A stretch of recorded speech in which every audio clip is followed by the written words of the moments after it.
tupitie taabu za dunia hii, tusihofu twaweza kulita jina lake, maana mwenyewe aliteswa alipojaribiwa, yuko pamoja na wanaojaribiwa. Tukikaribia kiti cha rehema kwa ujasiri, tupewe rehema ya kutusaidia wakati wa mahitaji. Japo tupitie taabu za dunia hii, tusihofu twaweza kulita jina lake, maana mwenyewe aliteswa alipojaribiwa, yuko pamoja na wanaojaribiwa.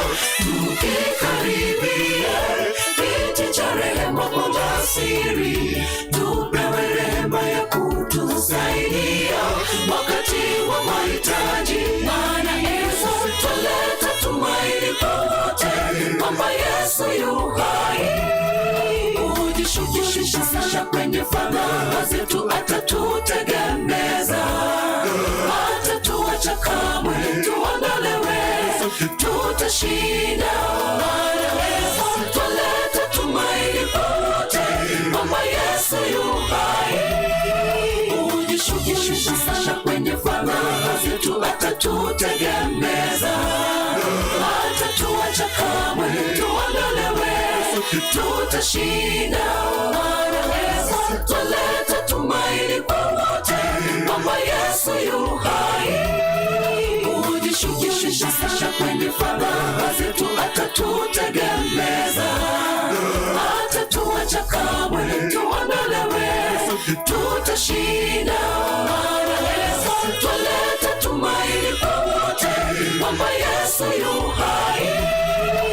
Ujishughulisha sana kwenye fadhaa zetu, atatutegemeza, hatatuacha kamwe, tuondolewe, tutashinda.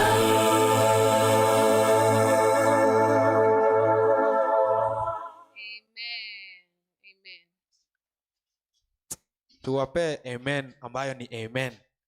Tuambie Amina. Aturudie tena. Kuna mtu hajasema hapa. Tuseme amen. Amen. Asante.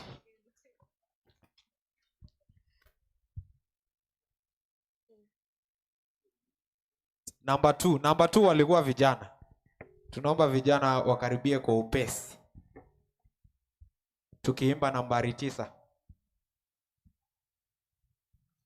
Mbaji mfalme, vitu vyote vyako. Tuimbe. Mbaji mfalme, vitu vyote vyako, ni kwa ukarimu wako ninabarikiwa, ni kwa ukarimu wako ninabarikiwa. Vijana uliyeniumba na kutegemea, sina budi kuzisifu hisani zako kuu, sina budi kuzisifu hisani zako kuu. Nitatoa nini kwanza vyote vyako, upendo wako wadai moyo wa shukrani, upendo wako wadai moyo wa shukrani.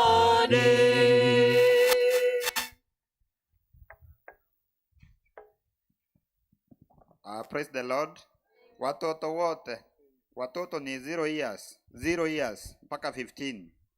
Tukutana hapo kwa gate. Kuna mahali tunaanza kufundishiwa ni Romalena huko. Tafadhali, watoto wote tukutana hapo kwa gate. Niwachukue huko.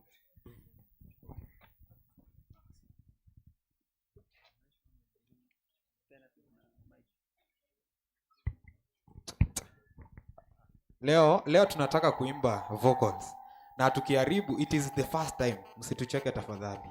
Mtuambie amen. Si ndio? Tunataka tuimbe vocals leo.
wangu niwe mwaminifu, kwa neno lako niwe mfano bora kwa wengine. Ninenayo na nitendayo yawe mapenzi yako, nuru yako na iangaze moyoni mwangu. Niondole kiburi moyoni mwangu, niwe mwaminifu, kwa neno lako niwe mfano bora kwa wengine. Ninenayo na nitendayo yawe mapenzi yako, nuru yako na iangaze moyoni mwangu. Nitumie kama chombo cha kuleta watu zizini mwako, maisha yangu yawe mfano bora kwa wengine. Wakiniona wawe na tamaa ya kukuona wewe, urudipo mara ya pili kutuchukua.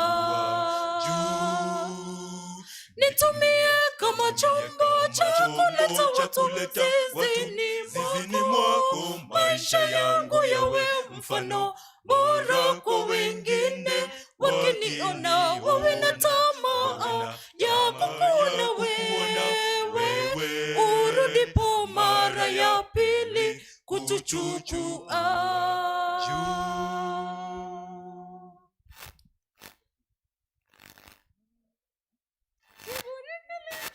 Shetani toka mbinguni alipokuwa na Mungu pamoja na malaika wake, wanatazamia kuangamia. Nami ninarudi kwako, niondole moyo mgumu, niongoze na Roho wako kuwavuta wengine. Kiburi kilimshusha Shetani toka mbinguni alipokuwa na Mungu pamoja na malaika wake, wanatazamia kuangamia. Nami ninarudi kwako, niondole moyo mgumu, niongoze na Roho wako kuwavuta wengine. Nitumie kama chombo cha kuleta watu zizini mwako, maisha yangu yawe mfano bora kwa wengine. Wakiniona wawe na tamaa ya kukuona wewe, urudipo mara ya pili kutuchukua. Nitumie kama chombo cha kuleta watu zizini mwako, maisha yangu yawe mfano bora kwa wengine. Wakiniona wawe na tamaa ya kukuona wewe, urudipo mara ya pili kutuchukua. Nitumie kama chombo cha kuleta watu zizini mwako, maisha yangu yawe mfano bora kwa wengine. Wakiniona wawe na tamaa ya kukuona wewe, urudipo mara ya pili kutuchukua. Nitumie kama chombo cha kuleta watu zizini mwako, maisha yangu yawe mfano bora kwa wengine. Wakiniona wawe na tamaa ya kukuona wewe, urudipo mara ya pili kutuchukua.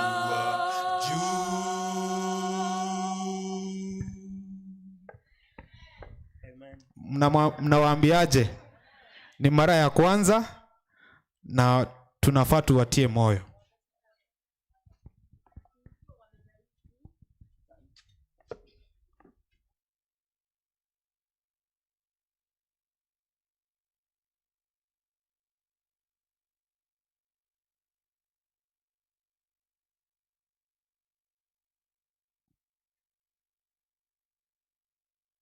Tusimame.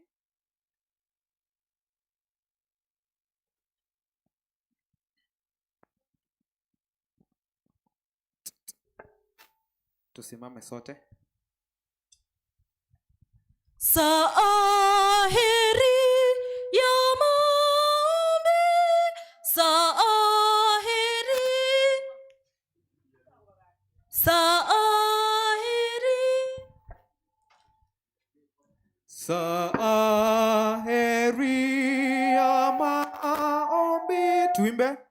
saa heri ya maombi, sasa kwako tunarudi, sumbuko ya kuondoa shida zetu na pungufu taabuni mara nyingi, roho zetu zimepona mashakani, tumeshinda wakati wa saa tamu.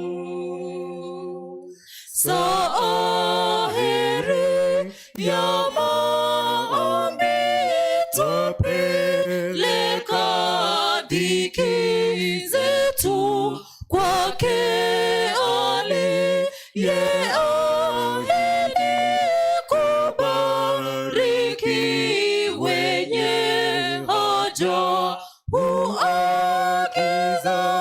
tumwendee, tutegemee neno lake, hivyo tumwekee yote wakati wa saa tamu.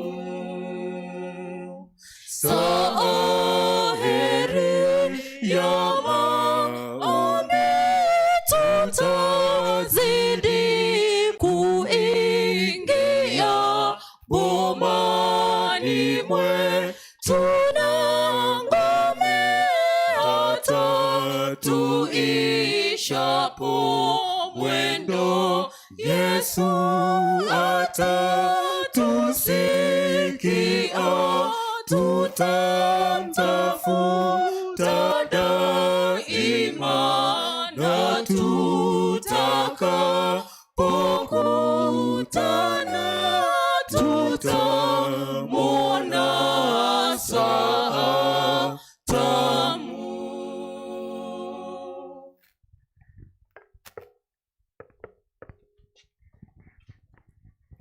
Tuombe. Mtakatifu Baba wetu ishie mbinguni, tunakushukuru kwa maana umekuwa nasi tangu asubuhi mpaka wakati huu. Tunapoanza kipindi kingine kinaletwa na sister wetu, tuomba Baba uwe nasi, atufundishe na mapenzi yako yafanyike, maombi tujue vile yanaendezwa. Tuomba katika jina la Bwana ambaye ni mwombezi wetu. Amen. Ni wangapi pamoja na mimi tunamkaribisha sister wetu Martha akuja nene na sisi juu ya maombi? Wangapi? Asanteni. Sister, karibu. Bwana na binti za mfalme na wasalimu nyote ya mjambo. Hamjambo. Jina ni kwa wageni wetu, karibu sana. Ninajulikana kama Mother Isaac, na si msichana bali ni mama, sababu nimebarikiwa na watoto 5. Basi mimi ni msichana. Okay. Kipindi ni cha maombi. Kuna wakati tunaimba maombi jambo la maana. Niliwaambia hapa hatuko kwa ward wala hatuko mochari, lakini tuko kwa siku 7 za nini? Za vipanda. Hivyo basi tuimbe kwa sauti, sababu Biblia inasema kwamba wafu hawatamsifu Mungu. Maombi jambo la maana maisha ni mwa Mkristo.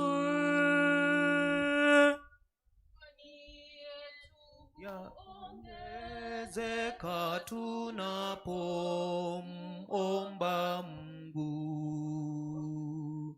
Mwambie Yesu yote mwenzangu, fadhaike tena.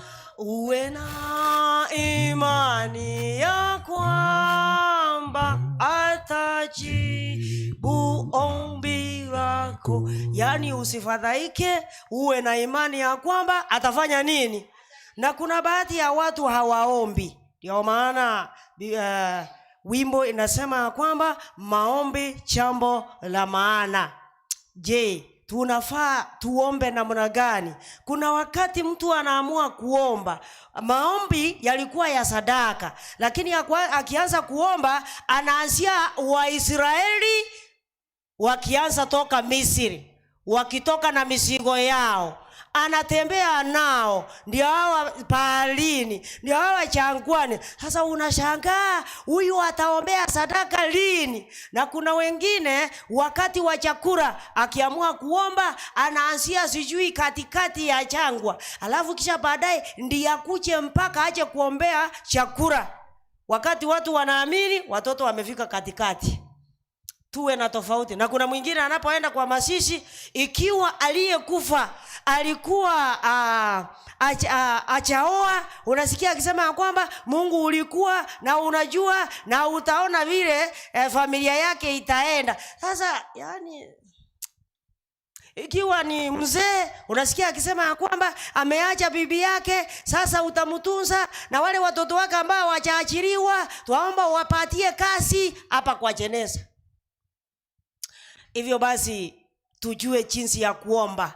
Ikiwa ni mama umeamua kuomba maombi, usiwe kama watu wale ambao wanasimama njia panda. Yani mama anaomba Kiswahili, mama anaomba Kiingereza, the same words. Mama anaomba Kiruga. Sasa unashangaa, na huyu mama mbone asisome Biblia? Je, mwelekeo wa Biblia juu ya maombi ni upi? 6 verse 5 to 7 Matthew. Mathayo 6 ngapi? Mstari wa 5 mpaka 7. Samahani. 6:7 yasema. 6:5 mpaka 7. Ndiyo.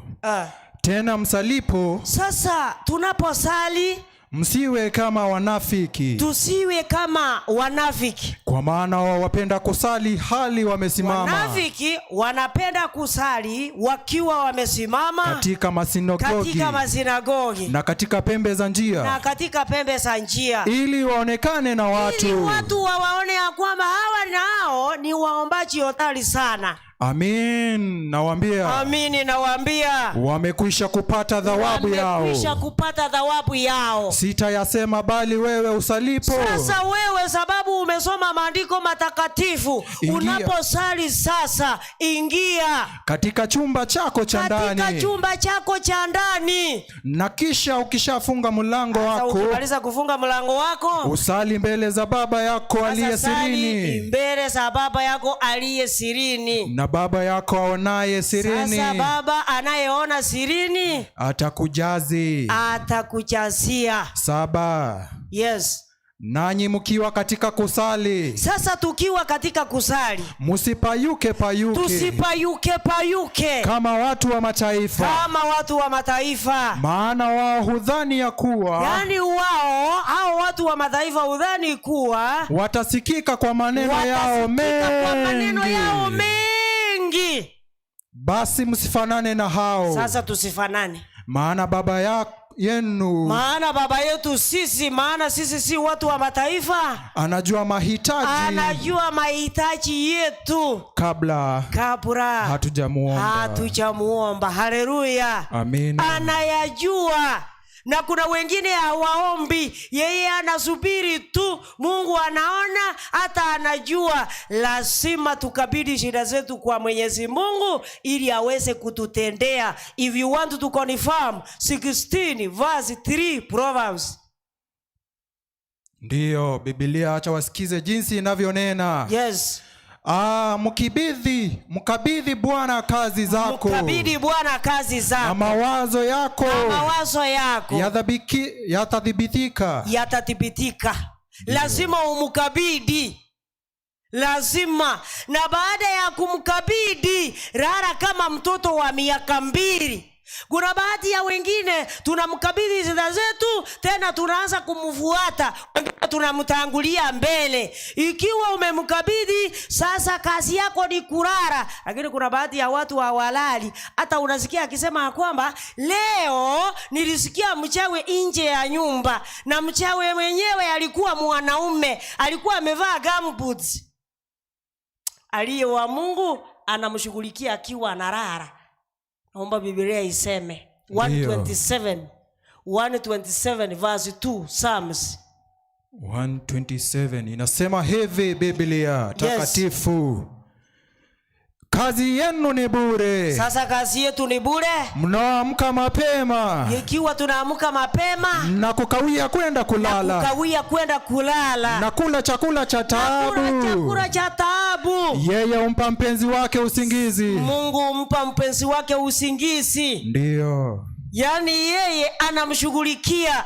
Ndio umepanwa, yani hauna mbele wala nyuma, lakini ukimkabidhi wewe lala. Kesho asubuhi ataleta fikira ya kwamba ile shida yako ulikabidhi kwangu, utafanya ABCD, na hakika unapoenda katika ile njia Mungu amekuelekeza unafanikiwa katika jina la Yesu. Amina. Na nilikuja kugundua ya kwamba kuna baadhi ya maombi ambayo hayajibiwi. Ni kwa sababu gani? Tunaomba vibaya. 4 verse 3 James. Ndio. Biblia ni neno takatifu mwalimu. Kitabu ni cha Yakobo ngapi? Hiyo kurudia ndio inanikufanya unasahau. Samahani. Okay. James 4 verse 3. Ndio, Biblia yasema hivi. Hata tuwaomba wala hampati, wala hatupati, kwa sababu muomba vibaya. Kwa sababu tunaomba vibaya. Simamia hapo. Tunaomba vibaya. Ni kwa sababu gani? Mungu ukinitendea hili na mimi nitatenda lile. Mungu ukinifanyia kile na mimi nitatenda hiki. Mungu ukinibariki na mimi nitakutumikia. Pasipo mibaraka hakuna kumtumikia. Those conditions that we give to God ndio inatufanya Mungu hata jibu maombi yetu. Na kuna wakati mtu anataka Mungu amwezeshe kitu fulani. Mungu anapoona ya kwamba akikuwezesha haitawezekana, yani maombi yako hayatajibiwa. Okay, maliza kusoma. Muomba vibaya ili mvitumikie kwa tamaa zenu. Mungu nipatie pesa. Ukinipatia pesa nitafanyia ABCD. Mungu anapoona ya kwamba hizo pesa akikupatia hazitafanya kazi ile anaona ni nzuri, ndio maana anazuia. Hivyo basi tunaomba vibaya, na ile tunaomba Mungu anaona ya kwamba haitatusaidia. Hivyo basi tunapoomba tunyenyekee. Na nilikuja kugundua ya kwamba kuna baadhi ya watu hawataki kujiombea, wao wanataka waombewe. Unajua ndizi wakati imekomaa inataka mti wa kuisupport. Mti ni wa kuisupport. Sasa kilicho cha muhimu, mwizi aje atachukua ndizi, hatachukua mti, sababu mti hautakuwa na maana. Unayemwambia akuombee yeye ni mti, lakini ndizi yenyewe ni wewe. Unafaa unyenyekee, uombe msamaha, useme maneno yako yote. Mimi nitasema Mungu saidia Jeni sababu ako na msiba. Wewe unafahamu msiba vizuri, msaidie kulingana na mapenzi yako. Unajua msiba sijataja ni msiba gani, lakini wewe utamwambia Mungu niokoe, nisaidie, nibariki, sababu wewe unajua mahali umebanwa. Hivyo basi wale watu wanategemea waombewe wao wakiwa wanalala. Itafika wakati au wenyewe unategemea watakuwa wakiomba, lakini hawatajibiwa na hautaona mabadiliko. If you want to confirm 15 verse 1 Jeremiah. Biblia yasema, ndipo Bwana akaniambia. Sasa Bwana akamwambia Jeremiah, hata wangesimama mbele zangu, Musa na Samueli, moyo wangu usiwaelekea watu hawa. Moyo wangu ungewaelekea watu hawa, watupe, wasamehe kabisa, watupe, watoke mbele za macho yangu, watoke mbele za macho yangu, wakaende zao. Hivyo basi wale ambao unategemea, itafika wakati Mungu atawasikia. Tuwe watu wa kujiombea kama Hezekia. Wakati analetewa ujumbe na nabii Isaya, anamwambia kwamba jiandaeni maana utakufa, hautapona. Hakumwambia kwamba wewe ni nabii wa Mungu, sasa niombee. Hapana, yeye aligeuka akaangalia wapi, akaanza kumulilia Mungu, akamwambia yale yote vile alikuwa anahitaji. Mbona wewe unakimbilia wengine? Mbona hutaki kujiombea wewe mwenyewe? Na unasoma Biblia, neno la Mungu nasema wazi, kile ambacho mtahitaji mkiomba kwa jina langu mtakipata. Mbona usiombe kwa jina la Yesu? 14 verse 14 Yohana. Ndiyo. 14 verse 14 Yohana. Mkiomba neno lolote kwa jina langu, mkiomba neno lolote kwa jina la Yesu, nitalifanya. Atalifanya. Mbona wewe unatafuta mwingine aombe kwa niaba yako? Na nilikuja kuelewa ya kwamba kumbe Mungu anasikia kila ombi, ila tu dhambi zangu na dhambi zako ndizo zimetuzuia sasa Mungu hajibu maombi yetu. Na ndio maana inafaa tunyenyekee, tuombe msamaha kwanza, alafu tuanze sasa hadithi. 59 verse 1 and 2 Isaya. Tazama, mkono wa Bwana haupunguka, mkono wa Bwana haukupunguka, hata usiweze kuokoa, wala sikio lake si nzito, sikio la Mungu si nzito, hata lisiweze kusikia. 2, lakini maovu yenu yamewafarikisha ninyi na Mungu. Sasa maovu yetu ndio yametutenganisha, na dhambi zenu zimeuficha uso wake msiuone. Zimeuficha uso wa Mungu tusimuone. Hata hataki kusikia. Hata hataki kusikia. Kwa maana tunaomba, hatuna mabadiliko, hatujibu kwa sababu ya dhambi zetu. Tunafaa tuungame dhambi zetu ili tumwambie shida sasa, ili aweze kutujibu sawa sawa na mapenzi yake. Na wale mnapeana condition, hata wakati Yesu hajasulubiwa alimwambia Mungu ya kwamba ingewezekana hiki kikombe kingenipita, lakini wacha iwe kulingana na nini? Mapenzi yako. Wewe ni nani unamwambia ya kwamba ukinitendea kile nitatenda hiki? Atakuachilia na itakuwa juu yako. Na ikiwa unafanya maombi na unasema ya kwamba tusamee sisi, nisamee mimi kama ninavyowasamee wadeni zangu, na ile hali uko na maadui, maombi yako hayatajibiwa. Lazima tusamee wadeni zetu ili Mungu aweze kutusamea dhambi zetu, ili aweze kujibu maombi yetu. If you want to confirm, 18 verse 35 Matthew.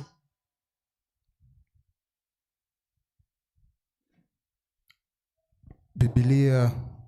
Ndivyo na Baba yangu wa mbinguni atakavyowatenda ninyi msiposamehe kwa mioyo yenu kila mtu ndugu yake. Yes, tuwasamehe kwa mioyo yetu. Yaani ukisema ya kwamba haya maneno wacha yaishe, na ukweli yaishe katika jina la Yesu. Amina. Lakini kuna watu wanaweka ila moyoni. Ikiwa unaweka ila moyoni, utashinda ukiomba lakini hautajibiwa. Na kuna watu wa kuservice hawataki kuombea wengine. Yaani akianza kuomba anazunguka familia yake, anazunguka familia yake, alafu anatarajia mibaraka. Utashangaa kabla saa 10 kufika. Ubinafsi huo. Ndio maana wakati Sulemani anaambiwa kwamba omba chochote kile utataka na nitatenda, anamwambia Mungu ya kwamba naomba maarifa na nini na hekima ya kuwatawala watu hawa, sababu ni wengi. Anzia nje, rudi kwa familia, waombee mibaraka, waombee mazuri, wabariki ili na wewe uweze kubarikiwa. Na ikiwa wewe si mtu wa kubariki wengine, hautaona mibaraka. Ikiwa wewe ni mtu wa kulaani wengine, na wewe pia sile laana unalaani wengine sitarudia wewe mwenyewe. Utashinda ukiomba mibaraka, bali laana ndio zitakuandama. Naomba Biblia iseme 109 verse 17 Psalms. Biblia, naye aliyependa kulaani, sasa aliyependa kulaani nako kukampata. Sasa ile laana sitakupata. Hakupendezwa na kubariki. Yeye hakupendezwa. Kuna watu hawapendezwi kubariki wengine, kukawa mbali naye. Sasa mibaraka itakuwa mbali nawe. Utashinda ukiomba mibaraka, lakini hautaiona, sababu wewe si mtu wa kubariki. Penda kubariki na Mungu atakubariki katika jina la Yesu. Amina. Na kuna baadhi ya watu wanapenda kulaani wengine hata pasipokuwa na sababu. Sile laana mtu analaani wengine zisizokuwa na sababu. If you want to confirm that, hizo laana hazina kazi yeyote kwa yule ambaye unalaani. 26 verse 2 Proverbs. Yasema hivi. Yes. Kama theluji wakati wa joto, wewe, na mvua wakati wa mavuno. Unasoma nini hiyo?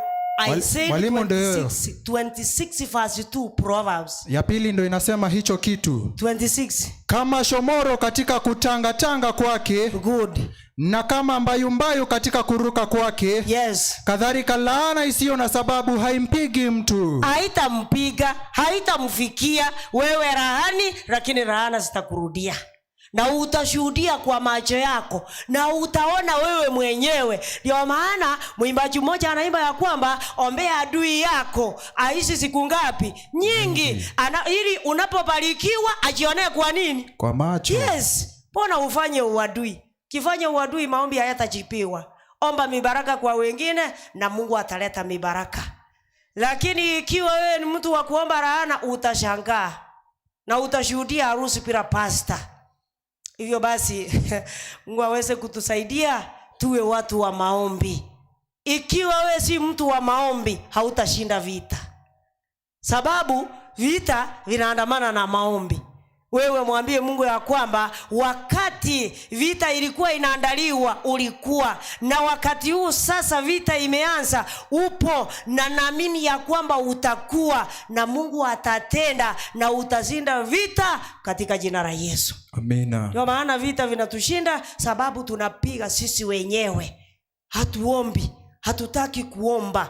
Nilikuja kugundua ya kwamba Mungu atatupa wale ambao hawamtafuti, wale ambao hawamuulizi maneno. Kuuliza Mungu maneno ni njia moja ya kumwelezea shida zako.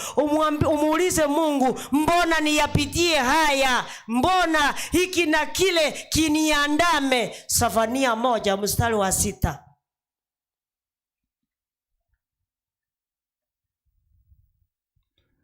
Sefania na hao waliorudi nyuma. Sasa waliorudi nyuma na kuacha kumfuata Bwana, wameacha kumfuata Bwana. Na hao wasiomfuata Bwana, sasa wale ambao hawamfuati wala kumuulizia, wala kumuulizia, atawatupa. Ukisoma Biblia ya Kirugha inasema atawapoteza. Mungu asikupoteze sababu umerudi nyuma. Mungu asikupoteze sababu umeacha kumtafuta. Asikupoteze ya kwamba humuulizi maneno. Tunafaa tumuulize maneno, tumchukulie. Hata kushukuru ni kitu cha muhimu. Mtu anaomba mibaraka, baada ya kuomba mibaraka sasa hataki kurudisha asante sababu umenibariki. Na ndio maana wakati Hezekia Mungu alimponya yeye, wakati alikuwa anaelezea marafiki zake, hakumuuliza Mungu jambo lolote, na kwa njia hiyo Mungu akakasirika na Hezekia. Na ndio maana tunasoma ya kwamba Hezekia alipoongezwa miaka 15, vitu vyake pamoja na sababu zake pamoja watoto wake vikachukuliwa mateka Babeli. Kwa sababu gani? Wakati alipona, marafiki zake walipokuja kumtazama, hakuambia ya kwamba Mungu ndiye amenileta umbali wote. Instead alianza kuwaonyesha vile vitu vingesalia wakati angekufa.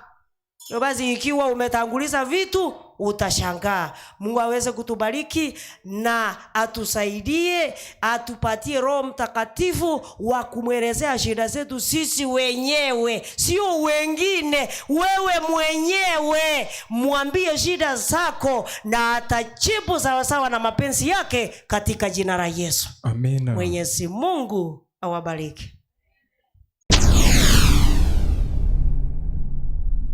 Get to the point. Take a step forward.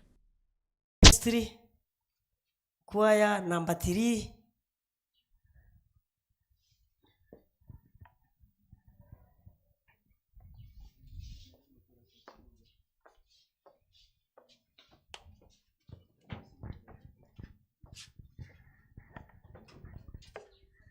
Mkitembea pole pole mtashuhudia harusi bila pasta.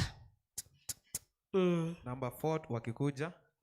Jina la Yesu salam lisujudieni. Jina tuimbe. Jina la Yesu salam lisujudieni. Lisujudieni ninyi mbinguni, hukumu na enzi mpeni, na enzi mpeni ninyi mbinguni, hukumu na enzi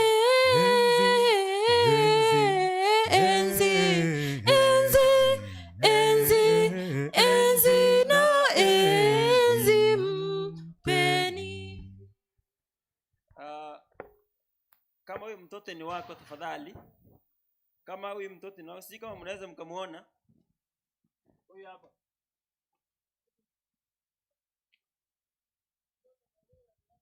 mzazi wake akuja muone tafadhali.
Tata,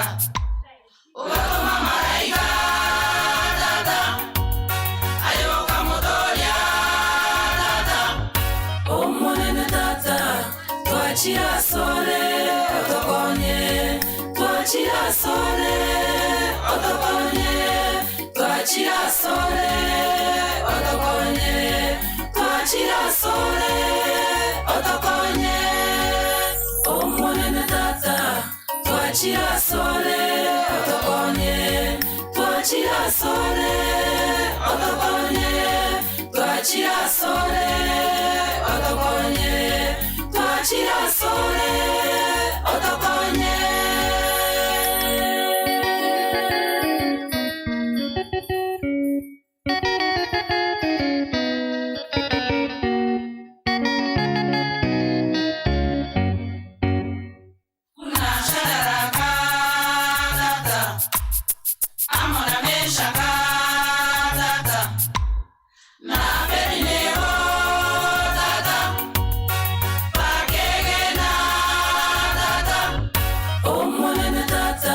twachira sole otokonye twachira sole otokonye twachira sole otokonye twachira sole otokonye omonene tata twachira sole otokonye twachira sole otokonye twachira sole otokonye twachira sole otokonye.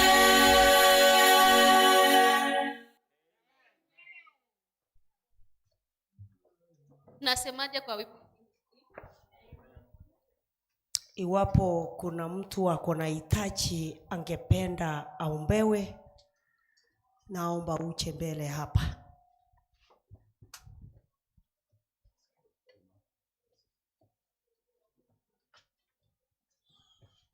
Inaonekana watu hawana shida. Sisi tunaenda na wakati.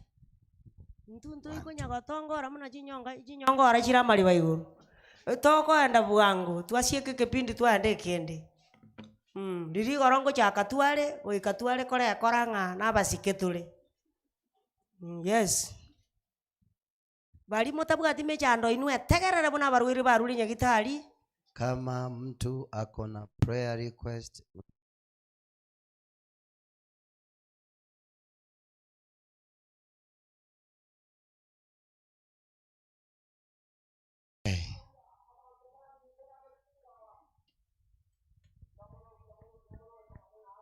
asante, asante. Na maisha ni mwa Mkristo.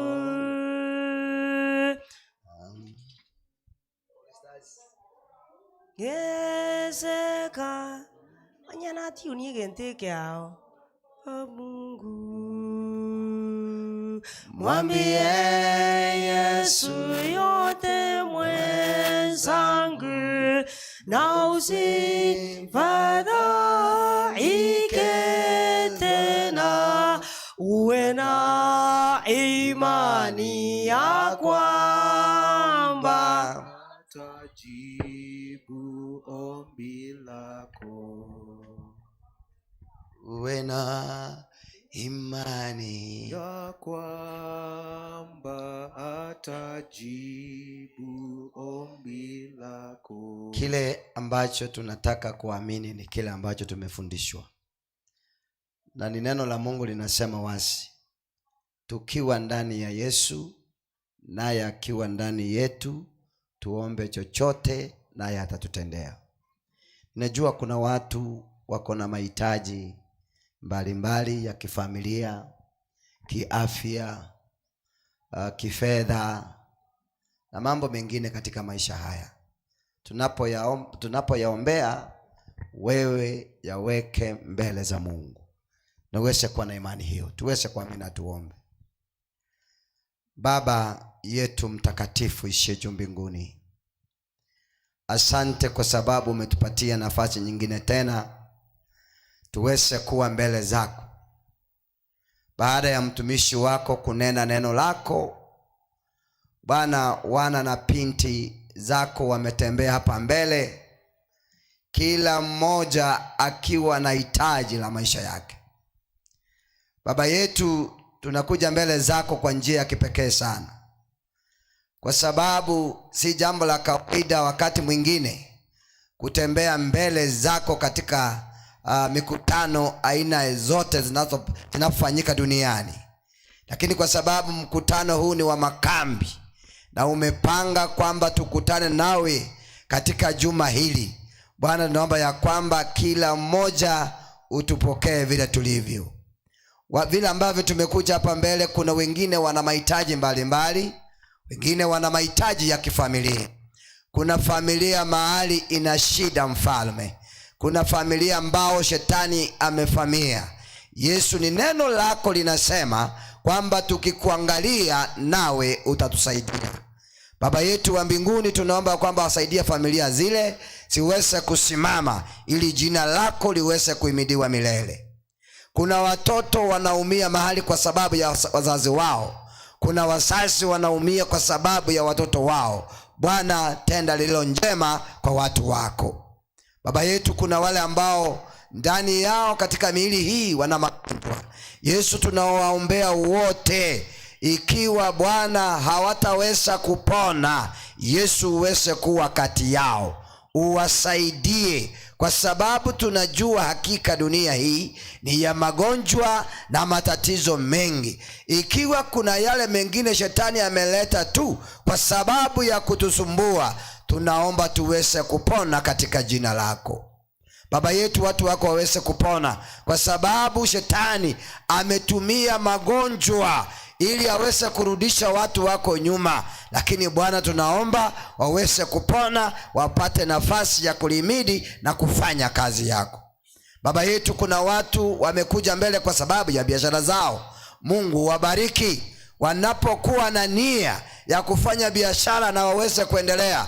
Tunaomba kwa sababu ni neno lako linasema wewe ndio una nguvu za kuweza kutubariki na pesa na mali na vitu vingine. Bwana, bariki watu wako. Kuna wengine hawana kazi, wanatamani waweze kuwa na kazi. Baba yetu, hakuna miujiza mingine itaweza kutendeka kwa mtu mwingine ila ni wewe tu uliyesema tufanye kazi kwa siku 6 ili Sabato tuweze kupumzika.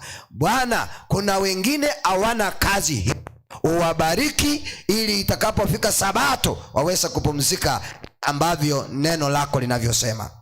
Baba yetu, tunapoendelea katika maisha haya, kuna wale ambao wanang'ang'ana na masomo. Kuna wale ambao wanahitaji Bwana, wanahitaji hela pamoja na pesa za kuchukua watoto shule. Wakati mwingine tumeshindwa tufanye nini. Lakini Yesu, naomba ya kwamba ichapokuwa tunaona giza mbele, Yesu ukiwa mbele yetu tutaona mwangaza.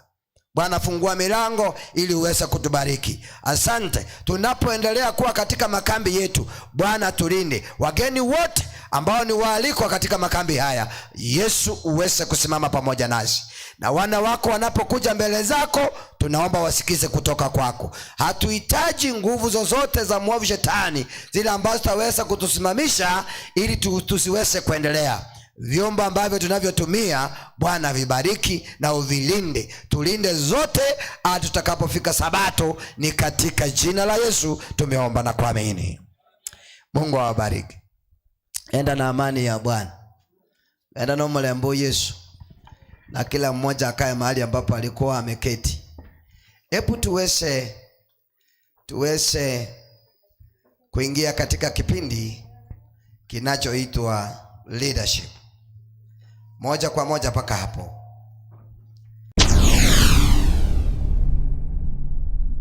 Get to the point.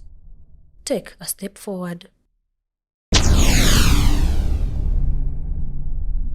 Get to the point. Take a step forward. Get to the point. Take a step forward. Get to the point. Take a kusema uongozi. Na siku ya leo tunaangalia neno linalosema servant leadership. Tulisema tangu jana kutranslate jina hili kwa Kiswahili servant leadership Waswahili wako wapi? Servant leadership. Utumishi. Kwa nini? Tujike swali tuanze bwana watu wagwede. Kumbe tulianguka zote. Servant leadership ni kusema utumishi. Okay, tunaelewa. Ngangana kidogo. Buyamule. A servant, to me understand, no musomba. Talibo. Mtumwa.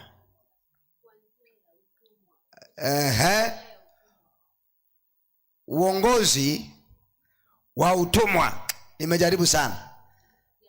Uongozi wa nini? Wa utumwa. Kitabu ni cha Mathayo 20 mstari wake wa 25 tukiendelea mpaka 28. The book of Matthew chapter 20 and verse 25. Ndiyo. Biblia inasema, lakini Yesu akawaita. Akasema, mwajua ya kuwa wakuu wa mataifa utawala kwa nguvu. Mnajua ya kuwa wakuu wa mataifa wanatawala kwa nini? Kwa nguvu. Kwa nguvu. Na wakubwa wao huwatumikisha. Na wakubwa wao huwatumikisha. Yani huwatumia vibaya. Yes, endelea. Lakini hiyo ni 26. Inasema, lakini haitakuwa hivyo kwenu. Ninyi haitakuwa hivyo. Bali mtu yeyote anayetaka kuwa mkubwa kwenu. Yeyote anataka kuwa mkubwa, yani anayetaka kuwa kiongozi, na awe mtumishi wenu. Aweze kuwa mtumishi wenu. Na mtu yeyote anayetaka kuwa wa kwanza. Na yeyote anataka kuwa wa kwanza, na awe mtumwa wenu. Na aweze kuwa mtumwa wenu. Ndiyo. Kwa hivyo nataka niseme hivi, mnapoona katika idara, kwa sababu uongozi tunaozungumzia hapa sasa ni wa kanisa, si wa ulimwengu. Hivi sasa tuko hapa kwa sababu ya uongozi wa kanisa. Yeyote anayetaka kuwa kiongozi katika idara yoyote aweze kuwa mtumwa kwanza. Qualifications za servant unastahili kusielewa. Jambo la kwanza ni mtu anayetii chochote anachoambiwa na mkubwa wake anafanya. Sijui kama tunaelewana. Amjambo. Ili uweze kuwa mtumwa unafanya kile ambacho unaambiwa. Kwa hivyo idara ambayo unayoongoza, wewe si mkubwa. Mkubwa ni yule ambaye unayemuongoza. Ukiwa mchungaji lazima uweze kuwa mtumwa kwa washiriki wako. Uko hapo kuwatumikia.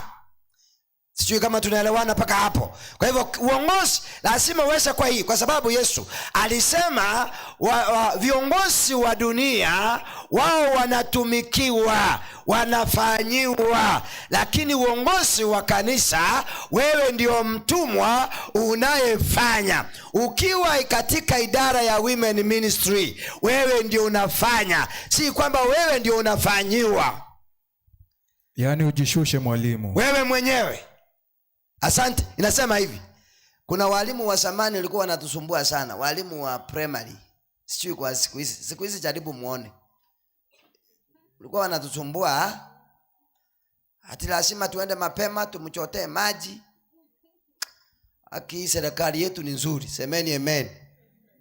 Kuna utumwa ulikuwa pale nyuma. Tulikuwa tunaenda, unaambiwa class 7 mkuje na chembe, tunafikiria tunaenda kulima shamba ya shule. Kumbe tunaenda kulimia jamaa mwingine anatutoa darasa, tunaenda kulima shamba ya mtu, ama tunaenda kuvuna mahindi. Mnakumbuka hizo siku? Wasombi kuchibando ukuchongeke kaka ke kulikilia abana na ni mwanafunzi. Halo, uongozi wewe ni mtumwa. Elder, our first elder ako wapi? Our first elder ako wapi? Balisi bane moso wakumbula ekanomba tagedi. Halo, our first elder aweze kukaa hapa. Yeye anastahili, na viongozi wote kama wewe ni kiongozi wa kwaya, amjambo, wewe unafanya nini? Unatumikiwa, unakuwa mtumwa, ama unajishusha vile ambavyo mwenzangu amesema. Kwa hivyo lazima tuweze. Utafika mstari wa 28. 28, wacha wasikie isemavyo. Kama vile mwana wa Adamu asivyokuja kutumikiwa, bali kutumika. Yeye akuja kutumikiwa, bali alikuja kutumika na kutoa nafsi yake, iwe fidia kwa wengi. Yes, iweze kuwa fidia kwa wengi. Kwa hivyo kuwa servant, hiyo tena lile jina limepotea. Ile jina msipoliweka mahali lisianze kupotea. Amjambo. Kwa hivyo lazima tuweze kuwa viongozi ambao ni watumwa. Katika kitabu cha Numbers, ndio Hesabu 14 mstari wake wa 24, kuna jambo ambalo liko pale. Ndio servant leader. Biblia yasema, lakini mtumishi wangu Caleb, kwa kuwa alikuwa na roho nyingine ndani yake, naye ameniandama kwa moyo wake wote, nitamleta yeye mpaka nchi aliyoingia, na uzao wake wataimiliki. Mtumishi wa Mungu anayeitwa Caleb, kwa sababu alionekana kwamba yeye ako tofauti na wengine, na alikuwa hakika anamtegemea ama anamfuata Mungu kikamilifu. Mungu akaahidi ya kwamba kuna yale ambayo atatenda juu yake, pamoja na jamii yake na ukoo wake. Kuna vile ambavyo wataweza kuvipokea. Sikia viongozi, unapofanya kazi ya uongozi kanisani, kuna mibaraka na kuna laana. Amjambo. Sasa kwa sababu Caleb amefanya kazi nzuri ya utumwa, baadaye Mungu ametangaza kile ambacho atafanya kwa familia yake na watu wa jamii yake. Abaraigwa koko kore mirimo ya Nyasaye, koko yakora n'ubuikirano. Kuna vile ambavyo Mungu amepanga kubariki familia yako. Kwa hivyo ukifanya uongozi vizuri, kuna mibaraka ambayo itakuandama wewe na watu wa jamii yako. Na ukifanya vibaya, basi yale ambayo yatakufuata hayataweza kuwa mazuri. Zamani, ili mzee aweze kuwa elder wa kanisa, wazee wale wachungaji wa zamani wangenambia muli, wale wachungaji wa zamani lero muna tu ajaji chensi, wachungaji chensi, baidi tungejua tupata wale wazee walisiu. Ili mtu afike kiwango cha kuwekewa mikono kuwa elder, haikuwa kazi rahisi. Wala ambao mnakumbuka kanisa hili, haikuwa kazi rahisi kuwekewa mikono. Hatiyu ni elder wa kanisa, mzee wa kanisa. Ilikuwa kazi ngumu, na ni kweli halikuwa hameelewana na Biblia. Kiwango hata mchungaji asipokuwa, huyo mzee alikuwa na uwezo wa kuongoza kanisa na liweze kwenda mbele. Mchungaji alikuwa anakuja anauliza, mnataka huyu mzee awekwe mikono? Sasa mchungaji anaenda kwa wakati wake, anatafuta mke wa huyo jamaa, anaketi pamoja naye. Wangapi? Anamwambia mambo ni mawili, laana ama baraka. Sasa mama, hata we mchungaji akikueleza hivyo, unaanza kufikiria mara mbili, si ndivyo? Anakueleza kanisa limesema huyu mzee awekwe mikono kuwa elder, wewe unasemaje? Nakumbuka umetangaziwa nini? Laana ama nini? Alafu unafikiria mama ananyamaza. Nasikia mama anaanza, pastor, pastor, Mm-mm. Mm-mm. Mm-mm. Mm-mm. Mm-mm. Na mchungaji hakuwa anamuuliza mbona umefanya hivyo. Anamwambia simama tuombe. Wanaomba na hiyo story ya kuwekewa mikono inaisha. Mchungaji anarudi kanisani, anaambia wazee wacha kidogo. Na kama kuna vijana wake wamekuwa wakubwa, wanaulizwa, mnaonaje baba yenu akipewa kuwa elder? Chiche nsichi hata ba polisi obuna monga. That means astahili kuwa church elder. Hello? Lerongo chokoko ngicha batini kibwato. Na rawisanire ko bomulisi. Acha nara lichambe. Balenga banchiri whether you like it or not mikono parachacha. Bona bwa bakuja basumbui kanisa. Kwa sababu Mungu amesema hachaona kwa Caleb kuna chenye aliona ndani yake. Kwa sababu Mungu anastahili kuona kitu ndani ya moyo wako ili uweze kuwa kiongozi kwa idara yoyote. Kuna kitu ambacho Mungu anastahili kuona ndani yako. Uwezi ukaonwa na binadamu. Anayeona viongozi wazuri ni nani? Mungu. Ni Mungu. Mungu aweza kuona. Kwa hivyo kuna jambo ambalo unastahili kuweza kujua. Kwa hivyo tunaposema servant leadership, sasa lazima uweze kuwa mtumwa kwa wale ambayo unayoongoza. Nasema kwamba the servant leader has power, but it is a certain kind of power exercised with humility. Kwa hivyo a servant leader uko na nguvu. Mtu ambaye hakona uwezo mkubwa, lakini kwa wakati mwingine hizo nguvu zinastahili ziweze kuwa na unyenyekevu. Ni sawa, you have powers, lakini sisiweze kuwa ni zile ambazo zinastua wale ambao unawaongoza. Ngendongera buko igule. Yes, you have powers, sasa hivyo. Lakini ndani yake kuna kitu kinaitwa humility. Humility konga kika kusi. Uwekanya. Nguvu nazo uko nazo, lakini uweze kunyenyekea. Halo? Ukiongoza kanisa, usiongoze na nguvu.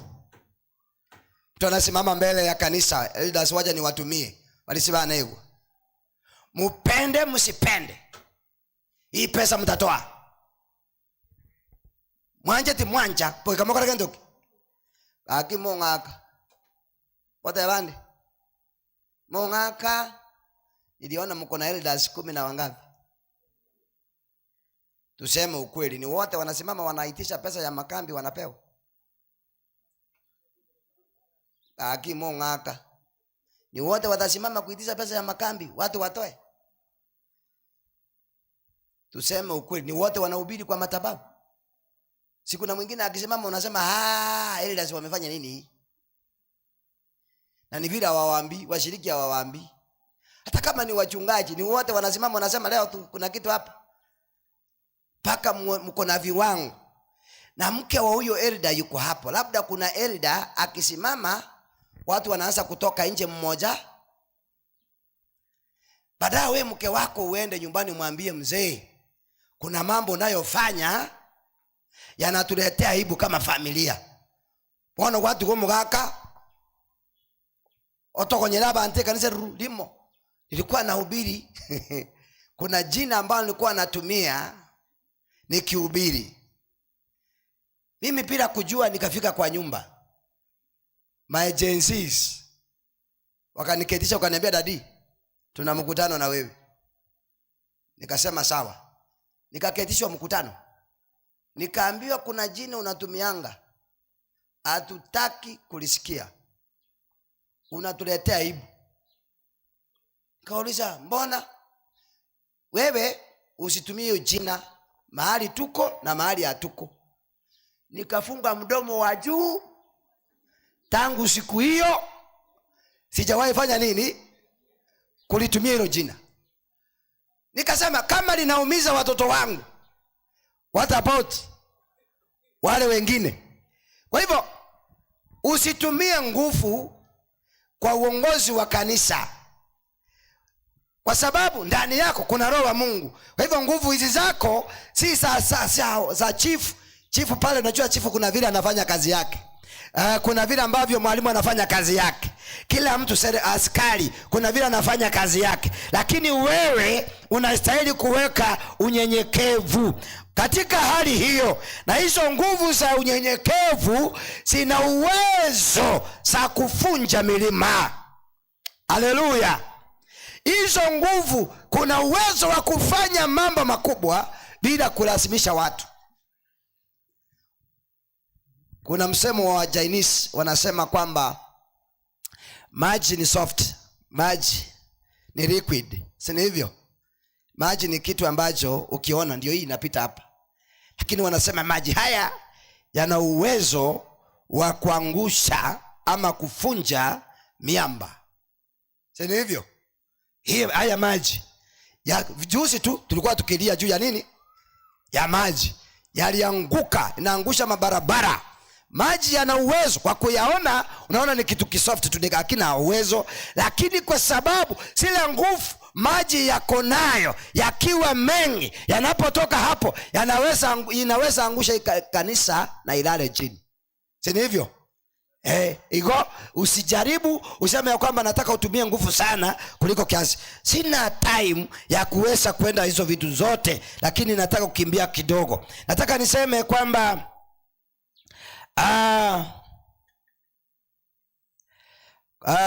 jambo servant leader ni mtu ambaye servant leaders serve God's people. Leadership is about someone's role among people. Yaani servant leader ni mtu anayetumikia watu. Umuntu ogukorera abantu. Kazi yako no gukorera abantu ba Nyasaye. Hakikisha wale watu wenye umepewa unawafanyia kazi. Kuna idara katika kanisa hii, kuna idara ambazo nikiangalia sioni kama kuna kazi wanafanya, lakini msinichape, amjambo. Na uende ikawa ni mahali ambapo nimetoka. Kwa mfano idara kama gani? Education.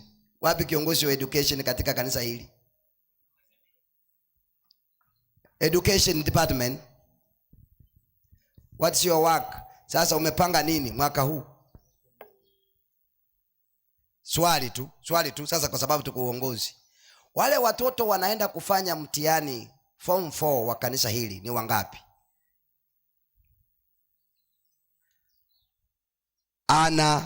Number. Sit down.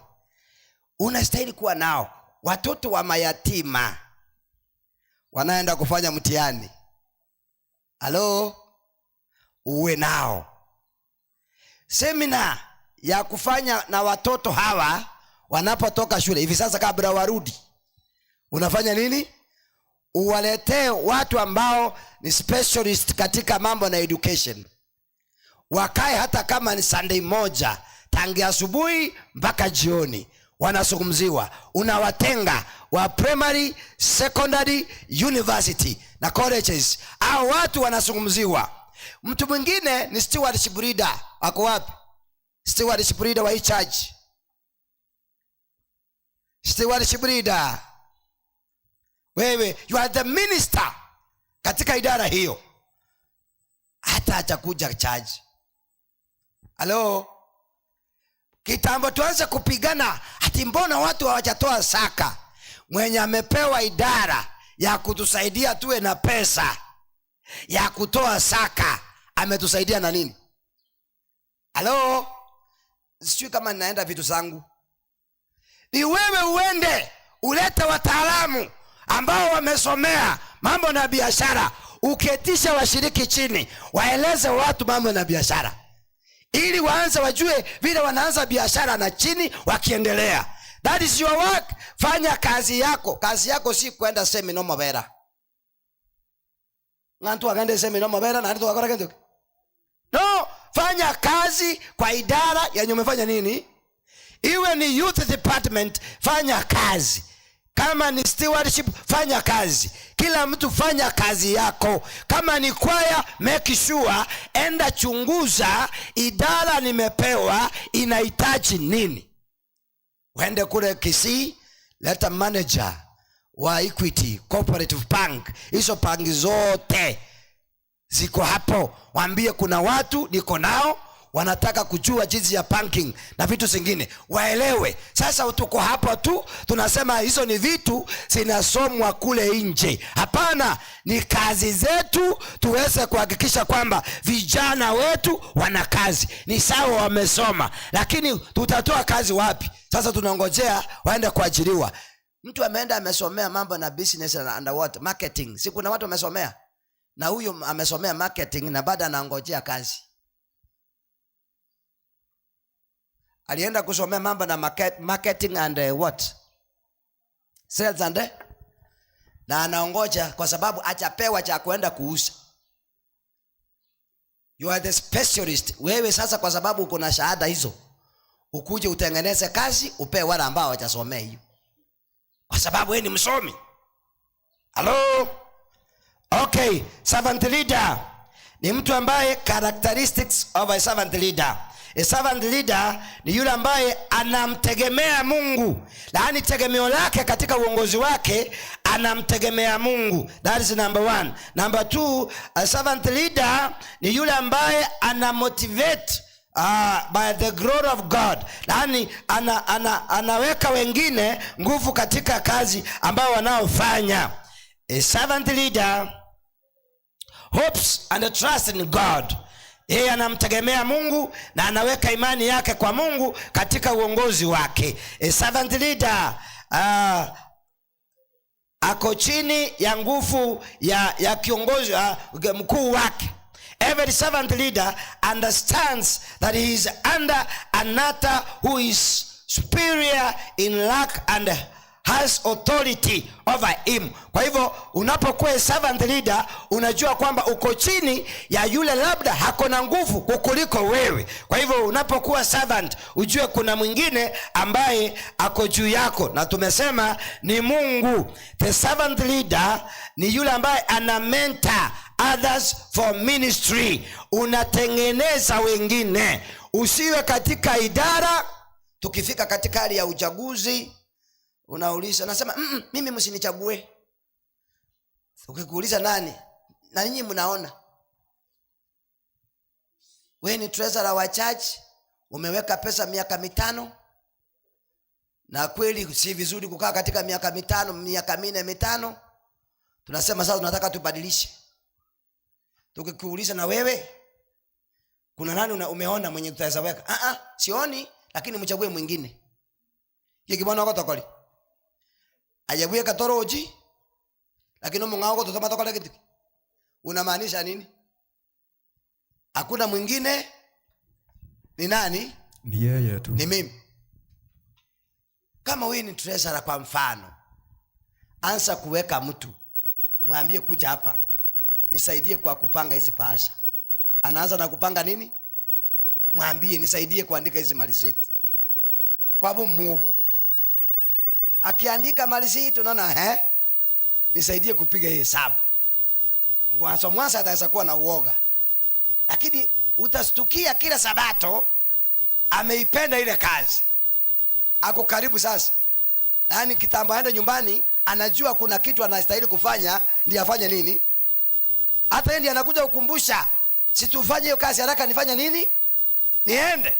Unaleta hizo pesa zote mnamwaga kwa meza, mnaanza kufanya kazi hiyo na anakupangia. Hapo una treasurer ama una treasurer? Utaki wengine waguse. Tutake tio ndakune pogisi. Amechaombewa. Unashtua watu, wacha na hii, wacha hii. Watajua lini? Kwa hivyo leta mtu, mwanza kufundisha pole pole, baada ya miaka 2 uko na 3. Halo? Katika idara yoyote unayofanya, sio treasury peke yake, hata kama ni women ministry na vitu zingine, uweza kufanya hivyo. Hakika kuna vile ambavyo itakuwa. Sehemu ya mwisho inasema kwamba kuna mambo ambayo unastahili kujua. Why are some church leaders not servant leaders? Ni kwa nini wengine sio watumwa katika uongozi wa kanisa? Jambo la kwanza, they are not born again, chosen only because of being active in church. Wengine kweli hawajazaliwa upya, wengine wamechaguliwa katika idara kwa sababu wanakuanga active. Najua kuna tofauti ya kuwa active kanisani na kuwa na hizo qualifications za leadership. Kwa hivyo wengi wote wenye ambao wanaongoza si kwamba walistahili kuwa katika sehemu hiyo, walichaguliwa kwa sababu wanakuanga active. Kwa hivyo lazima ujue kuna tofauti ya kuwa active in the church na hizo zingine. Kwa hivyo wengi hawachaokoka, hawachatengeneza uhusiano. Ndio maana hawakui servant leaders, kwa sababu kuna vile ambavyo Mungu anastahili kukutengeneza kwanza. Vile ambavyo tumeona Caleb, Mungu alimuona kutoka ndani, hakika huyu amesaliwa upya. Okoiborweli ya kabiri, indiposo uweze kupata nafasi ya kuwa katika hali hiyo. Number 2 ni kusema kwamba they are not called to the ministry. Hawachaitwa katika, hawana wito katika utendakazi. Waliingia tu wakiwa na wrong motives na nia mbaya. Waliingia tu kwa idara wakiwa na mawazo yao. Because of time, wanatafuta tu, they seek leadership position for wrong reasons such as material gain. Kuna watu wanaingia hapo kwa sababu ya vitu, mawazo yao tu mabaya, kwa sababu anafikiria tu akiingia hapo kuna kile kitu ambacho atapata. Kwa hivyo leadership si pesa Mbayamole. Lakini wewe ukiangalia hapa ndani ni mahali pa pesa. Hiyo kutoka kwa hiyo gate ni ya pesa. Hata kama ni pesa, hiyo pesa iko hapa. Hii maji ya Mungu amewapatia hapa chini. Hapa ndani wapi pesa kwa wapi? Na wenye mnajua system ya hii kanisa sio kama system zingine. Pesa zikiingia pale kuna mali zinafanya nini? Ile saka yenye unatoa kuna mali inafanya nini? Na huko unakuta kuna washiriki wengine wako na mdomo mingi. Mmekula pesa. Pesa gani iko hapa watu watakula? Pesa hakuna hapa. Ni neema ya Mungu. Hata wengine wanatumia zingine zao. Ama mjue hata kama wewe ni kiongozi wa idara, inafika mahali unaingisha mkono wapi? Mfuko. Unaanza kutumia pesa zako kutoka kwa familia yako. Na unasema mimi nataka niwekwe hapa. Zamani tukiwa church board tulikuwa tunapewa 50 bob lunch tukiwa board. Sasa tulikuwa tunapewa 50 bob. Watu wakangangana wawe viongozi, ndio na wao wawe wakipewa nini? Common sense. 50 bob tangia saa 12 mpaka saa 9. Hapo kuna pesa umetengeneza? Mwenye alienda biashara zake na wewe unapewa 50. Nani yako na faida? Hatufanyi kazi hii kwa sababu ya pesa. Tunafanya kwa sababu tumeitwa na nani? Na ni Mungu anataka tuweze kumtumikia. Okay. Sitaki kupoteza muda wewe. Wengine wanafanya kazi hii. Kinaitwa ambacho kuna kitu watu wanaita respect. Wanatafuta uongozi kwa sababu ya heshima. Ngana nje siku ngana nje rende. Nje no mulisinde. Nje mimi ni deaconess. Mimi ni deacon. Hiyo heshima tu. Wengine si kwamba wanataka kufanya kazi. Hii miaka yote nimekaa church. Si hata mimi nastahili kupewa kasehemu. Ngarau hata mimi nikitoka hapo nje wanasema head deacon. Kuna watu wanasumbukanga na hiyo. Tukifanya uchaguzi mahali fulani kwa sababu ya mtandao, sitataja hiyo sehemu. Kuna mama aliniuliza, pastor, mlipotafuta kitabu cha kanisa kutoka mwanzo mpaka mwisho, mkitafuta viongozi, hamukuona jina langu mahali? Anda aboltika kusi. Nani pastor muno chili etali anande ase kitabu kia kanisa. Kwa hivyo anamaanisha nini? Hajasikia jina lake likitajwa kwa uongozi. Kuna watu si kwamba ni pesa wanataka, hiyo tu heshima, na hayo sikunga kwamba wewe ni mmoja wa viongozi wa nini. Mungu afanyi kazi hivyo. Mungu anafanya kazi na wale ambao ametenga ili waweze kufanya kazi pamoja naye. Wengine wengine anasema kwamba natafuta ile ambayo sitawacha, ile yenye nitawacha niwache. Zote nimewacha, na Mungu awabariki katika jina la Yesu aliye Bwana mwombezi wetu. Wageni kimbia haraka. Wageni. Hapa ni kukimbia hivi. By running. Kimbi. Wageni. By running. Mkifika hapa mimi naomba na keti. Na acha mkiimba. Mkimaliza mgeni mwingine anachukua mic yangu. Hizo dakika 5 nimeacha ni saa nyimbo na wimbo tu, hata sio 5. These are our visitors from where? Najua shika jina lao vizuri. Kanyako mtebingi nyole, Effort from Kisii. Amen. Wametoka mbali. Hii ni kwaya yetu, our guest choir. Najua jana hatukuwa nayo. Sasa hivi kuna our guest choir. Hallelujah. Na kuna wengine pale wanataka kuwaona mwe mnasonga hata hapa hivi. Hata hivi mbele hivi. Kuna umati mwingine this side. Si mnaona wako sawa? Si ni guest choir? Yes. Baadaye tutaenda hizo namba zingine. Kuna namba asichaimba. Weka. Mimi nataka kuomba, tuombe. Baba yetu mtakatifu ishiye juu mbinguni, asante kwa sababu ya nafasi ambao umetupatia. Tumeweza kuangalia kipindi chetu cha uongozi. Tunapoendelea mpaka tufike mwisho, tubariki. Kwa yetu inapokutukuza kwa nyimbo, Bwana wabariki kwa sababu wamejitolea kwa sababu ya kutukuza na kupeleka ujumbe kupitia kwa nyimbo. Tubariki sasa na hata milele, ni katika jina la Yesu tumeomba na kuamini. Yes.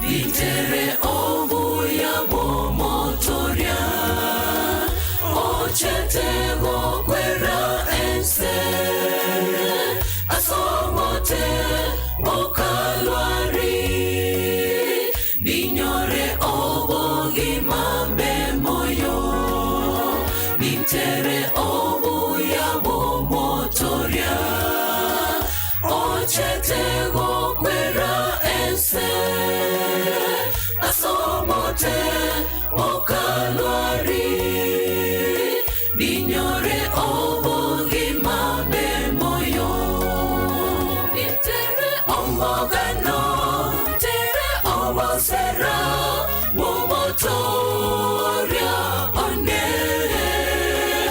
Okwete asenge choyane Nitere obu ya bomotoria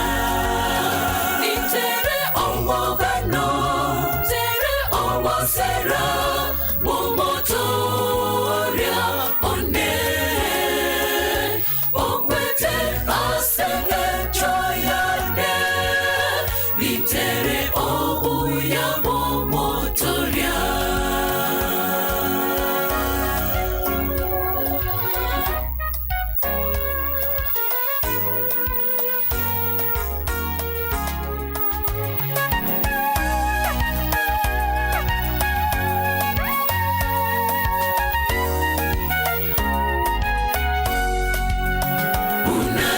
Monyorire motoria Wai watomenye imeyaye Nerena menye imeyaito Toche kokoka kare na kare Unatwa monyorire motoria Wai watomenye imeyaye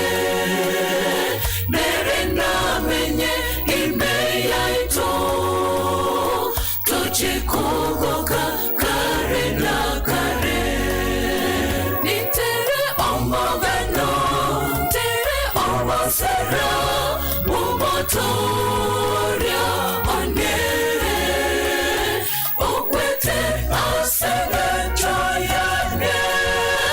nitere obu ya motoria, nitere omogano, tere owasera motoria one,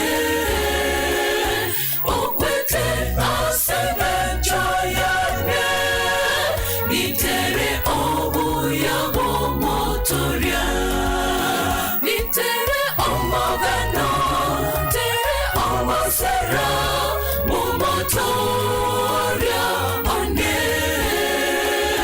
okwete asebe joyane, nitere obu ya motoria, nitere omogano, tere owasera motoria one, okwete asebe joyane, nitere obu ya motoria, nitere omogano, tere owasera motoria one, okwete asebe joyane, nitere obu ya motoria, nitere omogano, tere owasera motoria one, okwete asebe joyane, nitere obu ya motoria.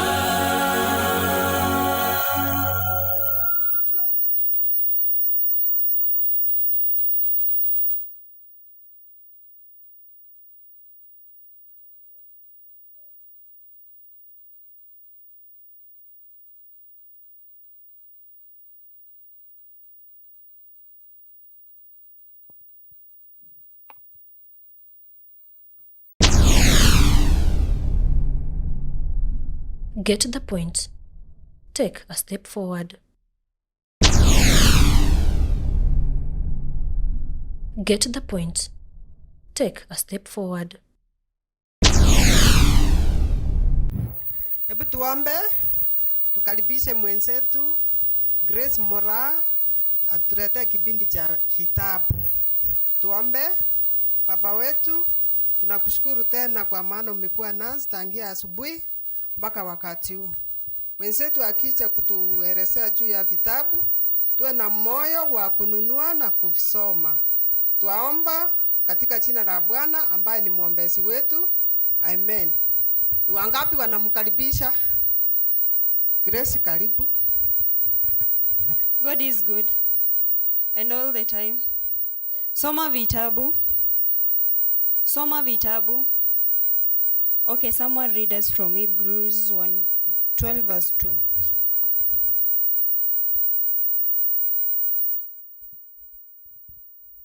Hebrews 12 verse 2, someone.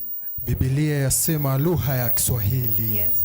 Mkitazama Yesu mwenye kuanzisha na mwenye kutimiza imani yetu, ambaye kwa ajili ya furaha iliyowekwa mbele yake aliustahimili msalaba na kuidharau aibu, naye ameketi mkono wa kuume wa kiti cha enzi cha Mungu. And let's say amen. Amen. Hapa mbele niko na vitabu tatu nataka tu promote leo. One is God Can When You Can Not. It's a devotional book for an ordinary woman. So I expect some ladies and our mothers come look at this book. It's a good devotional book. And we have messages to young people. I'm sure some of us have read this book. Though the other version, haikuwa this color, ilikuwa greenish. But this is the latest model of messages to young people. Mzazi, church elders and deacon and deaconesses, make sure that you have this copy for your youths and for the purpose of the upcoming Gen Zs. Also for our younger ones, we have the Seventh-day Believers in pictorial form. So as a mother, make sure your upcoming child akona the Seventh-day Believes in kids for the kids. And we have more and more books at the book center there. I'm inviting you all to come and venture there. Have a blessed day. Let's pray. Father, in the mighty name of Jesus, we thank you because of the great care that you have given unto us, O Lord. As we're going to usher in book session, Father, please be with us and guide us always. For whatever that I haven't prayed for, may all Spirit intercede for. This is my prayer in Jesus' name. Amen.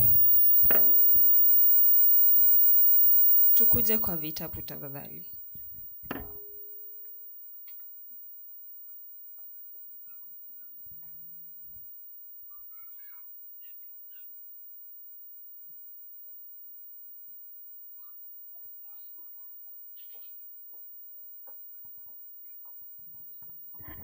Soma vitabu upate maarifa. Unajua huwezi enda kurusedi uhubiri wiki mbili bila kusoma vitabu. Ukimaliza siku 3 utaanza kusema kwamba ugonjwa wangu umenirudia, na ile hali anayenipatia madawa ama anayenitibu alibaki huko kwangu na hana simu. Sasa lazima niende in person. Si ugonjwa bali ni maneno umekosa. Hivyo basi lazima uwe unasoma vitabu, uwe unasoma Biblia. Niko na kitabu hapa, kitabu cha wamama. Sijui kama kanisa iko na hiyo kitabu, kanisa Women Ministry. Women Ministry kiongozi yako wapi? Women Ministry kiongozi ama assistant? Okay, church library yako wapi? Church library. Library yako wapi? Library olio otenenelete library kabatirie vitabu ngayala. Igo vitabu mbili kanisa hii. Mbiro. Oya garatika, bate bire mbiro. Mbiro. Ngoko bibungera. Eldoko nunjugoja. Njugoja.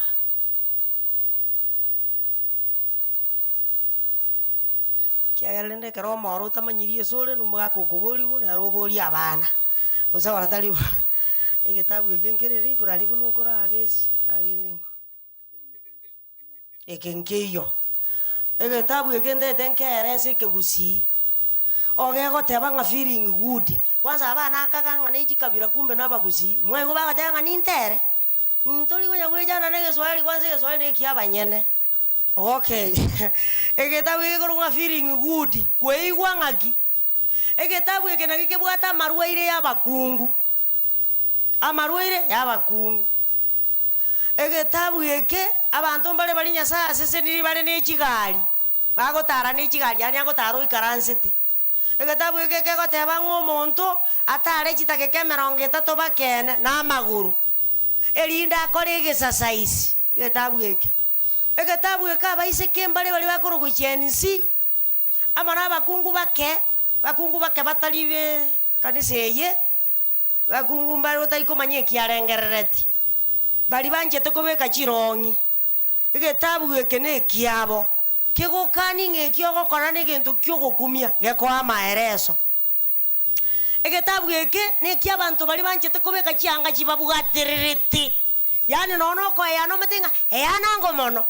Takonyara ko ya ne kyagara gatingire mune ngombe ngentire.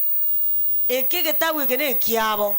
Ekitabu eke amarwira ali abange na breast cancer. Ya ayeji kansa chionsi pi no chira ogosoma elinde gokweigwa gasaini gete kwa sense danger kwa urukanya gitari bwangu ekitabu ekengeri besa nyinge ande bunambali gireti kamwanje ngankogora muri nande bikobora omanyete ti anda aboli bali bakoyana nyagitari ebiriniki consultation fee nechibazere ngoko Echianse pine chiri wisatu. Njebono nako kerete ile for free. Ngoko eresa bosa.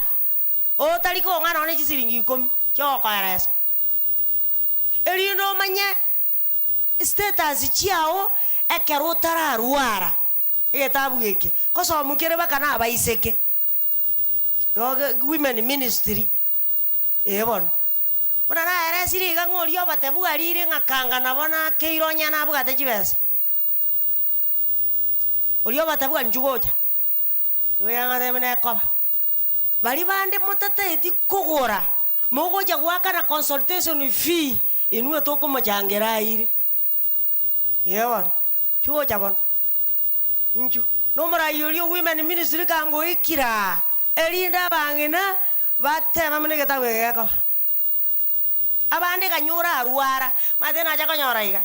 Anya tuli kutumia amatoko igungankia abantu bagokwana yura aje kutumia biungo by'umubiri bikoerese ese gwaikire. Ebiungo akia kugara Biblia bateba ngakabara igwire amachiko ayankuba incheti nkuba letera marwaira ari na letera taba Misiri igekero tutasome tuigwire igebeterere tinga Nyasaye goikato letera marwaire. If you want to confirm 15 verse 26 Exodus amarwaire na leto kweretera Nyasaye totigato senenia enibo ya era nande gwatimoka. Ende ili naenda bakristo aba Seventh Day Adventist Church bakogenda korosi yurochi bamenya goteba nga mam rest in peace bakulikira omonto okwete lirube ogotasoma bono gosegentuki yani nkwana gosoma ngoyo okwete tabugatisha na abantu bare moyo lakini kwe waja nga mamu ekwarenge gento gete na gento gete bono rest in what. Mangana yuma tetana komatenga mama maete ngwa nkonya gento gete mama maete kwangati baiziri omote byo igwete yoko mate byo kwete nakiye kogera egetondo kego sokwa akobekeru eneti tata kwa buganga bona kuru mugabo lakini yekera arenge buyata bugate yanga ya sabali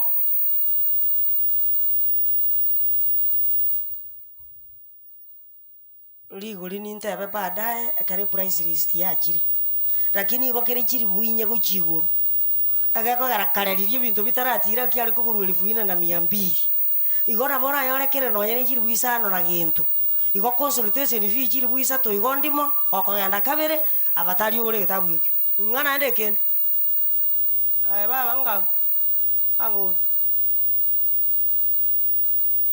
ngitwa agara buati kitabu kutuma ete akaro monta gocha gukona cha monto naiche gukona cha mugundu elindo tene muturugo rero kore makuru mate ngakiogo koregera murime ngate goikotu arobo kombe naye omatebi ngaka kurwabu nanje gogora you pick sense you live and sense we go ahead ngoli kakware baba gose baire igo free of charge ngwate ngoli kole yana ali bara alika yande kesi baadaye omate moinyoleiga ntoche tokoro mochanga so promote abantu bali bairire bitabu lakini akora hakige kama gogetanga na gekamago okay egetabu nkira iganya nchete yekoro kunga no matter what happens life is still beautiful taima ngambo ge babugange njokyo bugate taima ngambo ko bandite boko bate togo sinyugo onchoka lakini obogima no bosera egetabu eke page 55 omwana onde agaito momuro omugabo moise konde ekeramo itatinde kiru omomuro ya karuara obogima buaye omoise koyore nyagitari yabuo igobore yani obogima bw'omumuroyo ebore so moise koyo ekiagera na roko mogwenia omoise koyo akagwenia omumuroria akamatebi oete ngwaitete omwana ominto lakini rinde nche obwanja nimbware kogera tinko gwenia akamubori nakirendo otantigankwe yaya nare wotigokwe mariko tari goteba bo abantu mbarinsaage cyatomuntu agotenga nindore ngitie kuruma yagatinko matebi ne chiebe ngango anda tole kome kanisa egetabu eke abayibori mbare bari bachuare tabana ani omwana abwate mbwe nkongu akasinini lakini kako gatebiri ngana baka goita banga eon tebiri nande kuigwa kwa matenga baba gakinayo kwana kwanyari romogeni abiana biri binyin binalete konyara bagani igama ngana bari kire page 150 no ko yasoma asemetere 3 akamota kamo ora iye garais oyonde otaiye oyonde bano manetu ao moibori yo makairo mwana wa yabako.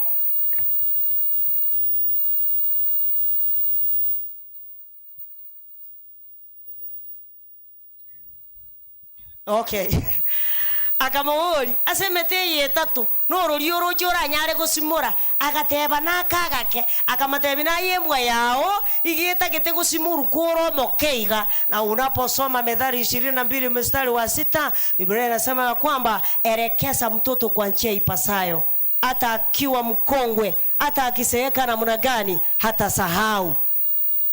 Kitabu ekengete kireko somo na bagaka kinahitaji kisomwe na wazee, sababu kuna kijana mmoja mama yake alikufa, akawa mgonjwa, akaenda hospitali. Akiwa hospitali akaona mzazi mwingine akitembelea mtoto wake, akaona vile anampusu, yani na yeye akajizi ya kwamba baba yake akikuja atafanya the same. Lakini baba yake alipokuja akamsalimia kama mtu wa kawaida. Sasa akaona ni kana kwamba ameumia, mpaka akamwambia niliona mwenzake wakati wazazi wake walikuja walimpusu.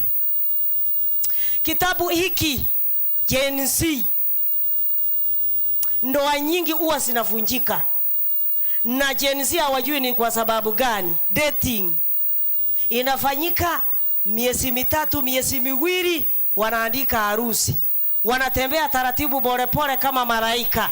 Baada ya miezi 3 unasikia msichana akisema ya kwamba kuna bahati satapia sikukuwa nasijua kwa huyu mwanaume, sasa sitavumilia kuishi na yeye. Hiki kitabu kuna mama analalamika ya kwamba huyu mtoto wangu anaharibu viatu sana. Sasa hivi viatu vikiseeka mimi sitamnunulia. Na mwingine anasema ya kwamba mimi wangu angekuwa na miguu ya kutembea na viatu sababu ni kirema, angekuwa na miguu mimi ningenunua pairs. Hiki kitabu page 76, sijui wanaitwa vyura ama chura wawili walipo ingia kwa mkebe ambao ulikuwa umejazwa maziwa, wakaingia ndani kabisa, maana mkebe ulikuwa umejaa. Walipoingia ndani, chura mmoja akasema ya kwamba hata nikijaribu juu chini hapa sitatoka, na ukweli akakufa. Na mwingine akasema ndio nitakufa, lakini I will try my level best. Ikajaribu kusunguka ndani ya maziwa, ikazunguka mpaka maziwa yakatengeneza pata. Chura ikapata nafasi, ikagusa the edge of the tin hapa juu, alafu ikaangusha mkebe. Chura akatoka ndani akiwa mzima, akiwa hai. Sasa mwandishi anajaribu kutuambia kwamba hata tukibanwa njia gani, tukijaribu Mungu atatuokoa. Kuna wakati mtu anakufa moyo ya kwamba hawa watoto hata nikiwasomesha hawatafika mahali. Wewe wasomeshe, Mungu anajua jinsi atawabariki baada ya masomo. Tusive moyo wakati vitu vimeumana. Hiki kitabu, mwanaume mmoja akatoka nje akaenda kazini, na aliporudi kwa nyumba akapata mama siku hiyo hakupangusa vumbi kutoka kwa meza, na alipowekelea mikono yake juu, suti yake ikatoa vumbi. Akaanza maswali, je, kwa nini hamkupangusa meza? Ona vile suti yangu inaonekana. Mwanamke akamuuliza kwa ujasiri, je, mbona leo umeniuliza hatukupangusa meza? Siku ambazo nilikuwa napangusa meza, mbona hukukuwa unasema ya kwamba leo nimefanya jambo fulani? Wanaume wanataka wakati vitu vimeharibika ndio unajua ya kwamba kumbe hapo awali alikuwa anaona. Wanaume tuambie live wakati nimefanya vizuri, ili nijitie moyo. La sivyo mimi nitastarehe, sababu ninayemfanyia mazuri ni Bartimayo ambaye ako na macho lakini ni namna gani? Ni kipofu. Ara sirekende ikakera agaro montaire kitabu. Yani kama na kaeresa yangu mtu taigetia ngang kitabu hiki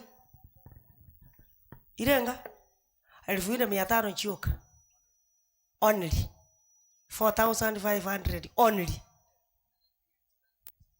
Yes, and the cheap is expensive later. Ekatabu ekenge bugata machiko 10 yobororo. Nane nke bugata machiko 10 yomogoko. Bora wana sana rege kongo kigeo tanganya gutagite otware emechando. Tebia abantu ngamo manyete nganje ndi gutwara ibaga. Tebia abanyakenyoro. Amo maete meromondi ikirete liko ngarao ndanyare gotoka. Ekerura atoke yora nyora nabo nabarabuo ase bali kirumba ligotoka. Hiki kitabu kwa nani? Aratika. Ekanisa yeke bugata banta batakaboka. Ekitabu yeke. Aya, ngere kanisa. Kanisa neke bugata. No matter what happens.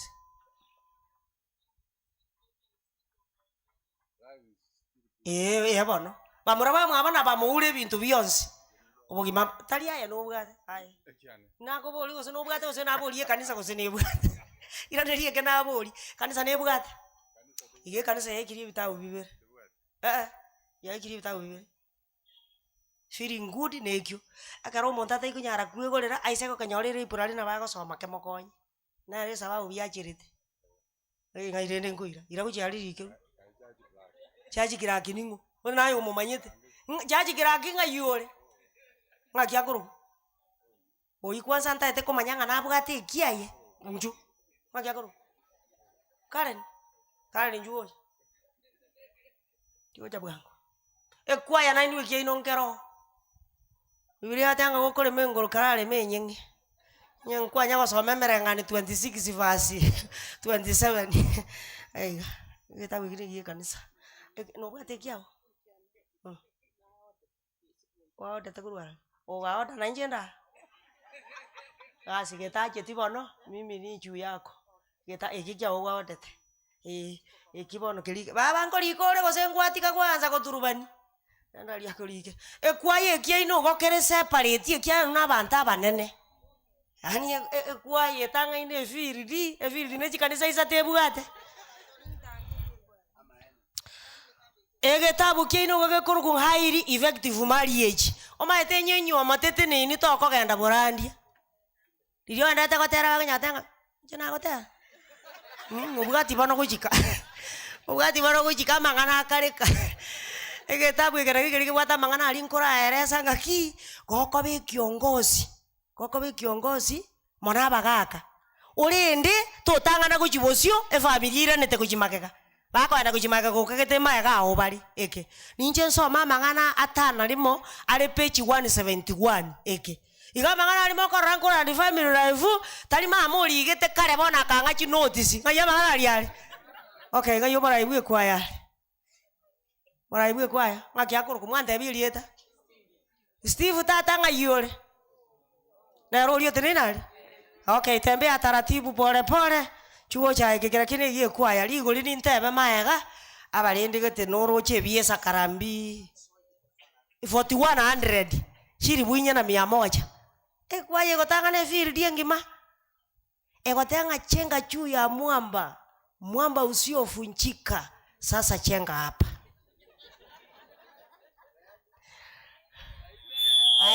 kwalikire chachi kwaya okuya babugiga okay tiankore babugiyo igu mate sese ya toketie kebaki ndirie kebaki gega watu Kenyama.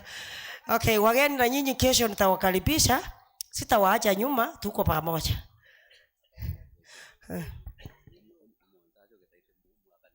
Kitabu kende kira umulisi hata etegwa kanero mondo tatigoma ate gwikama cheni sinimbuate gitabu bali barengereti ko ba people njengerete mambi those ones who are planning to be people nimbuate gitabu kibugata mangana atatu kurarigiriri amangana atatu yengenjo elindo mago chaka kobanga ko ba people tako nyagatanga no tete ko ba people tara manya mashariti yo monto ko ba people wante ko tuara Steve wata kwali kire chachi kwa okay nechinza chaera niligoji kote tingore ana kwa ngobo moyo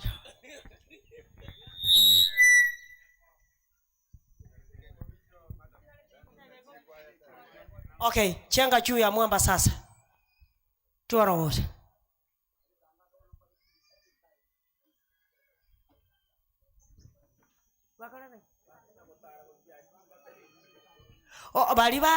balirende ebikembiro pastor atebetenga chinyanya chiri chingiye chikoronga bosio chingundo chiaronga maega bona ebikembiro biri bya bantu bali bande bono ebikembiro bono tara gocha you are free chitake chikome chitigarete injuna ebwenyore getabu chinga kingo ikachire otanyorwa morandia wakati itafika utapata muhubiri. If you want to confirm ya kwamba kuna yakati hatutakuwa na wahubiri 8 verse 11 and 12 Amos.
Dhoruba ikija wanguka, anayemtumaini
tumtegemenie mwamba, yeye aliyetuumba. Tumaini letu liwe kwake, hufanya boma kutuzingira, hutuokoa wakati wa dhoruba. Ngome na kimbilio, yu msaada wa karibu, jenga tumaini lako kwa Yesu mwamba imara. Kristo ndiye mwamba wa kale, yuko jana leo milele, tumaini la vizazi, amini jina lake pekee. Asema sitamtupa, yuko salama. Falme uwepo hupita, fahari vyeo hupita, dunia na uzuri wake hupita, Yesu adumu milele. Kristo ndiye mwamba wa kale, yuko jana leo milele, tumaini la vizazi, amini jina lake pekee.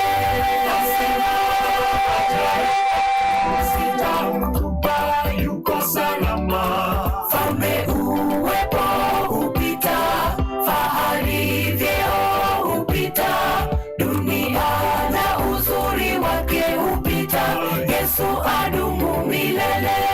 Kristo ndiye mwamba wa kale, yuko jana leo milele, tumaini la vizazi, amini jina lake pekee. Sitamtupa, yuko salama. Falme uwepo hupita, fahari vyeo hupita, dunia na uzuri wake hupita, Yesu adumu milele.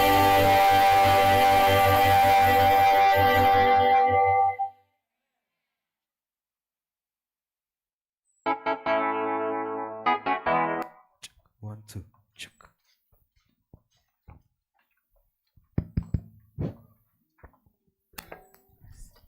Number 52. Number 52. Nipe Biblia, nyota ya furaha. Tuimbe. Nipe Biblia, nyota ya furaha, wapate nuru wasafirio. Hakuna la kuzuia amani, kwani Yesu alituokoa. Nipe Biblia, neno takatifu, nuru yake itaniongoza. Sheria na ahadi na upendo, hata mwisho vitaendelea. Tuachie hapo.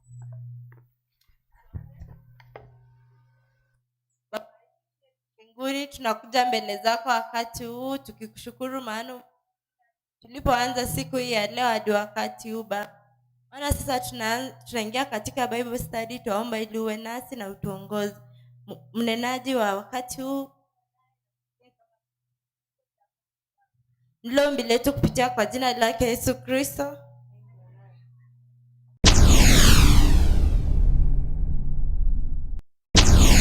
Hamjambo. Hamjambo. Ni wakati wa uchambuzi wa Biblia ama Bible study, na jana tuliweza kuangalia tukapata ya kwamba Mungu alifanya mbingu na nchi kwa siku ngapi? Aratika iko marosete umate wambugaterereti morochapa. Mungu aliumba kwa siku 6, siku ya 7 akafanya maneno 3. Moja, akapumzika, akaitakasa, akaibariki, akaitenga, akaitakasa, akaibariki. Maneno 3. Sasa jiulize, je, mimi katika maisha yangu haya maneno nayatenda? Na nilikuja kugundua ya kwamba kumbe hata Yesu alikuwa anaingia kwa sinagogi siku ya Sabato. Hakuingia siku yoyote kati ya hizi siku 6, lakini siku ya Sabato alikuwa anaingia sinagogi kuhubiri. If you want to confirm, Luke chapter 4 verse 16. Inasema hivi, na iseme akaenda Nazareti, hapo alipolelewa, na siku ya Sabato akaingia katika sinagogi, kama ilivyokuwa desturi yake, akasimama ili asome. Hivyo basi siku ya kusoma ni siku ya saba, ambayo ni siku ya Sabato, kama tulivyosoma jana katika kitabu cha Leviticus. Hata ukisoma Marko 1 mstari wa 21, Mark chapter 1 verse 21, Marko inasema hivi, samahani kidogo, wakashika njia mpaka Kapernaumu. Yes. Na mara siku ya Sabato akaingia katika sinagogi. Siku ya Sabato akaingia katika sinagogi. Akafundisha. Shinda ukijua ya kwamba siku ya kufundisha ilikuwa siku ya Sabato. Maana Biblia imethibitisha. Je, Sabato uanza lini na uisha lini? Swali. Tunaanza kutunza Sabato saa ngapi?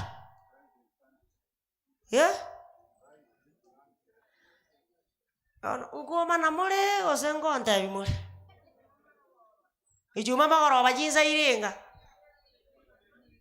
Wakati jua limefanya nini? Linatua. Okay, tunasoma wapi? Osengo igwete lima mo minogo tebanga kolia gure, iyo Sabato ya chakire. Ande kolia hule go Sabato ya elire na no bwate tikorugo so no bwata sora koni family y'umuntu. M-Pesa you have to confirm. Lazima uone jina ya kwamba confirm you have received. Usishughulike na mambo na M-Pesa balance. Maana M-Pesa balance utaona ameandika ya kwamba M-Pesa balance blocked. 23 verse 32 Leviticus. 23 verse 32 Leviticus. Inasema hivi, itakuwa kwenu Sabato ya kustarehe kabisa, nanyi mtazitesa nafsi zenu. Siku ya 9 mwezi wakati wa jioni, tangu jioni hata jioni. Yes. Mtaishika hiyo Sabato yenu. Tangu jioni hata jioni. Lakini wakati mwingine tunaanza hiyo jioni, alafu tukifika saa 11:30 wakati elder anatangaza, unasikia wengine wakiuliza mbona anapeleka mbali hivi? Na huyu elder na yeye ana summary. Sasa siamalize ili tuweze kuenda. Sana sana wale wamama wako na chama mbalimbali. Unajua kuna wamama wa Adventista wako na chama, wanafanya siku ya Sabato saa 10. Ako kanisani lakini anafikiria wapi? Chama. Ni vile hajasoma kitabu cha Amos. Hiyo utaenda kujisomea. Sasa kulingana na program, mwandishi anatuambia kwamba you and I must know and relate well with the God of creation. Mimi na wewe lazima tulilete, tuwe na mawasiliano mema. Tulilete uhusiano mwema kati ya Mungu muumba wetu. What kind of creator is our God is a question. What kind of creator is our God? Sasa muumbaji wetu ni wa namna gani? After creating the earth, did he go on to bigger and better things? Yes. Our God is number 1, a caring God. Yani anatulinda, anatujali, anajali mazirai yetu, maisha yetu yako kwake. Lakini kuna baadhi ya watu tunaona ya kwamba maisha yetu ni kwa hiari yetu. Na unasikia mtu akisema ya kwamba vile unaniona hivi kama si nguvu zangu, kama si ujasiri wangu, kama si hekima yangu, singekuwa hapa mahali nilipo. Wewe unajidanganya. Ndio maana unaposoma 22 verse 2 Proverbs, Biblia inasema kwamba masikini na matajiri hukutana pamoja. Okay, number 2. Who was this creator God? The privileged position of the creation of human beings is shown by the fact that it is as if it was made at some gathering that required a special decision. The plural, let us make man, indicates the solemnity of the decision and stresses that something new and important is about to happen. Something new. Ya kwamba let us, wakati alikuwa anaumba mbingu na nchi, alikuwa anasema na kitu kinatendeka in 5 days. Lakini siku ya 6 akamuumba mwanadamu, akamwambia Yesu ya kwamba huyu mwanaume hafai kukaa peke yake, let us make. Na siku ya 6 alisema sasa mahali imefikia, wacha tumuumbe mwanadamu ili aweze kutunza ulimwengu na vyote vilivyomo. Na ndio maana Adamu akaumbwa. Kisha baadaye Mungu akaona ya kwamba si vyema. Sasa number 3, a display of God's love. Imagine, with loving care, Christ kneeled over Adam, shaping his hand and every part that made him a human being. Yani Yesu akaweka magoti chini, akaanza kukuumba vile ulivyo. Lakini kwa bahati mbaya, mimi na wewe tunamtoa Yesu makosa ya kwamba mbona akaniumba hivi, mbona akaniumba mfupi, mbona akaniumba mrefu, mbona akaniumba mnono, mbona akaniumba mwembamba, mbona akaniumba mweusi tititi. Sana sana weusi tititi wanasumbuka sana. Yani mtu anataka na yeye achiongezee. Lakini ningependa nikufahamishe ya kwamba hiyo sura yako vile ilivyo, you are the image of God the way you are. Na wale ambao wanataka kujipodoa ili na yeye aweze kuonekana maridadi, you are wasting your time. If you want to confirm, Songs of Solomon chapter 1 verse 5. Hiyo ni ya wanawake wale ambao ni weusi tititi. Nilikuja kugundua ya kwamba hata nikiwe mweusi vile nilivyo, kumbe mimi ni wakupendeza machoni pa Mungu. Ndio. Okay, Songs of Solomon chapter 1 verse 5. Yasema hivi. Yes. Mimi ni mweusi mweusi. Mimi ni mweusi mweusi. Lakini ninao uzuri. Lakini ninao uzuri. Enye binti. Yes. Ninao uzuri. Tungesoma Biblia ya Kiruga inasema ya kwamba inchegondo mumwamu ti, lakini ndo yobwoko gokya. Haleluya bakungu aba muamu. Chikubali vile ulivyo. Chifanyie self esteem. Wakati wengine wanakufanyia shilingi 200, waambie mimi natoshea 2,000,000. Haleluya. Sababu I'm the image of God. Yani tunapenda kujishusha bei, tunashusha bei mpaka mtu anakuona ya kwamba wewe si mtu wa maana. Na kuna kitabu huko niliona ya kwamba ikiwa wewe ni mtu wa kudharau watu wengine, kwanza umejianzia wewe mwenyewe, umejianza kujidharau. Hautaanza kudharau mwingine kabla hujajidharau. Lazima ujiheshimu ndio uweze kuheshimu mwingine. Wale watu wako na madharau, kumbuka ya kwamba hata wewe umejidharau, you personally. Okay. Mwandishi anauliza, why did God create?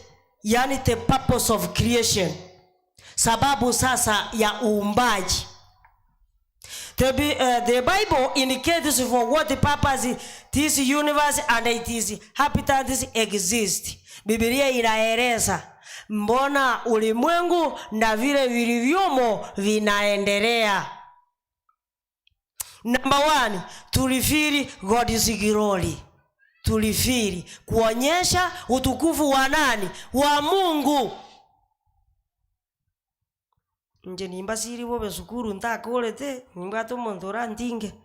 The heavens declare the glory of God. Yaani tunapoangalia mbingu, tunapoangalia mawingu, tunapoangalia stars, moon, yani zinadeclare ya kwamba Mungu ndiye muumbaji. If you want to confirm 19 verse 1 to 4 Psalms.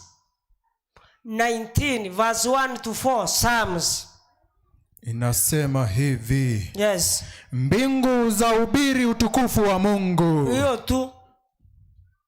Mbingu za ubiri utukufu wa Mungu. Na anga latangaza kazi ya mikono yake. Na anga yatangaza kazi ya mikono yake.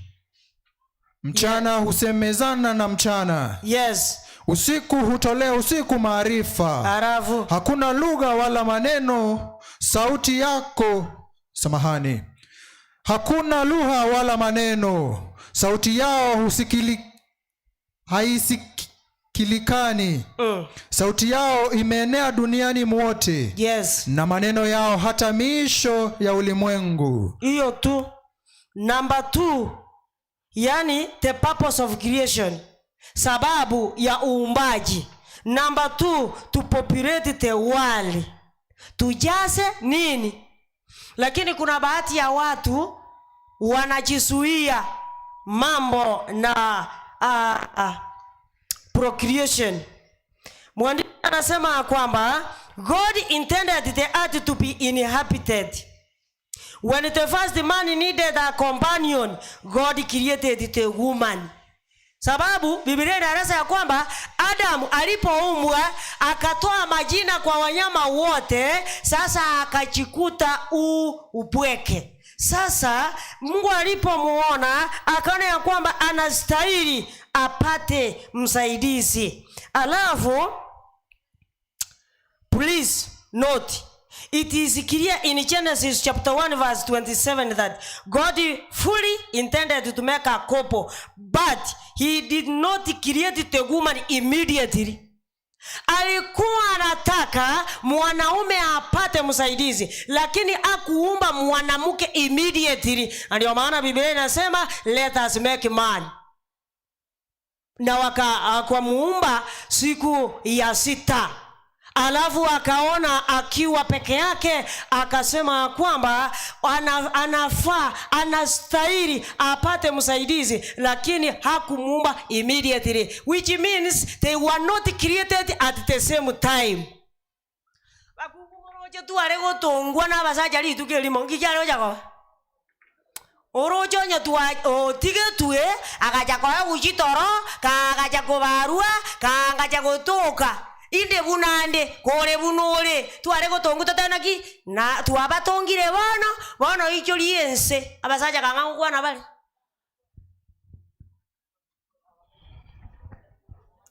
Okay. Yes.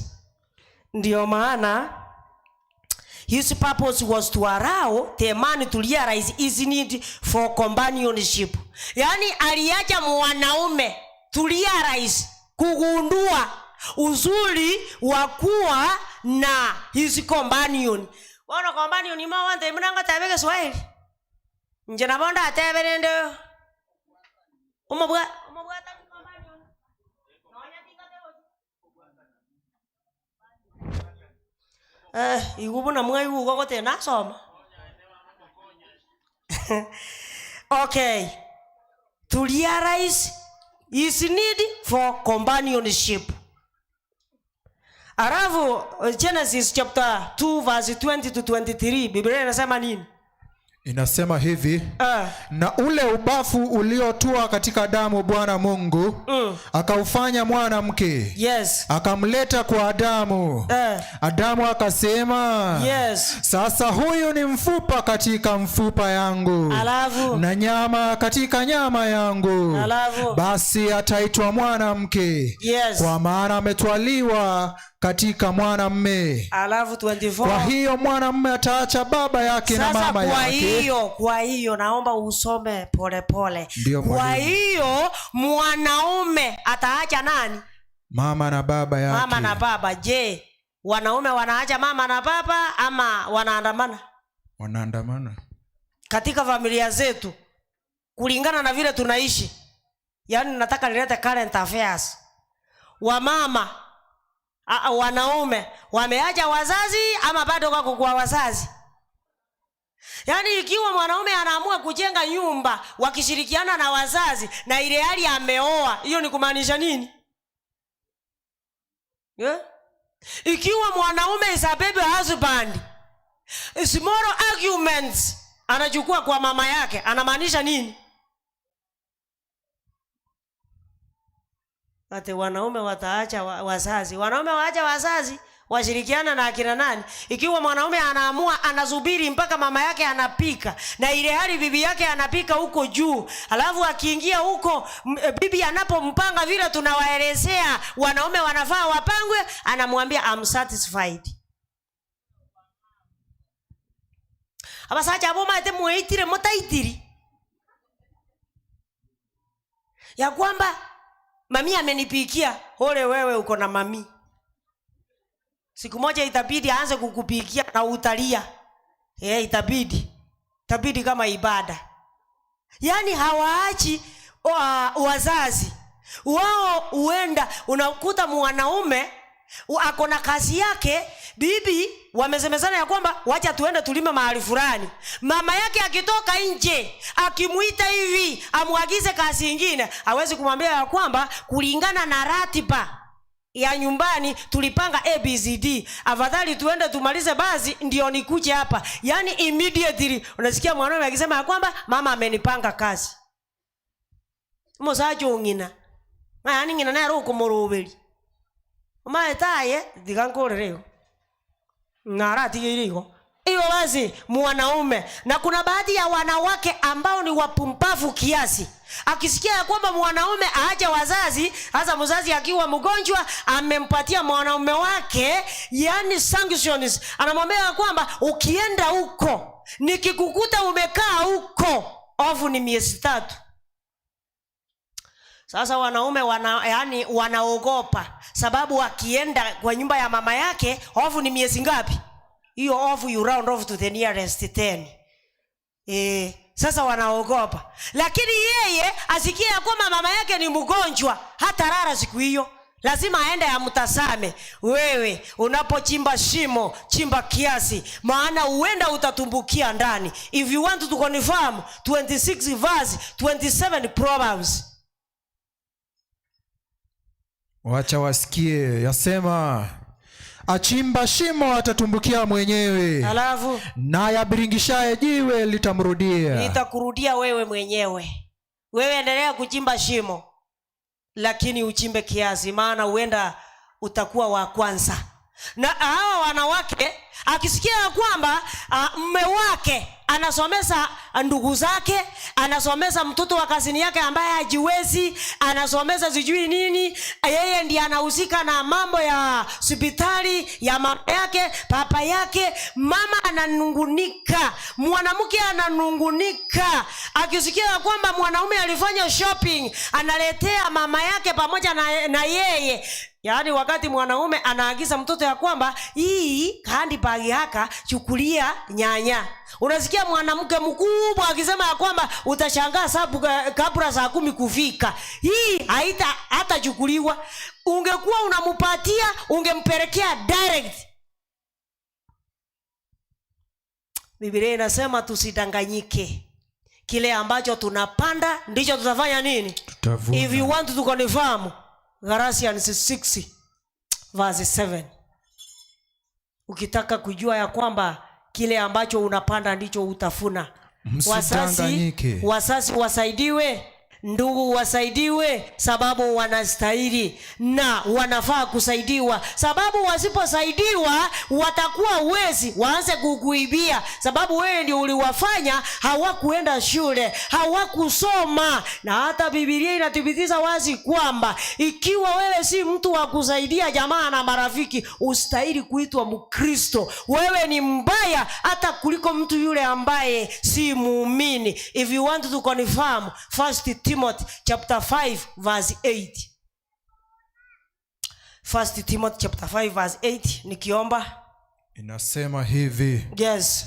Lakini mtu yeyote samahani, lakini mtu yeyote asiwatunze walio wake, asiyewatunza walio wake, yaani wale wa nyumbani mwake hasa, ameikana imani, tena ni mbaya kuliko asiyeamini. Wewe ni mbaya kuliko asiyeamini, sababu hutaki wenzako wasaidiwe. Mungu wa mbinguni atusaidie tuwe watu wa msaada kwa wengine, sababu Biblia imetuagiza katika jina la Yesu. Amen. Mwenyezi Mungu awabariki. Amen. Reso nyingine tutaangalia the significance of creation. Mwenyezi Mungu, tuacha mbele zako asubuhi ya leo tukitoa wingi wa shukrani, maana sisi tumeweza kufika siku ya leo. Asante, maana ili kupendeza masaa kama haya tuweze kujifunza mambo na Biblia. Tuomba baada ya hili juma yale ambayo tumejifunza tuyaweke kwa vitendo. Wengine wanapotuona wawe na mfuto kutoka kwetu, ili wapende jina lako, wapende neno lako, waje kwako hata bila kwa kuambiwa neno, watoke mchana peupe kama anavyosema Ezekiel, sababu tutakuwa tunajidhihirisha wazi kwamba tumekutana na wewe jinsi ambavyo hatujawahi kutana. Tunapoenda kwa kipindi kingine, tuomba ubariki mnenaji, tuweze kusikiliza sauti yako wala si ya mnenaji, tenda kulingana na mapenzi yako. Ni katika jina la Yesu tumeomba tukiamini. Get the point. Take a step forward. Watoto. Kuwa na bahati mkitembea mbele. Watoto. Walimu wa watoto wangekuwa hapa mapema. Watoto, tuna bahati. Watoto, tuna bahati. Abana bali baikaranzira korali nebingina. Birine bingina bikaranze tali. Ebibiko ligere limayegebi. Inu. Naangalia nyinyi ni vimama ama iko namna gani? Sababu naita watoto.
Na wasalimu katika jina la Yesu. Amjambo.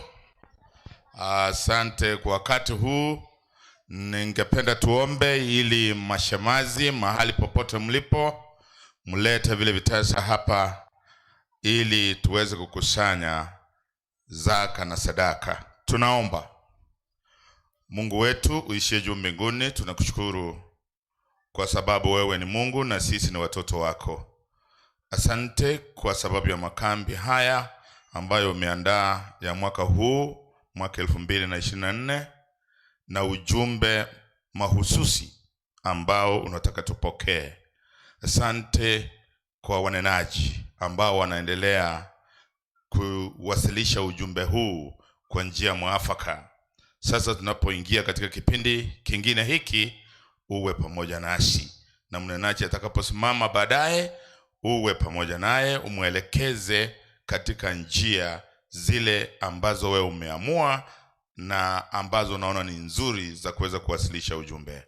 Tunaomba na kuamini katika jina la Yesu Kristo aliye mkombozi wetu. Mashemazi, weka zile sanduku zetu hapa, alafu tukusanye.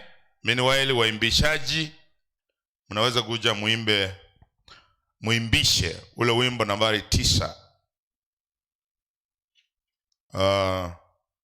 Deacons and deaconesses, please, can you do that one very fast, because we don't have plenty of time with us. 1, 2, sound check. Number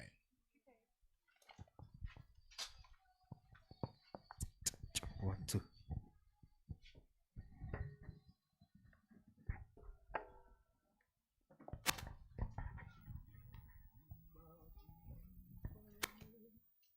Mbaji mfalme vitu. Tuimbe. Mfalme vitu vyote vyako, ni kwa ukarimu wako ninabarikiwa, ni kwa ukarimu wako ninabarikiwa.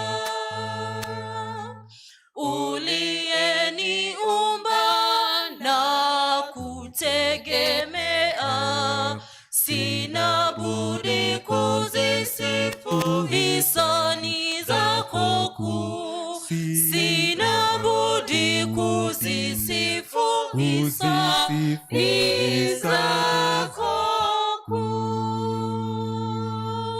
Nitatoa nini kwanza vyote vyako, upendo wako wadai moyo wa shukrani, upendo wako wadai moyo wa shukrani. Nipewe neema, niwe na uwezo wa kuishi kwako Bwana siku zangu zako, wa kuishi kwako Bwana siku zangu zako. Mbaji mfalme vitu vyote vyako, ni kwa ukarimu wako ninabarikiwa, ni kwa ukarimu wako ninabarikiwa.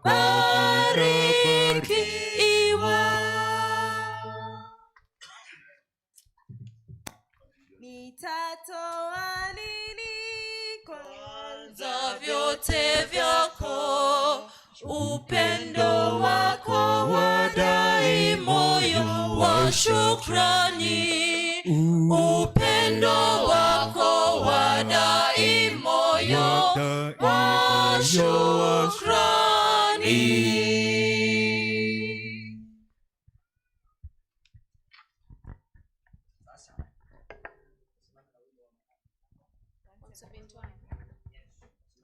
Tusimame na wimbo wa makambi nambari 171.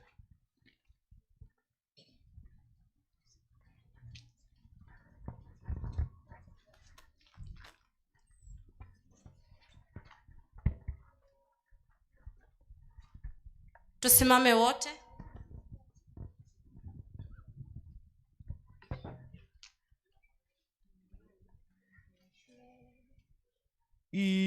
Imeanzishwa hukumu, imeanzishwa. Tuimbe. Imeanzishwa hukumu mbinguni, tutasimamaje sote apimapo hukumu hakimu, kila wazo na tendo, Tutasimamaje sote katika siku kuu ile, dhambi zetu zitafutika ama zitatuangusha.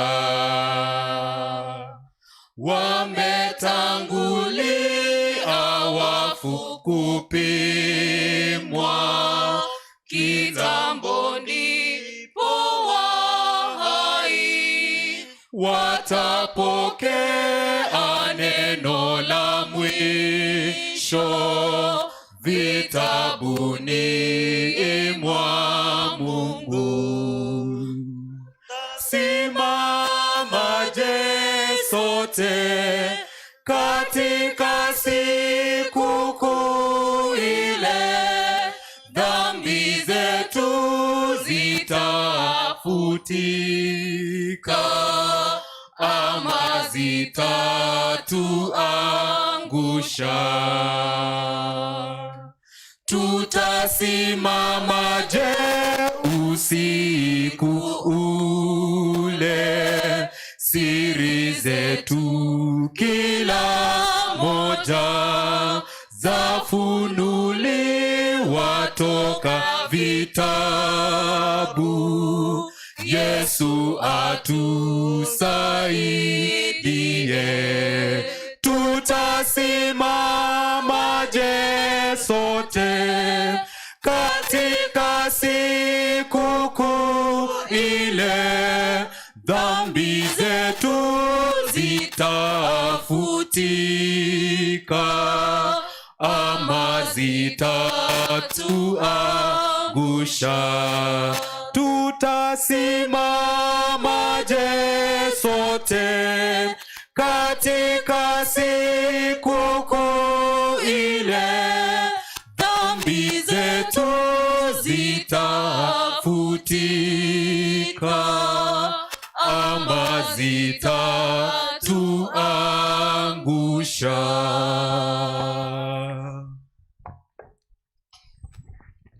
Kwa wakati huu tunaenda kusoma fungu kuu. Naomba sisi wote tuweze kuchukua Biblia zetu. Tunasoma kutoka kitabu cha Romans chapter 8 verse 30. Nitaweza kusoma kutoka kwa Kiingereza na kisha nitasoma kutoka kwa Swahili. Biblia ya Kiingereza yasema hivi: Moreover, whom he did predestine, then he also called. And whom he called, them he also justified. And whom he justified, them he also glorified. The book katika Kiswahili inasema hivi: na wale waliochagua tangu asili, hao akawaita, na wale aliowaita, hao akawahesabia haki, na wale aliowahesabia haki, hao akawatukuza. Hayo maneno yatafunuliwa na mhubiri. Tunaomba. Mungu wetu uishie juu mbinguni, tena tunarudi kwako kukushukuru kwa sababu ya vipindi jinsi vinavyoendelea. Tunakuja kwako wanyonge jinsi tulivyo. Baba, tuonee huruma ili utuweke katika sehemu yako, tuweze kusikiza neno lako, lituongoze katika kila hatua.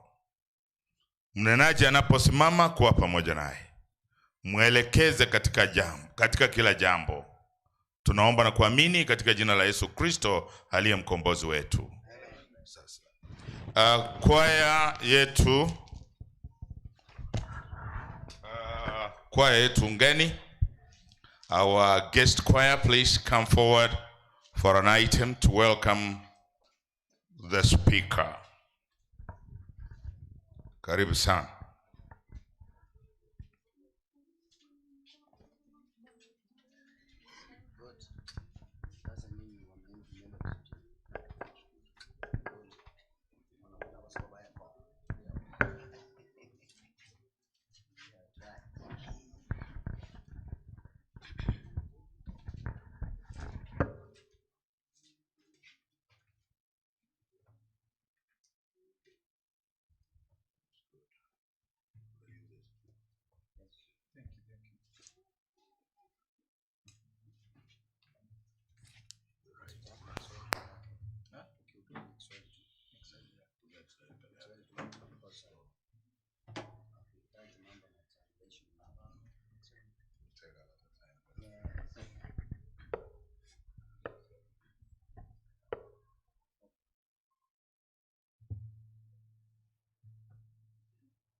Katika giza ndani ya nuru babangu, swali nimejiuliza moyoni bila jibu, naomba Mungu unisikie.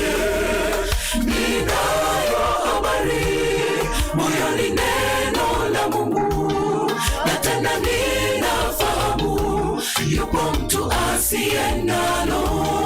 Ningeliweka nuru ninao juu ya kiango, wengi wangepata okolewa, lakini nipo chini ya pishi, mwanga wangu karibu kuzimika. Ya kwamba sisi ni kama wafu ambao hawawezi kuchagua sana wala jeneza, ni lazima tufuate sheria na kanuni, la sivyo tusimamishwe. Je, ni kawaida kuishi katika giza ndani ya nuru babangu? Swali nimejiuliza moyoni bila jibu, naomba Mungu unisikie. Ninayo habari moyoni, neno la Mungu, na tena ninafahamu yupo mtu asiye nalo. Ningeliweka nuru ninao juu ya kiango, wengi wangepata okolewa, lakini nipo chini ya pishi, mwanga wangu karibu kuzimika. Ya kwamba sisi ni kama wafu ambao hawawezi kuchagua sana wala jeneza, ni lazima tufuate sheria na kanuni, la sivyo tusimamishwe. Nyakati kama hizi Mungu, tumaini letu li mikononi mwako. Adui yule aliyejeruhiwa amepona, anapiga vita wanao. Hatuna nguvu ya kutetea imani, kwa ujasiri tushikilie, tukapate nusurika. Wanaomwaga damu uwakumbuke katika roho, tufundishe kukusubiri tuwapo kwenye bahari pevu. Tufika kwa mji mpya, tutakiri kwamba hakika umetushindia. Hatua zetu ziongoze Bwana katika nuru. Nyakati kama hizi Mungu, tumaini letu li mikononi mwako. Adui yule aliyejeruhiwa amepona, anapiga vita wanao. Hatuna nguvu ya kutetea imani, kwa ujasiri tushikilie, tukapata nusurika. Wanaomwaga damu uwakumbuke katika roho, tufundishe kukusubiri tuwapo kwenye bahari pevu. Tufika kwa mji mpya, tutakiri kwamba hakika umetushindia. Hatua zetu ziongoze Bwana katika katika nuru.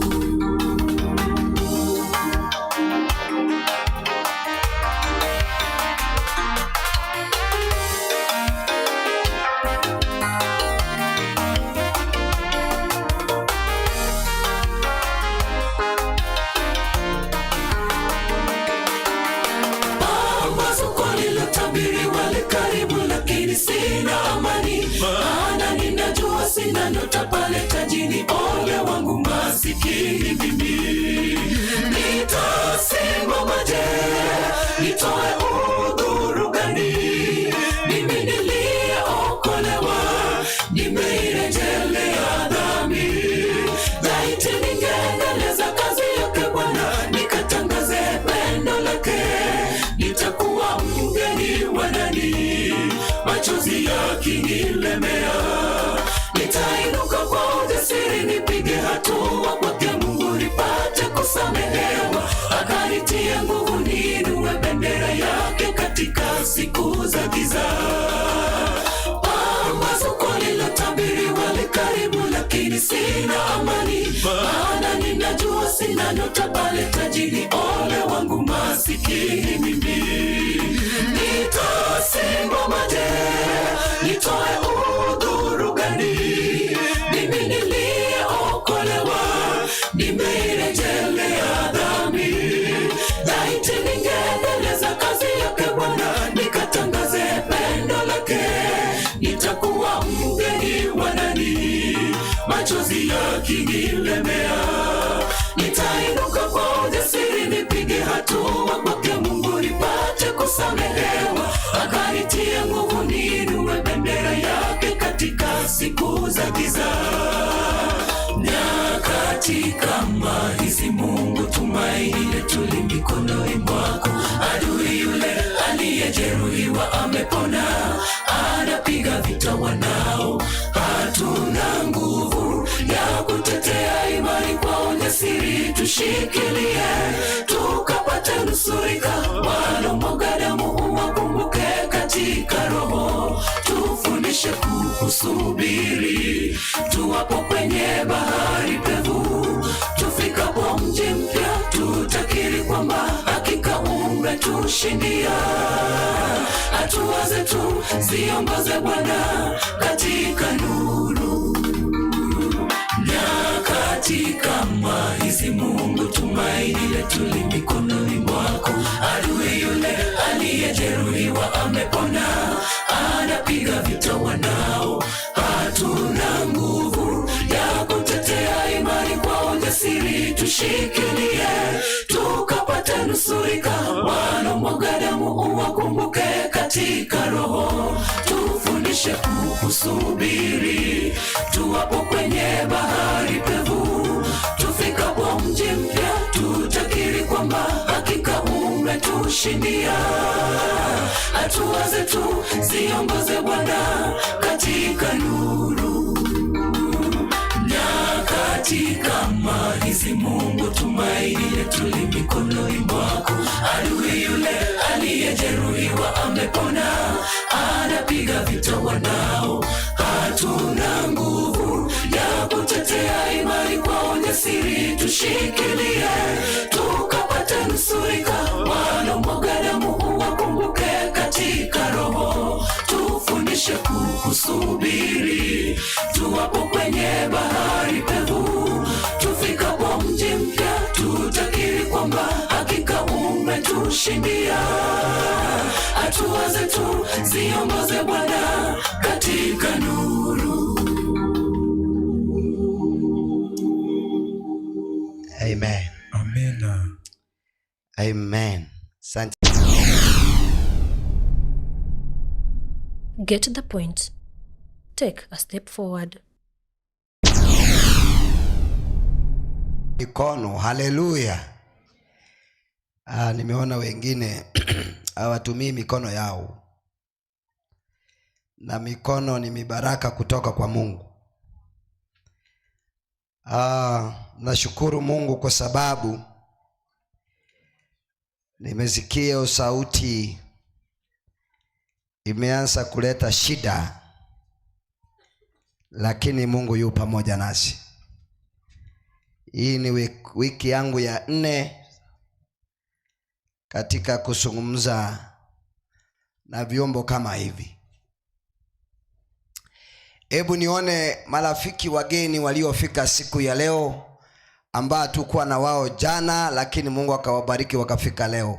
Hebu nione kwa mikono niweze kuwakaribisha. Hebu nione. Haleluya. Karibu sana na Mungu awabariki. Jana ndio tulikuwa wengi sana, ni vile mliongeza leo. Na ninadhani kesho tutakuwa wengi zaidi. Tulisema kwamba kila mtu aweze kwenda nyumbani na aweze kuja na mwingine. Kwa hivyo nashukuru kwa sababu la ongezeko. Watoto mahali ambapo wamekaa, walimu, kuanzia kesho nitahitaji watoto wote katika kanisa hili ili niweze kuwapata kwa karibu. Yule anasumbua ninamfinya finyi.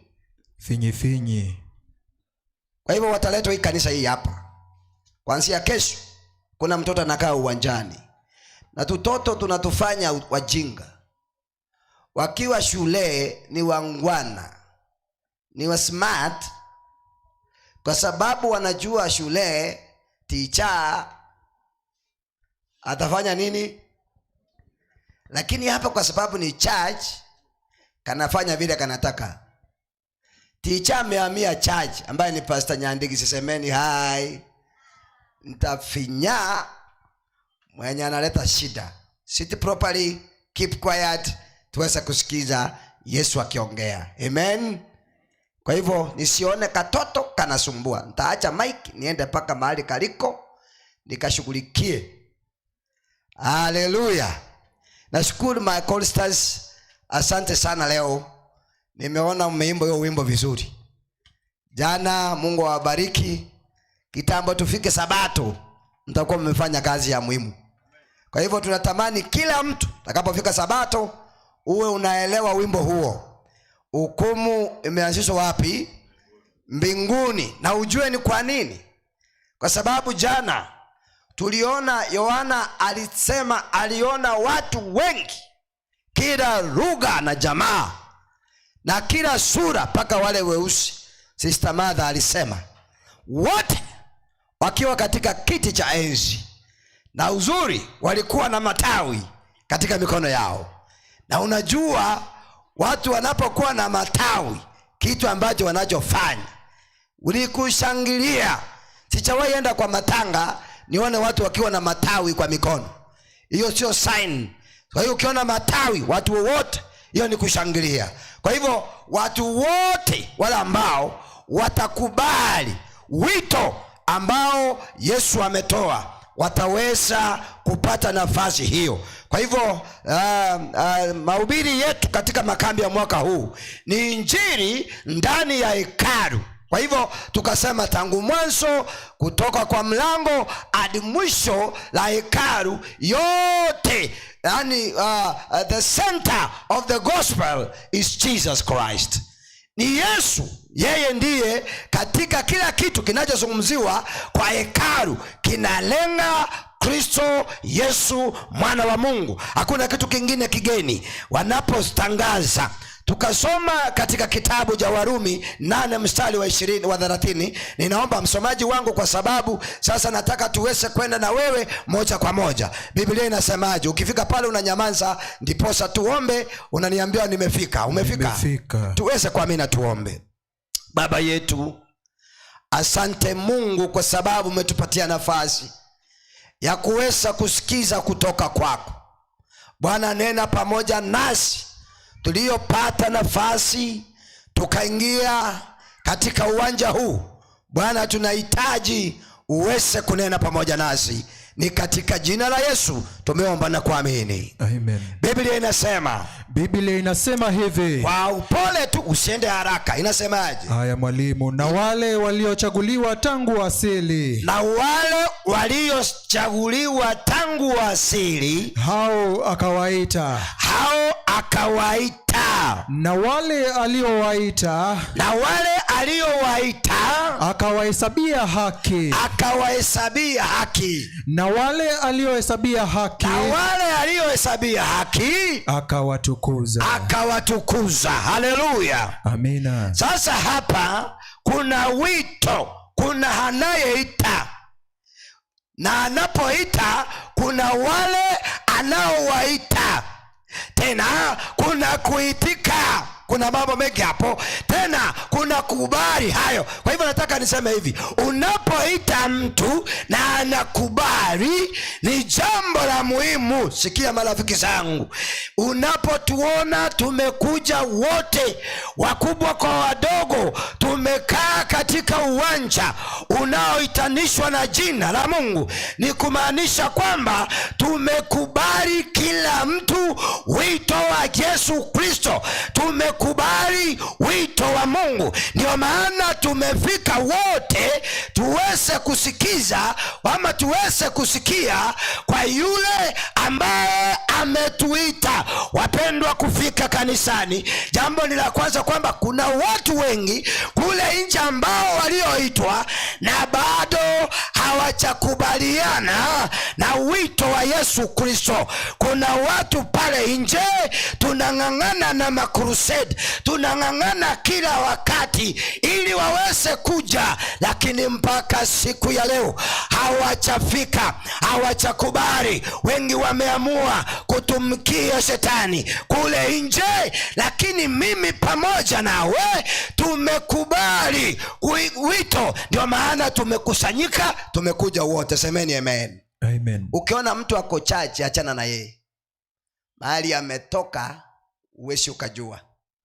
Ukiona mtu amevaa nguo kanisani, wacha kuweka mdomo pale. Hii dini si kazi rahisi. Mambo na kanisa si kitu rahisi. Ukiona mtu anatukanwa leo na hiyo sabato nyingine anakuja, usifikirie ni kazi rahisi. Kuna watu wameelewa ambaye amewaita ni nani. Wanasema liwe liwalo, tutaweza kukaa kwa yule ambaye. By the way, unapoona mtu anakueleza kwamba mwenye anaenda kanisa na mwenye anaendi wanafanana, ukora, uongo mtupu. Timba weka ininje, hiyo ni uongo kabisa. Mimi niko mbele kiasi kintekeke basi nyete batameti kuru kanisa dada. Kuna watu wanadungwa vichiti kwa sababu ya Ukristo wao.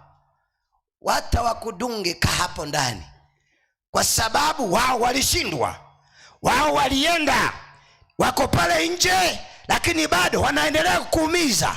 Wako pale nje na uende kawa bado wako hapa ndani, lakini bado wanakuumiza. Hata kama watakuumiza kiasi gani, sikiza sauti ya mmoja aliyekuita ambaye ni Kristo Yesu. Sikia marafiki zangu, wenye wanaocheza mpira, mimi si fan sana kwa mpira, lakini sheria inasema kwamba, sikiza, mtu mmoja tu umepewa kwa uwanja usikize, ni mtu mmoja. Anaitwa nani? Referee. Wengine wote wanapowashangilia, hiyo inaitwa kelele, noise. Na usiwezi ukasimama kucheza mpira kwa sababu wameshangilia. Wewe unaendelea kwa sababu una lengo. Haleluya. Naomba msikie, naomba mbingu iwashike kabisa. Igoleba mbwatere mwigwege nteke, na sabire igoleba mbwatere. Sikiza kwa makini, usisikize sauti za wengine. Unapokuwa kwa uwanja, weka mawazo yako kwa yule ambaye amekuita. Oliokorangerie ukisikiza wengine, bintombire bakoroka yellow card, kuna red card. Tima yetu sema nende kusenga kibikoro kusentenge danger tayanya kutoka. Na green card hizo zote kuna wenyeji mnaelewa. Ukianza kusikiza sauti za watu wengine, wewe kubali kusikiza sauti ya nani? Sikiza sauti ya Mungu peke yake, kwa sababu ni yeye amekuita. Kuna tabia abantu wanawaeleza kwamba mimi nilibahatika kidogo kwenda sports za primary zamani za kale, wakati sports za primary zilikuwa sports. balenga baje zisibote jinguru. Sasa ile tulikuwa tumevaa sweta, usi imeisha lakini bado ni sweta. Unakumbuka ile kinyasa tulikuwa tunavaa? Hata ukichapwa kiboko na mwalimu usikii, kwa sababu kuna viraka mingi ilikuwa inapangwa hapa. Imagine hata watoto wasichana ama ni aje, si mnakumbuka? Mtoto msichana ako class 8 na amekanyaga chini na viraka ni mingi. Tusichana tu leo, mami, na hiyo ni kutoboka tu, kametoboka tu kidogo. Mami, sifai. Hichari, kuna wakati wetu sisi hatukuwa tunaona nguo. Halo, wanaume tukumbuke. Ulikuwa napewa nguo moja, wewe ni mwanaume na umetairi, na unapewa nguo moja ina serve two masters. Juu na wapi? Wewe ukanunua, pesa ya kununua nguo mbili hakuna. Kwa t-shirt ntambi inaenda paka wapi? Na bado wewe ni kijana wa poma. Halo, mimi ninapokumbuka, by the way sijui hili toka wapi, lakini waje niseme, kuna wakati mwalimu alikuwa anasimama kwa baridi na anasema sports sasa zimeenda mbali, sasa wengine mtabaki nyumbani ama shule, wale wanaocheza peke yao ndio wanaruhusiwa kufanya nini? Kwa nini? Kwa sababu hawaendi na miguu. Tumefika kiwango wanaenda na nini? Tunasikiza, kwa sababu tunaona hiyo mwalimu, hiyo head teacher, hiyo ni yako. Kwa mawazo yetu tunasema utajua sports nayo hata kama ni mbali kiasi gani tutafanya nini? Tunajipanga. Wale vijana wengi tunafuka mlima tumaji, tunaenda mbali. Kitambo wafike na gari hapo wanatupata kwa uwanja. Sisi ndio tunawakaribisha. Hata tusikuje hata kama ni mbali, kwa sababu ni kitu ambacho tunataka tuweze kuona. Lakini kuna shida unapokuja kwa sports kama hukuhitajika hapo. Kuna hasara nyingi, kuna hasara. Sasa wakiambiwa on your mark set, wanasikia pap, wanaanza mbio. Na sisi wenye hatukualikwa tunaanza kupiga kelele mingi kutoka nje. Minyoka! Na sasa hiyo na sisi tunasimama. Sisi tunakimbia vile wanakimbia. Imagine tunafanya kazi mbili. Kelele na kufanya nini? Tunapiga kelele na kufanya nini? Wao wale wa ndani wanafanya kazi moja, kwa sababu wao hawapigangi kelele. Kazi yao ni kukimbia, na wanalengo, kuna sehemu wamelenga, wanatamani waweza kukimbia. Alafu sisi tunatimua mbio hapa nje na kupiga kelele ya kienyeji, minyoka. Sasa mahali nilikuwa naona shida ni wakati wale wamefika kwa kamba, wanaanguka chini, wanapata wahudumu. Sisi wenye tulikuwa tunapiga kelele, si kuna wale wahudumu wa kuwapatia hewa? Kwani sisi hatukuwa na stahili hewa? Na hiyo kazi yote tumefanya nini?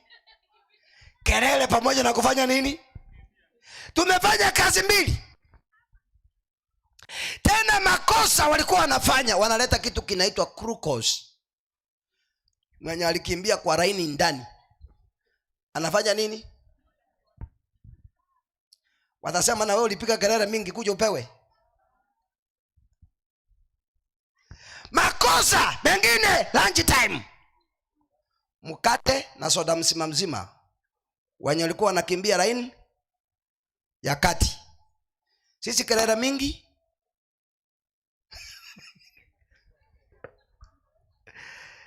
kelele mingi. Kazi tulikuwa tunafanya ya muhimu ni omba. Tunapata mtu amenunua miwa, kindomi, unaanza kuomba. Sasa umekuwa mtumwa. Rafiki yangu, sipendi kukimbia nje. Mimi natamani kukimbia ndani, kwa sababu ndani kuna zawadi, kwa sababu ndani kuna kitu cha muhimu. Sipendi katika safari hii kukimbia ndani. Mimi nataka kuingia ndani, nikimbie, kwa sababu ambaye ameniita kuna zawadi ameniwekea pale mbele. Sipendi kukimbia nje. Bantu mbali kanisa banje tamangana y'abantu abukulitia mangana y'abantu abigiti stock. Yeye ndiye anajua fulani vile walikimbizana na mke wake usiku. Ukimuuliza kutoka juu, uko na kagunia kakuweka vitu za watu, na hakuna mahali utapeleka soko. Msichana mwenye ametoa mimba, wewe ndio unajua, tukicheki kwa gunia yako umerusha hapo. Mwenye amenunua shamba na akashindwa kulipa mwenye kusoma sana, nani unaeleza vitu, ukianza kumweleza anakuuliza ni wewe ujui, hiyo tulijua kitambo. Kuna watu wa kufunja watu moyo, bantombale bako itaba ntomoyo. Unapofunjwa moyo usije ukakataa, tuendelee, kwa sababu pale mbele kuna yule ambaye ametuita. Marafiki zangu, kuitwa tumeitwa nayo. Najua kuna watu makosa itaweza tokea, onye nyoko nyore tobulito chuma marogoba ne sabato ya bwate tinga ikwalenge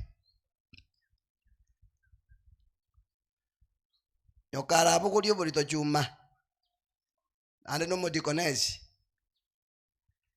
sabato ko bwate nga yoro jokoba ngayokoba tulie kanisa. Kuna watu walikuja hii kanisa na siku ya kwanza, kwa sababu mama alichukua mimba Friday jioni, Sabato akapatikana wapi? Sasa wewe na wewe ulikuwa wapi? Kuna watu waliokula Pasaka wakiwa tumboni mwa mama yao kabla hawajabatizwa. Bako ngondrete Pasaka nda wono kumotebye ibintu bikong totigi. Hii dini ni yetu. Tulianza Pasaka kitambo kabla mkuje,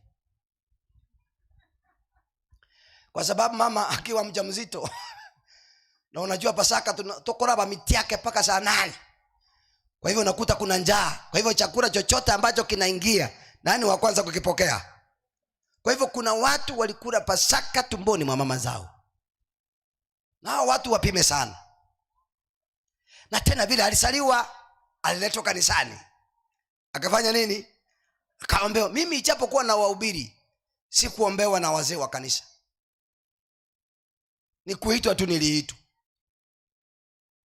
Na wakati wazazi wangu walionizaa walikuwa walevi, mama alikuwa na kunywa busa gege ntonali yete kenge mbona ontindite mwizi kumpima tomolevi mashine ya kupima walevi ikikuja, kwa sababu kitu cha muhimu nilikula sana ni pombe. Ikuisi kumbulia masabosi kuombewa. Wengine ni kuitwa, tuliitwa. Kuna mahali sehemu ambazo tulikuwa tukaitwa, tukakubaliana na wito wa Bwana wetu Yesu. Ndio maana ametutengeneza sasa. Amesema nendeni mkawaite wengine, ili niweze kuwa na wale ambao nitawapatia taji ya uzima wa milele. Ndio maana tuko hapa. Najua kuna watu wako kwa hii kanisa wanatusumbua sana, si hapa Magena, kwingine.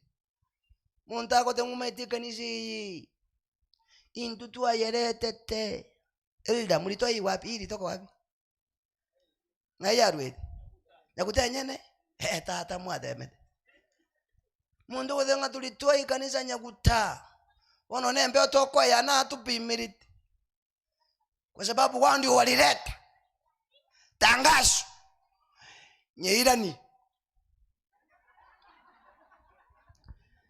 Nyeirani tojechiere kwa sababu mulileta wakati ambapo hatukuwa na sisi, baadaye tulikuja tukaitwa. Bila nyinyi tutaileta katika jina la Yesu mpaka toyereta, na kama hatutaileta tutaipeleka kwingine. Haleluya! Kazi ya kanisa hii, kama hatutaleta basi na sisi tutapeleka kwingine. Kwa hivyo usije ukasema kwamba wewe ni wa maana sana kuliko wengine. Ufalme wa mbinguni hakuna aliyekuja mwanzo na ambaye amekuja katikati na ambaye amekuja mwisho. Wote waliompokea akawapa uwezo wa kuitwa wana. Haleluya! Wote, kila mtu. Hata kama kwenu hamukuwa na church elder, hata kama kwenu hamukuwa na Biblia, kuna watu tulipokuwa tunaona Biblia, tunaenda kuona Biblia tu kama TV.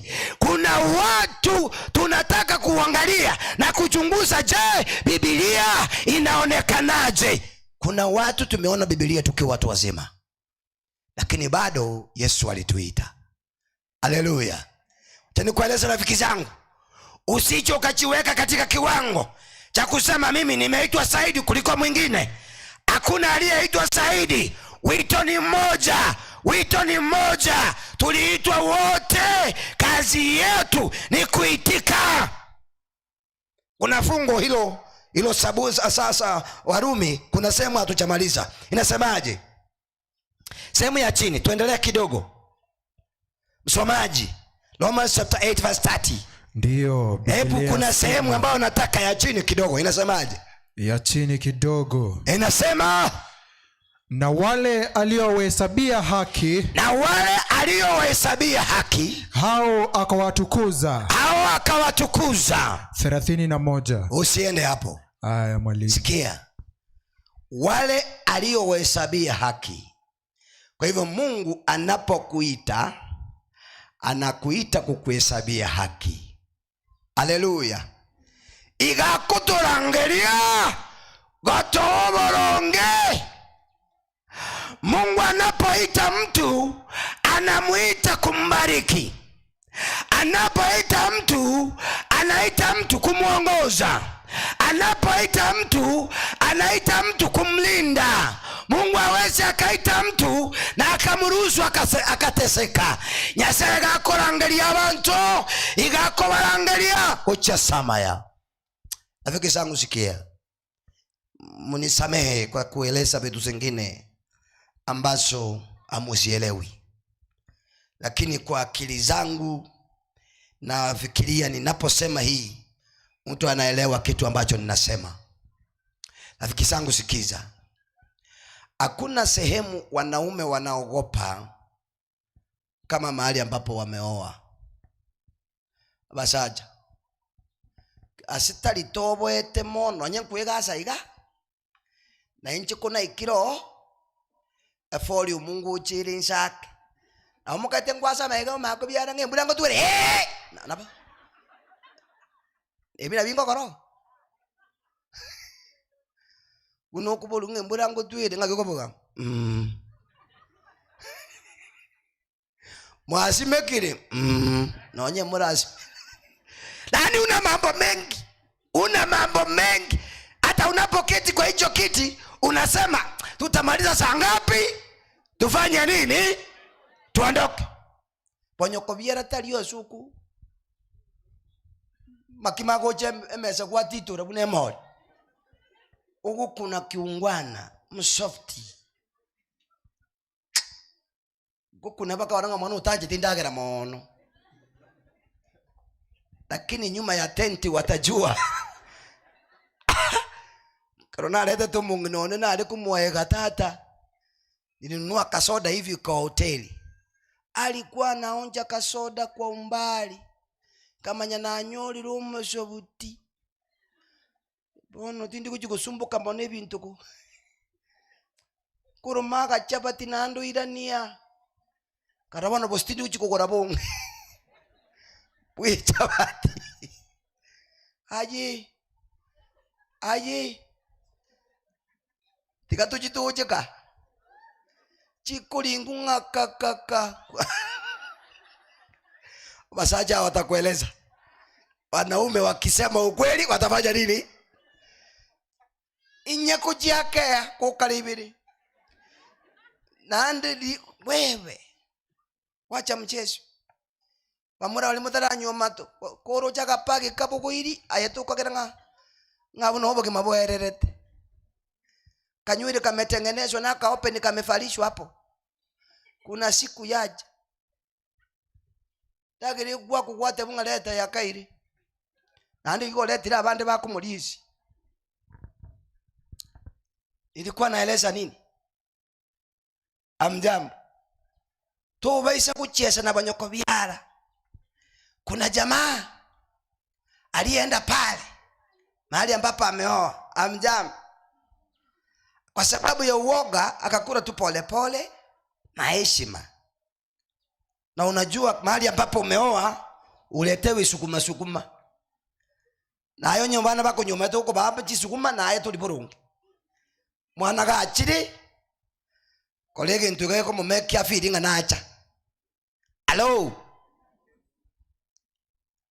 jamaa kukula vizuri na makosa ile harakati ya kujuana, mvua ikatoka ng'ambo ile ikanyesha, ile kunyesha mpaka saa 4 ya usiku. Kwa hivyo hakuna kwenda, akapeleka kwa in-laws afanye nini, iko tu hapo. Njaa ilipofika usiku ikamuuliza, tangu lini mwili ukakuwa kwa kitanda, chakula jikoni? Wewe na chakula ni nini inastahili kulala kwengine? Ikabidi aamke akaenda, kwa sababu alikuwa amejua jikoni mahali iko, aliona mchana, akasema wacha achalipo hapo aguse mlango aone kama kutafunguka. Kugusa kipati nzuri, mlango umefunguka, uko wazi. Na kuna wanaume wanapenda kulala tu naked, na alisema si nikufika tu hivi na kurudi, na hakuna mwenye anasikia. Makosa, ako naked vile alivyozaliwa. Alipoingia ndani ajui sufuria iko wapi, ajui chakula kiko wapi, sasa ni kutapatapa tu. Makosa, akaguza vitu zikaanguka, kuku zikaanza kulia, tumekufa kwa. Mama kuruka kwa haraka na katoji akana malisasi vizuri Petri. Jamaa kuangalia nyuma, kuna mtu na katoji, akaingia nyuma ya mlango. Mama mulika tu kidogo, hakuona. Akasema labda ni umbwa. Akafunga akaweke chabi. Na hii jikoni ni ile ya samani, ainanga dirisha, nikala tu kashimo kana kuanga kwa ukuta. Na hii nyumba imefungwa, mwalimu asaletete kale kajikoni kalikuwa kamefungwa na ile kamba, uwezi ukapomoa. Sasa jamaa, na ni saa 8 ya usiku, sasa ikabidi yeye alale kwa chakula, badala chakula ilale. Mama akasema waja niamke mapema kwa sababu nina mgeni, nimuandalie kakitu akiamuka. Wangina bagusi.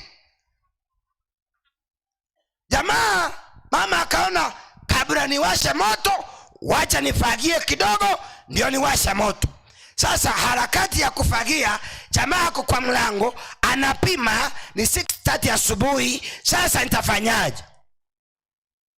Abakoba nyino kwa era tigabakoleki inde lyonsi wakoreke nduki ngakingo cha kuruma antale ngora, akagonga kamulango pa mungina kuje byombo imi. Mama kuangalia nyuma, anaona mtu anaenda mbio ulegetilianda.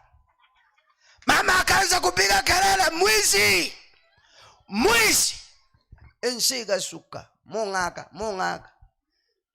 mungaka ngajali bono mwa bwato umuntu mukashamba Muntu na bwatu kizo nakyo muntu akagusine nyundo mongaka usinanya ndachikwana nyonika. Ngala akakoruka. Abalende nkyaba. Kekabe kuchi. Watu wakatoka kwa wingi kukimbiza mtu mwizi. Wakamubwata. Akaketishwa chini. Mama kuja akakuta ni yule kijana yake. Akaenda kando, akatoa ile leso yake, akawaeleza mfunike. Watu wasione nini? Uji wake. Ili ndilo jambo Yesu aliyotufanyia. Tulikuwa na freedom kule Edeni ya kuweza kuishi kulingana vile ambavyo tuliwekwa. Lakini kwa sababu ya akili zetu ndogo, wanyabantu na tuwate bilangeli vikengiti katungaina, tukajipata vichakani vile ambavyo tuliona jana. Lakini kwa sababu ya neema ya Mungu, Yesu alipotupata vichakani akatufunika na neema yake. Agatotuba noborongo bwangu. Tumeitwa pamoja na Mungu. Marafiki zangu, kwa sababu sitaki kukaa sana, nataka uweze kusikia na uelewe jambo hili. Tukaweza kuitwa pamoja na Mungu. Katika kitabu cha Petero wa pili 9 mstari wa Petero wa kwanza 2:9 na 10. Inasemaje msomaji wangu? Ndiposa tuende sehemu nyingine. Biblia inasema hivi. First Peter chapter 2 verse 9 and 10. Inasema, bali ninyi ni mzao teule. Sasa bali ninyi ni mzao teule. Ukuhani wa kifalme. Yes. Taifa takatifu. Taifa takatifu. Watu wa milki ya Mungu. Watu wa milki ya Mungu. Mpate kuzitangaza fadhili zake yeye. Mpate kuzitangaza fadhili zake yeye. Aliyewaita mtoke gizani. Aliyewaita mtoke gizani. Mukaingie katika nuru. Mukaingie katika nuru. Yake ya ajabu. Yake ya ajabu. 10 yasema. Inasema, ninyi mliokuwa wa kwanza si taifa. Ninyi mlio wa kwanza mwanzo hamukuonekana kuwa kitu. Bali sasa ni taifa la Mungu. Bali sasa ni taifa la Mungu. Mliokuwa hamkupata rehema. Hamkuwa mnapata rehema. Bali sasa mmepata rehema. Bali sasa mmepata rehema. Marafiki zangu, sikia. Nataka kuwapanga kidogo niweze kusikia kitu ambacho haukustahili kukipata. Sasa umekipata. Na hakuna jambo ambalo umefanya. Kama ungeulizwa uweza kufanya jambo, haungeweza pei ya kuokoa mwanadamu. Marafiki zangu, ni ngumu. Mongaka, amjambo. Biamole. Katika kitabu cha Itiso Hosea 3. Ama ni Hosea 3:4, kuna Gomel na nani? Na Hosea. Mungu anamueleza siku moja Hosea, enda ulete mke wako. Ndiyo. Kutoka kwa usinzi. Hakio musacho kusiga akitokoleke mane kibuku. Hakio nyoro musaka mukungu cherukire chimbako. Ekenege ndoko tabanga totero kwengi. Mbayamole. Hakio mukungu uchipate umetoka nje ya ndoa. Asaba sacha ngiri kotobera raisi. Chemumburi kikendi. Nyoraka message kuka sisi miyomo kunga hai. Ase miyake nambe yuga kobeti. Pachi bali kabatuma kyakero kuli basi nkoro batuma 5 bob. Elieta lyaja nande bali basi. Omanya kukubuli ngachoni ningwa suri. Ndu yote ni ndugu yaye. Inakuwa kitu cha uchungu sana, kwa sababu kuna vile ambavyo haiendangi sawa. Nasama nyako tebiose. Ati sasa enda ulete yule mke, hata kama amefanya usinifu.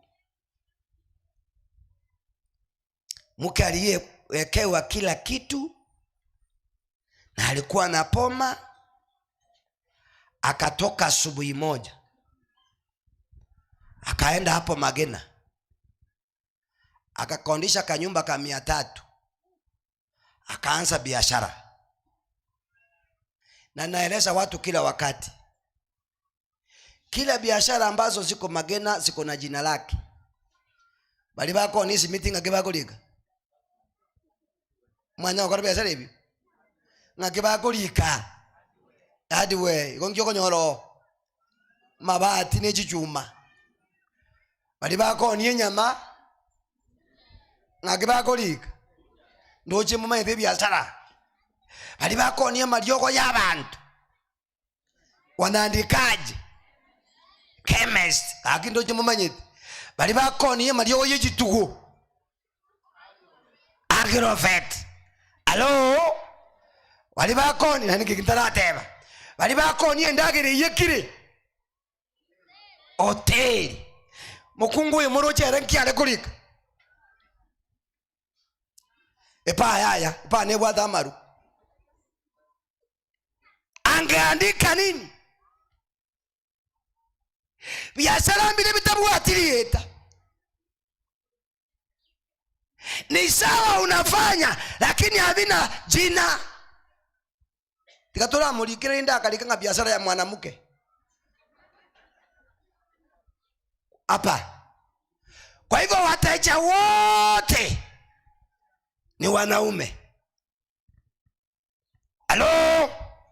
Nataka uweze kuona kile ambacho Mungu anataka kueleza, vile ambavyo anatamini mwanadamu, vile ambavyo Mungu anakupenda. Mungu tena anasema, nimesema hivyo ili Waisraeli waweze kuelewa vile ambavyo nawapenda.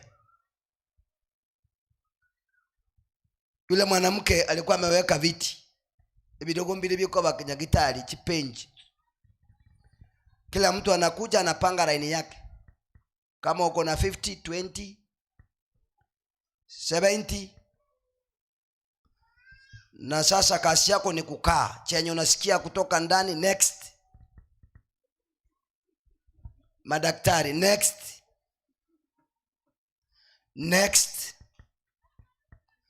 Hosea alipoingia Magena akauliza huyo mwanamke, kuna mwanamke, akasema akaambia kuna mwanamke tumesikia.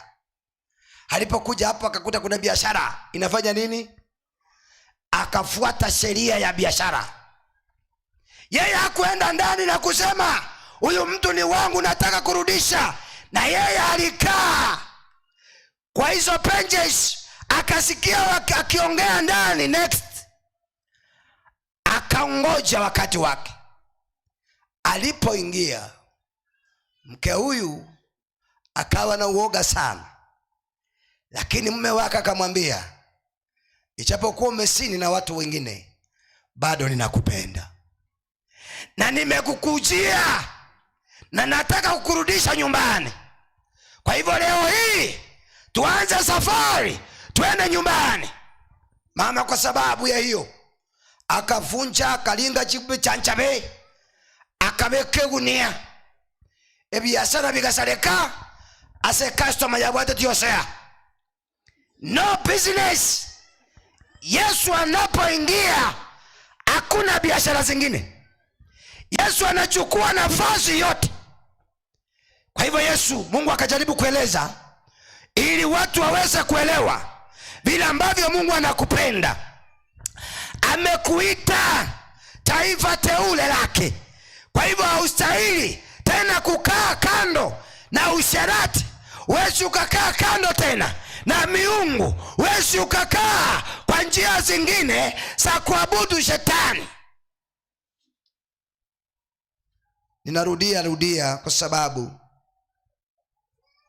nilikuwa nahubiri kwa sababu ya mtandao, sitasema ni wapi.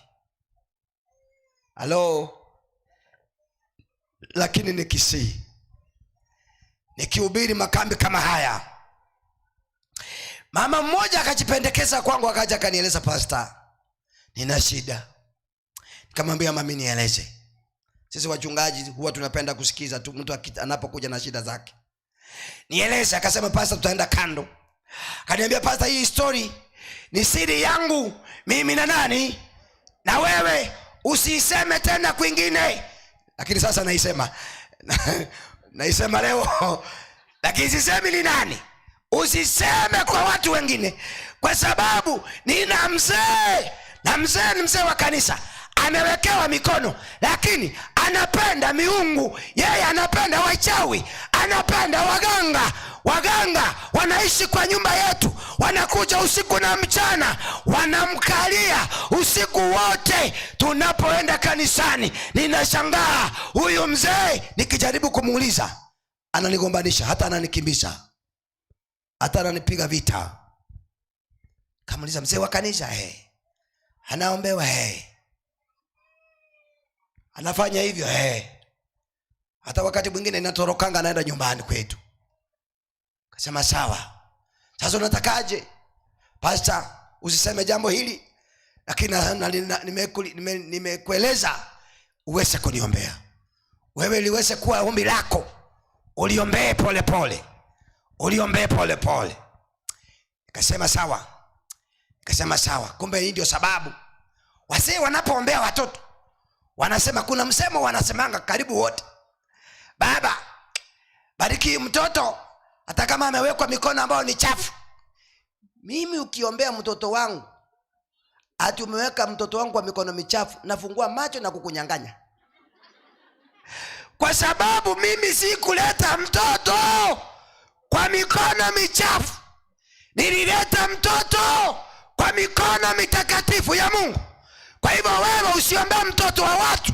Ati wewe elda usiombe ngoma nene wanyama boka atalia majeni nkura mukingara muki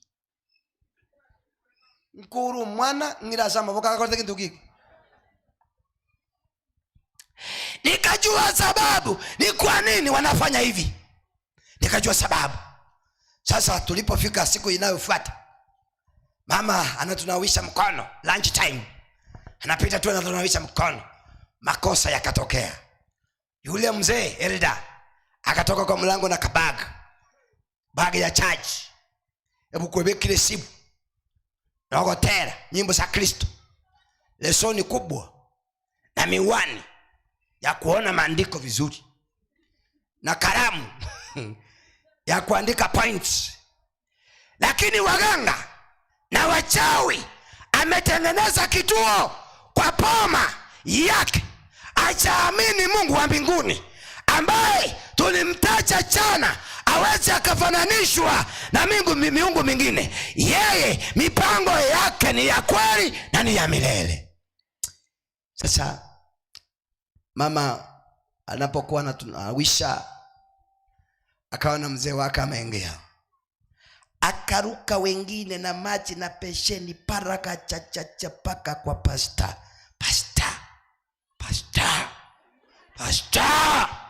Mudomo pasta.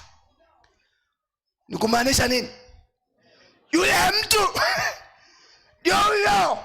Pasta nawa. Kumbe ni kunawa. Hii ni kunawa. Nikaona jamaa. Huyu ndio huyu anayeleta waganga. Kasema sawa. Nikasema mentero mulisha bukato. Elinda tebelera bukato.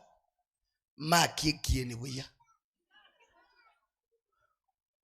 Ukiona mchungaji kwa meza mnakula anasema uongezewe kitu, ask why. Mbona wewe? Ngio komentar why asiki. Kesho yake nikabadilisha sermon. Kwa sababu mwezi niambia, nyinyi ndio mnaniambia kile nenda wahubiri. Nyinyi mlisema mgani wa makambi afanye nini? Akuje, na nimekuja. Sasa nikaona huyo mzee mahali ameketi. Sasa sio huyu. Huyu ni mfano. Nikimalizana na yeye msimuwekelee. Kwa amekaa hivi. Alikuwa ninahubiri hapo mbele. Nikaanza kuhubiri wale ambao wataingia mbinguni vile wanaonekana. Ninahubiri nikifika karibu kwa mzee, namwambia mzee, waganga na wachawi hawataingia mbinguni. Ninahubiri hivyo ninarudi. Nikifika kwa elda waganga na wachawi hawataingia mbinguni. Nikamgusa mara 16 na ni ili nisaidie yeye peke yake, wengine hata msipofika bora huyo afike. Mama akaanza kutetemeka. Nimekufa. Hata wewe ukisikia hiyo injili sinikali. Mama kufika nyumbani jioni, akaitwa kuja hapa. Mama akaanza kumwaga mate. Akamuuliza, wewe ulisikia vile yule mhubiri alikuwa anahubiri? Akamwambia, hata mimi nimeshindwa. Wewe ulisikia? Mbona alikuwa anahubiri akizunguka, akifika karibu na mimi ananigusa na kusema waganga na wachawi hawaendi mbinguni, ananimalizia kunigonga kwa mgongo.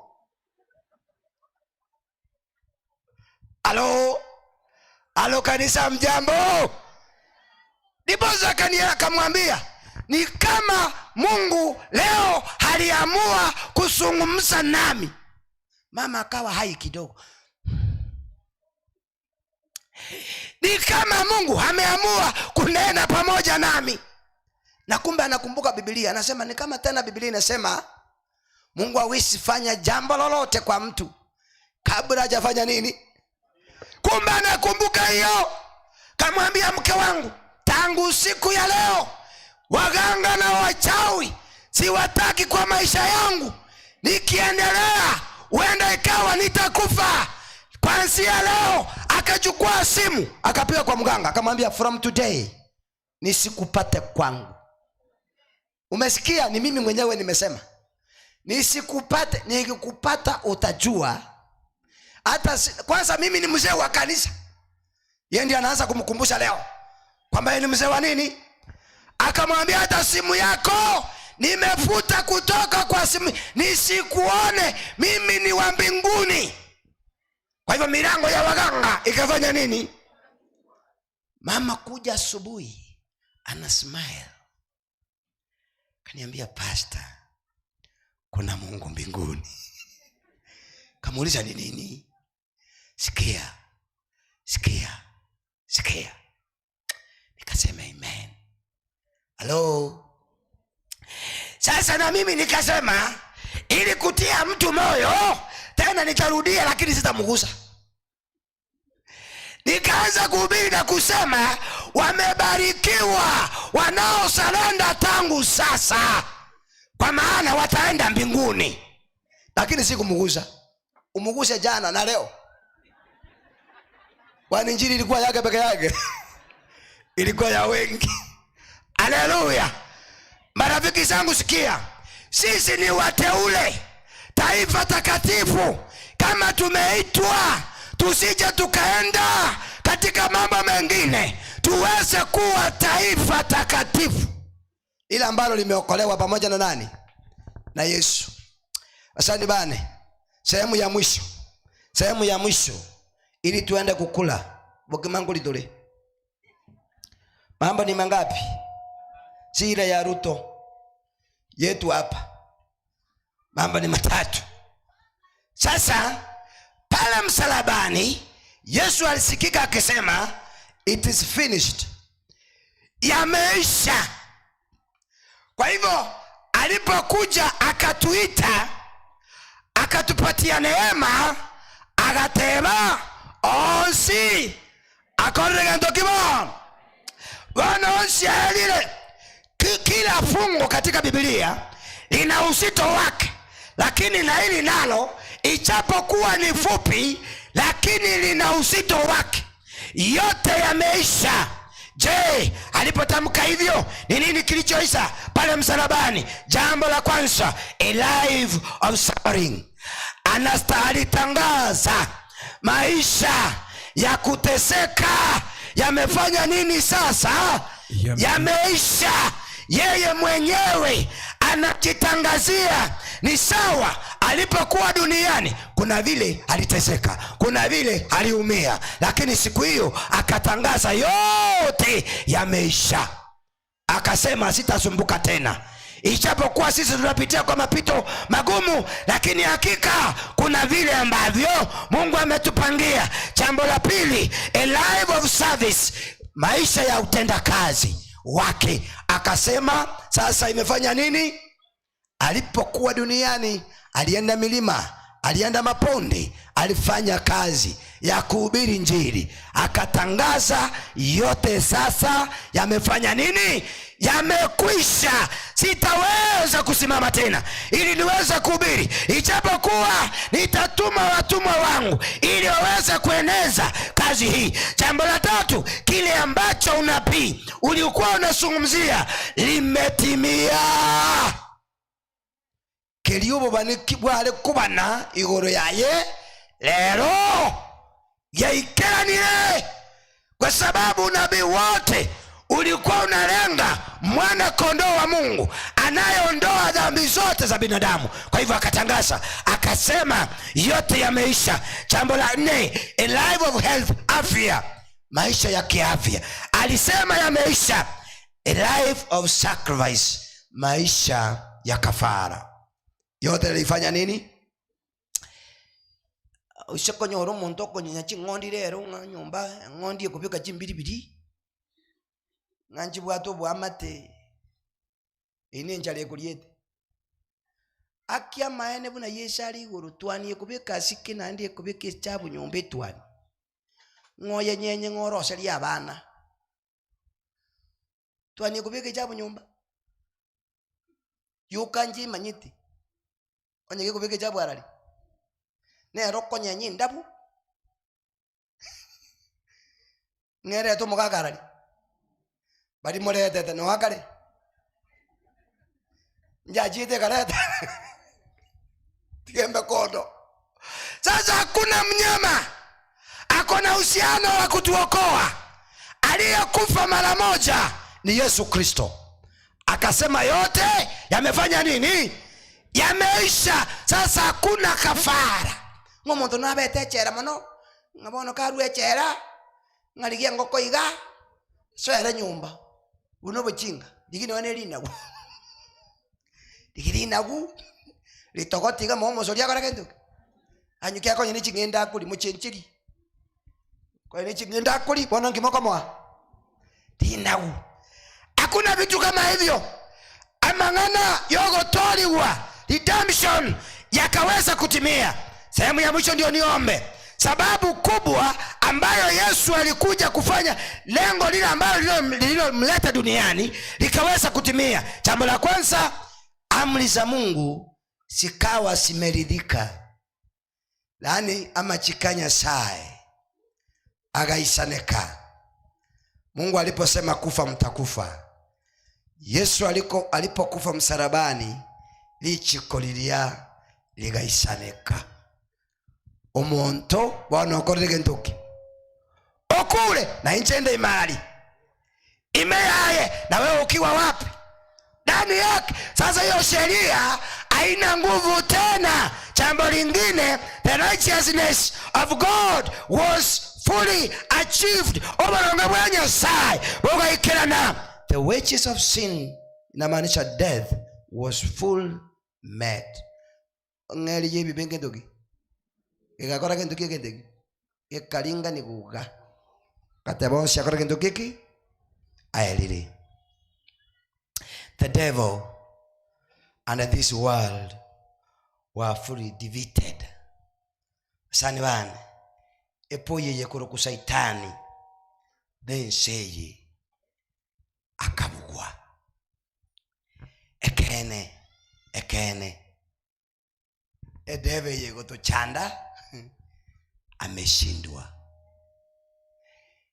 Hata kama ana uzito mkubwa ameshindwa. Asidudanganye ekiaye ekerete seyenembe norogendo ndi seyenembe norogendo koira nande enjiche kobanganya iliumba ili saitani no motemi alio moto yo nalyo kaimwacha kerayo lire kaimwarenge ketwala ko kongontekenteki. Mulikuwa wapi? Saitani likiaga cheire no morero bono na bwire, na wewe usikubali uweze kuangamia pale ndani. Kwa hivyo mambo ya wokovu unaendelea. Mambo ya wokovu ni viwango ambavyo vilivyofanywa ili tuweze kuokolewa. Na Mungu atubariki kupitia kwa jina la Yesu aliye Bwana mwombezi wetu. Amen. Tenene guru. Naomba msimame. Simama. Jameni simameni. Simameni. Naomba msimame. Naomba msimame. Nataka kuombea watu. Sehemu ya kwanza, watu ambao hawajapatizwa. Hii nayo ni common sense. Kipawa ambacho si kupewa, na hiyo ni uhakika, ni kusema kwaya njoo muimbe, ndio wale hawajajitoa wasikie wimbo. Hapana. Hii common sense. Onye tubatiziri no madenga tokora kintu ki. Igoronko kaenda tuli. Kama uchapatizwa, sema pastor ni mimi niombee ili siku moja niweze kupatizwa. Haleluya. Kama ulipatizwa kwa njia hii ama nyingine tena ukarudi nyuma, huyo ni wewe pastor anaita kupitia kwa sauti ya Yesu. Hello. Kama ni wewe haujawahi patizwa ubatizo wa maji mengi, Yesu anakuita kupitia kwa hii sauti ambayo niko nayo. Sasa sikia, Montonara utarabatizwa, ushirika wake haupo kanisani, lakini anatamani siku moja Mungu amsaidie. Hebu nione kwa mkono. Watu wakubwa sometimes, yes, mukiangama wako chikoronga ninji. Pastor nsabiri one time nyasanko nyembatizo. Maiti hata sisi siku moja tuliitwa. Hebu nione kwa mkono. Hebu nione kwa mkono. Yes. Itanie mioro, pitisha mapua tu hivi. Itanie kwa poko itanie mioro. Yes ma'am. Kuna wengine mimi naendelea kuombea. Si kwamba mnakuja mbele na unakuombea hapo mahali huko. Abwa sore, igono onda itakara itanie kwa poko tinda batishwa. Usine ilanete maiga naende pastor, Yesu nanje taba antonko bahali bakali akabiri. Hebu nione. Asante, nimeona 1 2 3 4 5 6 7. Mungu aweza kuwabariki. Rudisha mikono chini. Naendelea kuombea. Na ukijisikia kitambo tufike Sabato unahitaji upatizo, niambie. Tutapanga na wazee. Maji ni mingi hapa kwenu. Hata ndio hii hapa imechimbiwa mitaro. Tutafunga tukupatize hapa. Haleluya. Kuna nini? Mko na baptism pool, si hapa. Kwa hivyo, asante kwa kunikumbusha. Hapa wataweza ogopa. Ombi la pili. Tulikuwa na mchungaji wenu jana. Mchungaji wa ile kanisa. Baada ya nyinyi kuondoka, akanieleza, pastor, kanisa hili ni la muhimu sana. Lina support kazi ya Mungu vizuri. Nikasema amen. Mkitambulika kwa mchungaji wenu hivyo ni jambo nzuri. Kanieleza mimi sina uoga. Kuna sadaka inayotumwa kutoka field na conferences. Sadaka ya makambi. Kaniambia, pastor, ombea watu wangu waweze kutoa hiyo sadaka mbele za Mungu. Nikauliza mzee elder, ni aje? Akaniambia, pastor, kuna watu waliojitoa kwamba watatoa sadaka hiyo. Na mimi nikaamua kuombea leo ili waweze kupata hizo hela kwa haraka. Kitambo tufike Friday tuwe tumemalizana na sadaka ya Mungu. Naomba wale mliojitoa muweze kuja karibu na mimi. Bali muwe lige sadaka ye kambi. Njoo tu tuombe na nyinyi. Kama ulijitoa sadaka ya makambi, kuja hapa mbele tuweze kuomba pamoja na nyinyi. By the way, ni neno la Mungu linasema, si vitabu. Ni Biblia inasema, mnapokuja, elders mtasimama hapa mbele. Mnapokuja mbele zangu kwa ibada, msikuje na mikono mitupu, muweze kuleta sadaka za kutoa mbele za Mungu. Ni heri uweze kuweka sadaka zako kwa madhabahu ya Mungu aliye hai. Usiweke sadaka kwa miungu ya ulimwengu. Wapendwa kule mlimani, watumishi wa Mungu, Elisha bwana rute pasa kemwazo. Si alitoa? Yes, kama uliandikisha sadaka ya kambi, ya makambi, njoo mbele. Ni sawa. Ayete ni namba 2. Hata kama umetoa, hata kama hujatoa, lakini ulikuwa na nia nzuri ya kutoa sadaka ya makambi. Mungu awabariki sana. Keunta yetu nukunyagotereria abantu ko baguja. Nchibone ke ukyane ne kingao. No kusabira bali bakiri. That is my work. Wale waliojitoa kwa saka, kwa sadaka ya makambi, kuja. Tena kama kuna mtu tena naye anasema pastor, nami kitambo tufike Friday nitakuwa nimemtolea Mungu hata kama si kuandika, naomba usimame hii mkono wangu wa kushoto. Na wanyeche na rigeti, lakini kitambo tufike Ijumaa ama Sabato nitaleta sadaka mbele za Mungu wangu. Nanyi muweze kusimama upande huu. By the way, mimi sipendi kwenda kwa makambi ambao wanakaa bila kutoa sadaka za Mungu. Bono hiyo kazi mimi sipendi. Wale wakusema pastor nitaleta sadaka zangu hata kama si kuandika. Asante sana mami. Simama upande huu. Wale ambao wamejua mahali ambapo Mungu amewatoa. Kuna wale tulioanza nao mwaka uliopita 2023. Hivi sasa tuko pamoja na wao. Lakini Mungu amekulinda, amekubariki, ametenda. Labda uko na kazi, wengine wanang'ang'ana kutafuta hizo kazi hawajapata. Kuna mke, wengine wamejaribu hawajapata huyo mke. Kuna mume na watoto. Una biashara. My friend, uko na afya. Siwezi nikavitaja vyote, ni vingi ambavyo Mungu amekutendea. Wewe njoo kwake na sadaka ya kusema Mungu sikulipi, ni kile kichache tu ninatoa kwa sababu ya kazi yako. Mungu si kwamba hana vitu. Mahazoshet alisema asubuhi kwamba vyote viliumbwa na nani? Na sisi ni kazi ya mikono ya nani?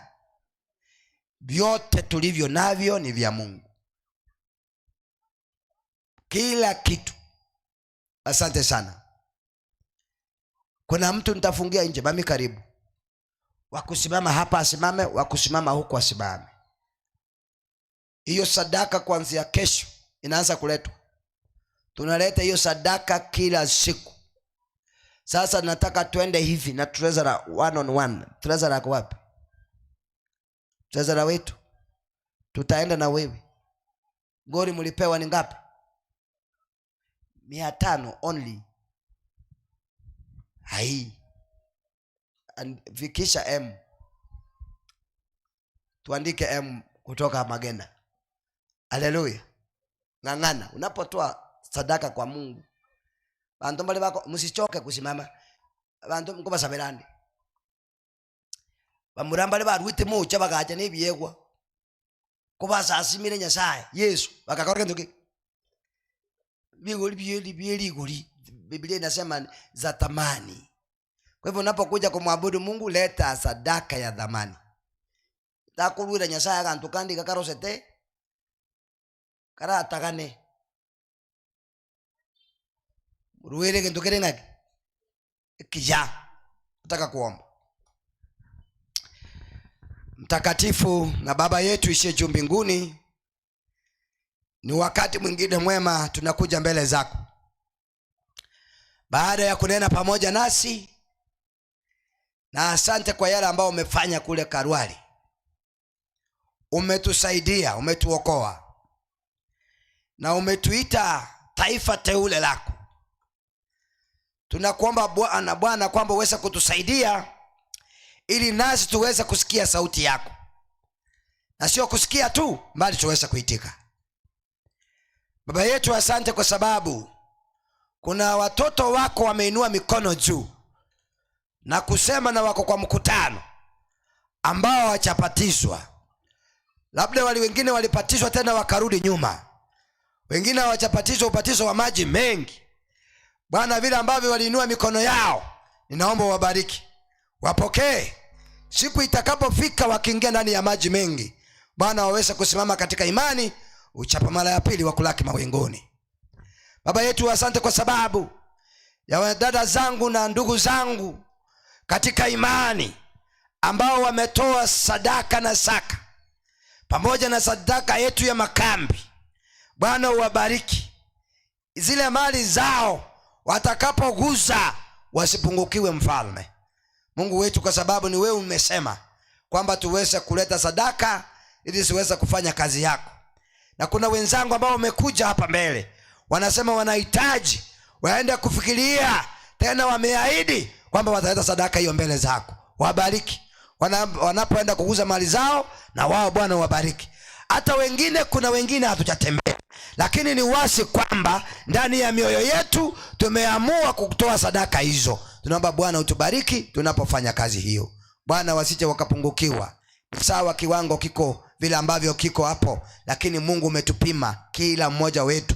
Tunaomba kwamba utusaidie tuweze kufika. Tutakapofika tutaendelea kulinua na kulihimidi jina lako, na tumeamini tumefika katika jina lako. Tubariki sasa na hata milele, ni katika jina la Yesu tumeomba na kuamini. Genda mwikaranse ekwaya yoke kutigarabu magena main church choir central, not main. Monya goture ni ro memerwane ulio gusabira ubukima manyagoja ulio gusabira ubukima akolagi aombe food. Tunaenda kukula sasa.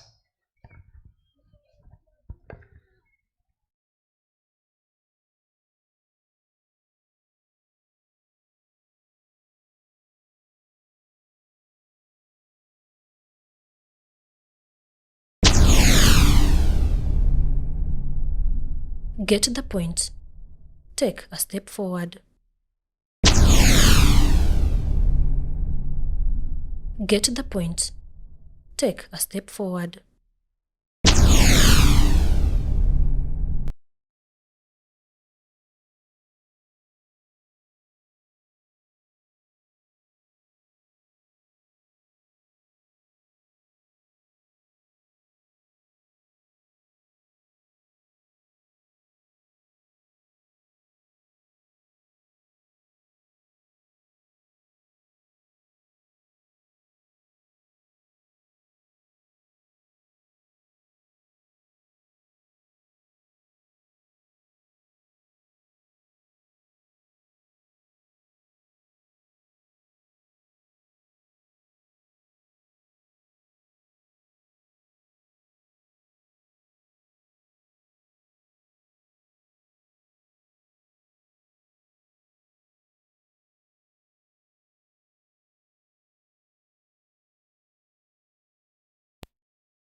Halo, halo. Dominic, Steve, tafadhali muje hapa.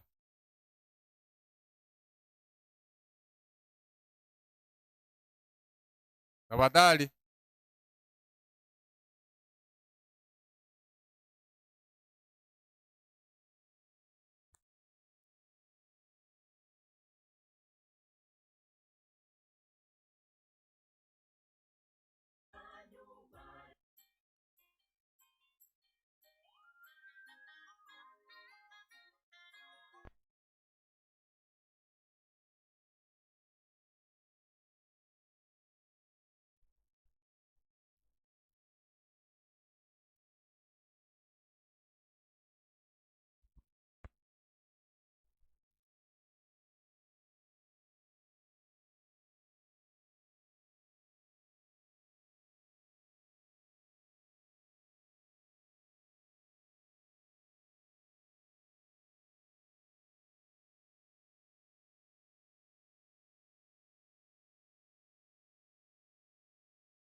Tunaomboleza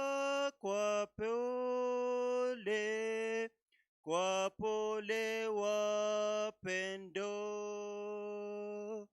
daima utashinda uhorone wako. Nisekeye maneno, uachwe upweke.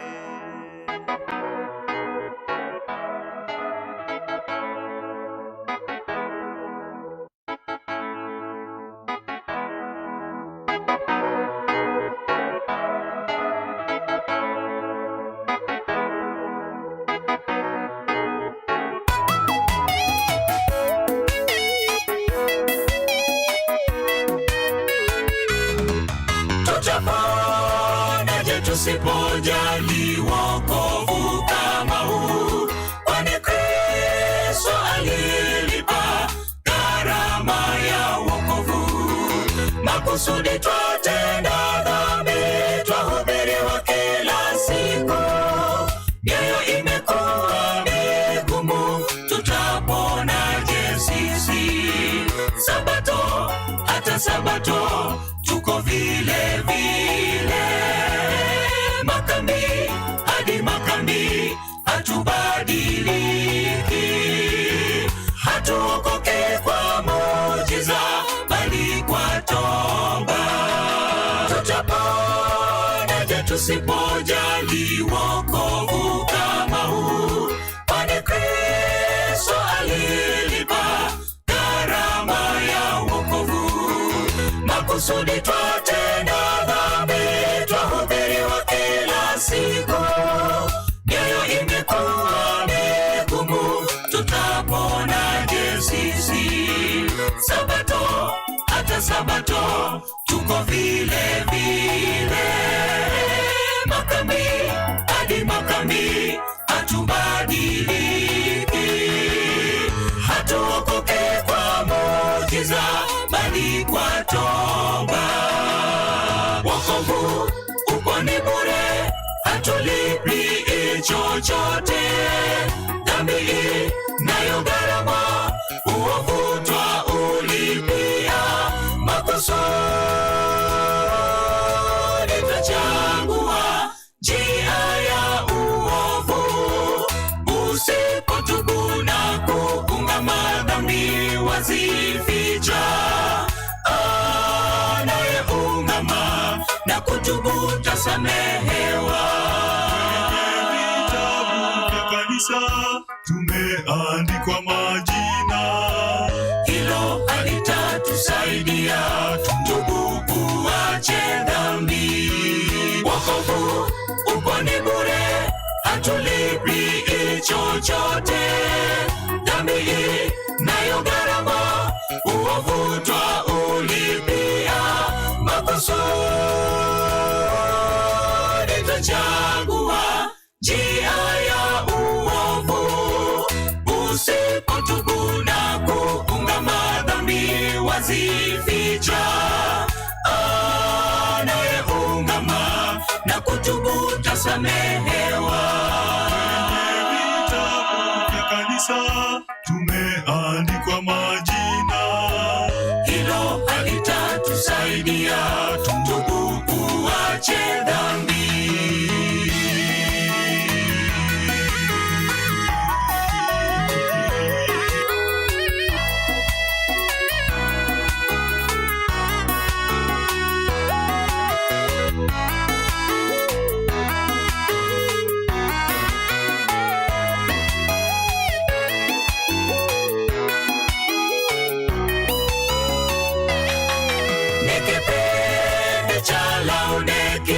Si baridi si moto, upendo umepoa, imani imepungua. Heri wenye njaa na kiu watapigania wokovu, ingawa tuko kanisani kicho kimetoweka. Wakati ni huu wa kukesha na kuomba, wakati ni huu kwa Bwana, tung'ang'anie wokovu, Bwana yu aja. Ni kipindi cha Laodiki, si baridi si moto, upendo umepoa, imani imepungua. Heri wenye njaa na kiu watapigania wokovu, ingawa tuko kanisani, kicho kimetoweka. Wakati ni huu wa kukesha na kuomba, wakati ni huu wa kutumika kwa Bwana, tung'ang'anie wokovu, Bwana yu aja. Wokovu upo ni bure, hatulipi chochote. Dhambi inayo gharama, uovu twaulipia. Makusudi twachagua njia ya uovu, usipotubu na kuungama, dhambi wazificha. Anayeungama na kutubu tasamehewa. Kanisa tumeandikwa majina, hilo halitatusaidia, tutubu tuache dhambi. Wokovu upo ni bure, hatulipi chochote. Dhambi inayo gharama, uovu twaulipia. Makusudi twachagua njia ya uovu, usipotubu na kuungama, dhambi wazificha. Anayeungama na kutubu tasamehewa. kanisa tumeandikwa majina, hilo halitatusaidia, tutubu tuache dhambi.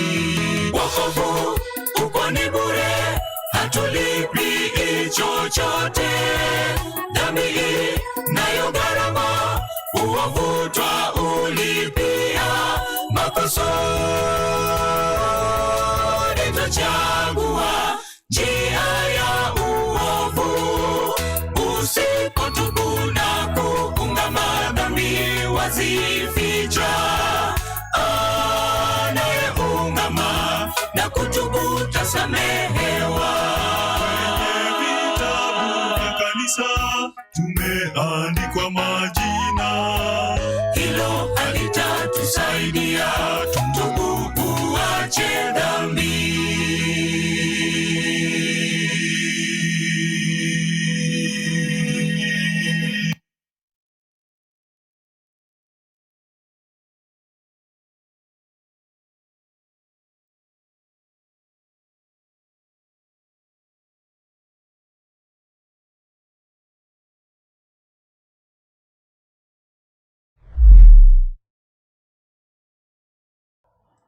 Tutaenda kuangalia kama kuna kitu pale jikoni. Biamole. Twarorelio kirogoralia. Hiyo ni kuonyesha kwamba kuna kitu pale juu. Kwa hivyo nataka kusema hivi, tunataka kufanya kwa mipangilio. Sasa watoto wote, najua sisi zote tunakula hapa. Watoto wote Tomunga ile ngane vitabu wako ikikana ngoira nale. Watoto wote wataenda pale juu. Kiwanda kilikiri rorali. Watoto wote pale juu. Wazee wote emeteimu mata hapa. Wazee wote hapa. Akina mama wote hapo katikati. Ogo sana moko jana ngo itani mole, wengine watakuja hapa jini. Vijana wetu na ambassadors pale juu. Uragwe semole mbiamole. Pale madam mahali yako.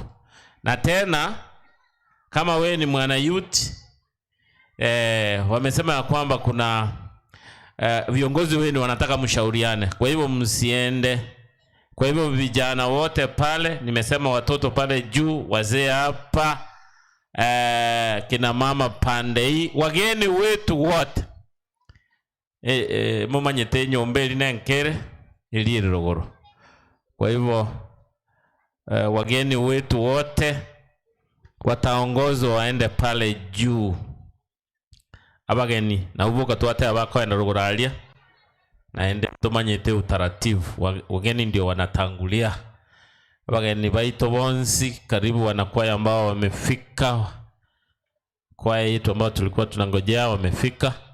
Na wale wageni wote nimeona pastor ameingia. Elda wetu ambaye ni mgeni wetu Change, karibu sana na tole wana. Kwa hivyo kila abantu bagende nsemeli nateba, kila abantu bagende mnatulia huko, mnapangwa.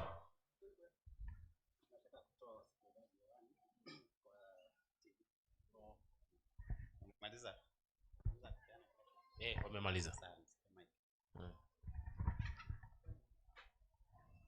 Tunazidi kufuatilia na kupewa mwelekeo na wazee wetu wa kanisa ambao wanazidi kutuongoza. Mpendo wa mtazamaji unayezidi kutufuatilia kila matukio ya mahubiri haya, tunarusha hewani kutoka kanisa la Sabato la Magena ya Kati inayopatikana maeneo ya Kisii, maeneo ya Magena. Hii ni Get the Point Media ambao tunazidi kukurushia matukio ya kila dakika. Ametoka mimbarini mtumishi wa Mungu Mchungaji Evans Nyandigisi ambaye ametoka na hotuba ya mada kuu na kujikita kwenye wokovu ambao umeweza kurahisishwa. Wapo waimbaji wa kwaya tofauti tofauti wamezidi kutubariki na nyimbo na vile vile mahubiri tofauti tofauti. Yupo mchungaji Martha Isaac pia naye ambaye ni mnenaji wa pili ambaye amesimama na hotuba ya Bible study, kisha baadaye ataweza rejea tena kwa kipindi kingine. Tunazidi kubarikiwa wale wote ambao wamekuwa nasi hewani. Hivi sasa ni wakati wa mchana na watu wanaweza kuondoka kwa muda kwenda kujipatia chakula, kisha baadaye tutarejea mida ya saa 8 kuelekea mbele hadi jioni. Get the Point Media, take a step forward. Get the point, take a step forward. Asante. Get the point. Take a step forward. Katika media ya Get the Point, wakati tunaendelea kuhudhuria makambi ya Magena Central. Kwa hivyo wale wako katika mitandaoni, mmekaribishwa mtegee katika YouTube, muweke usikise mahubiri kutoka kanisa letu la Magena Central. Pia tunaendelea kupeperusha kupitia kwa Facebook. Kiingia huko utaweza ona mahubiri live ambayo yanaendelea kutoka kanisa hili letu. Kwa hivyo mmekaribishwa wale ambao mko karibu na Magena, fikeni kanisa la Magena Central kwa ajili ya mahubiri ambayo yanaendelea kumtukuza Mungu kweli kweli. Mmekaribishwa, na wale ambao hamutafika karibu, ingia katika YouTube channel muweze kupata mahubiri moto moto. Tuko na mgeni mkubwa ambaye vile mmesikia, Madam Martha Isaac, yani Pastor Evans Nyandigisi, akisaidiwa na Madam yule ambaye mnampata katika Get the Point wengi sana, Martha Isaac. Kwa hivyo mmekaribishwa na wageni wengine ambao wanaendelea kutuletea vipindi mbalimbali. Sasa ni wakati wa ranji vile mmesikia. Hivi karibuni tena tutarudi kwa huduma ya mchana. Karibuni Magena Central.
matukio ya makambi haya.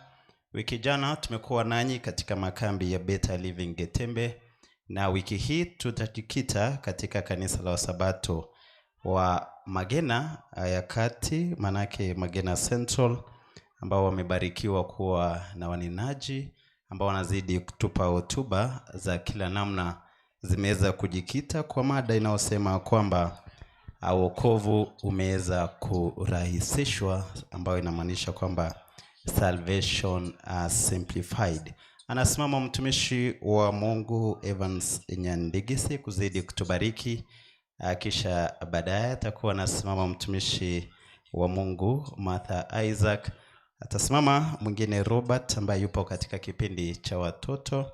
Yupo Haron ambaye anazidi kusimama katika vipindi vile vya youth ministry pamoja na chaplaincy. Wengine wengi watakuwepo kutubariki pamoja na vile waimbaji wa kwaya tofauti tofauti.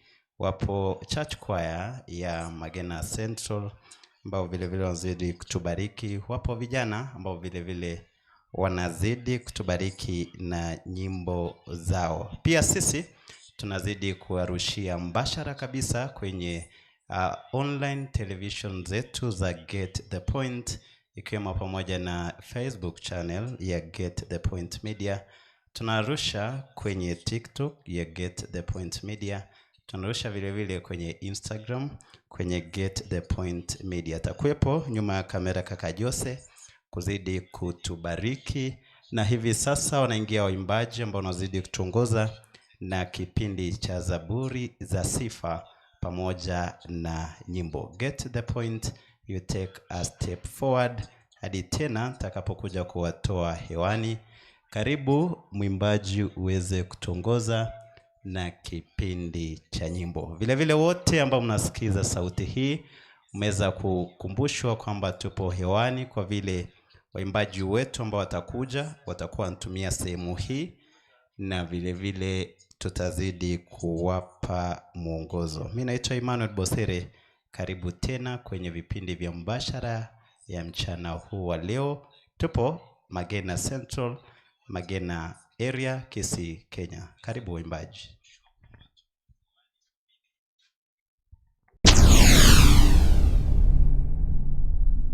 Get the point.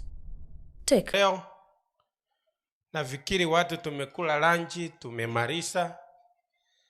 Na ile kwaya yetu ngeni niliona ilitangulia kukula. Tunawahitaji muingie hapa ili muweze kutuletea kama nyimbo mbili hivi. Halafu tuite kwaya zingine, kwaya ya wageni ambayo iliingia.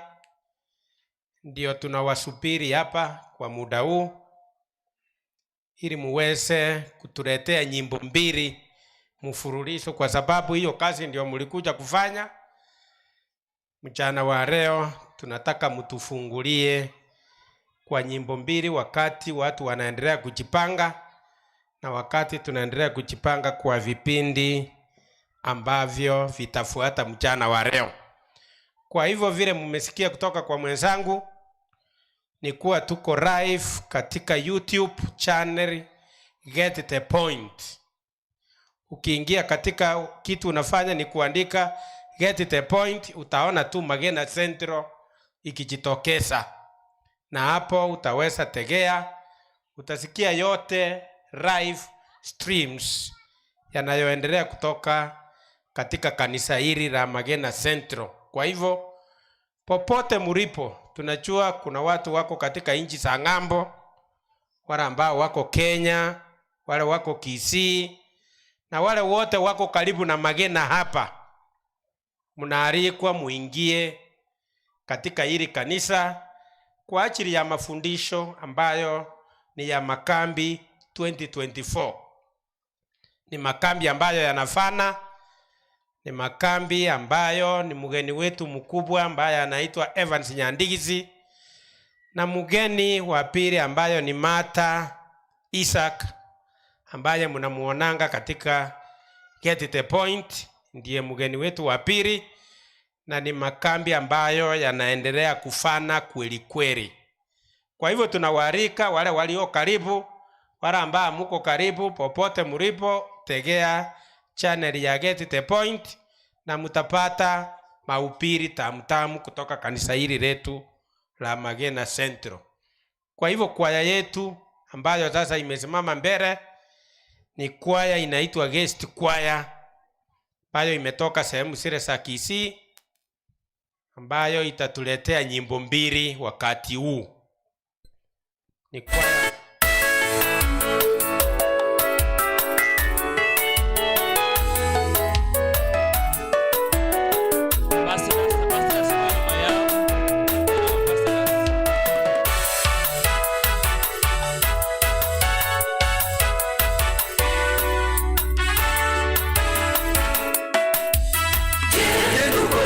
amekukosea na umehesabu kwanza mara ngapi wewe wakataa wewe watake kusamea kabisa tangojo walichomoze hadi litue ole wewe wajua neno na wafanya kinyume na mapenzi ya Mungu kile ndugu yako amekukosea na umehesabu kwanza mara ngapi wewe wakataa wewe watake kusamea kabisa tangojo walichomoze hadi litue ole wewe wajua neno na wafanya kinyume na mapenzi ya Mungu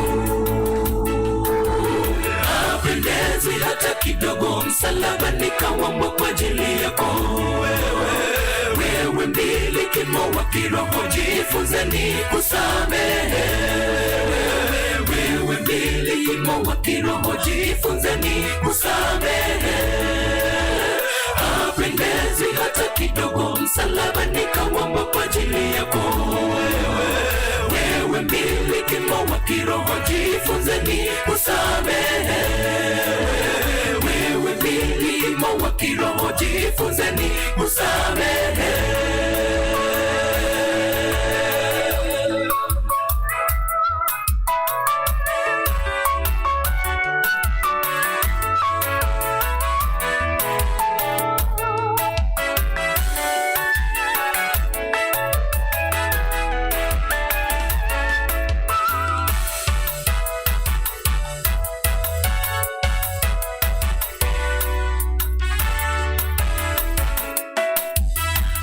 Kanisani wa Kristo wengine wajipendekeza kuwa waaminifu kwa neno wapete wavalia ngozi ya kondoo kumbe ndani yake ni mbwa mwitu jueni kuingia mbinguni kama ngamia kupita tundu la sindano kanisani wa Kristo wengine wajipendekeza kuwa waaminifu kwa neno wapete wavalia ngozi ya kondoo kumbe ndani yake ni mbwa mwitu jueni kuingia mbinguni kama ngamia kupita tundu la sindano hapendezi hata kidogo msalaba nikawambwa kwa ajili yako wewe mbilikimo wa kiroho jifunzeni kusamehe wewe mbilikimo wa kiroho jifunzeni kusamehe hapendezi hata kidogo msalaba nikawambwa kwa ajili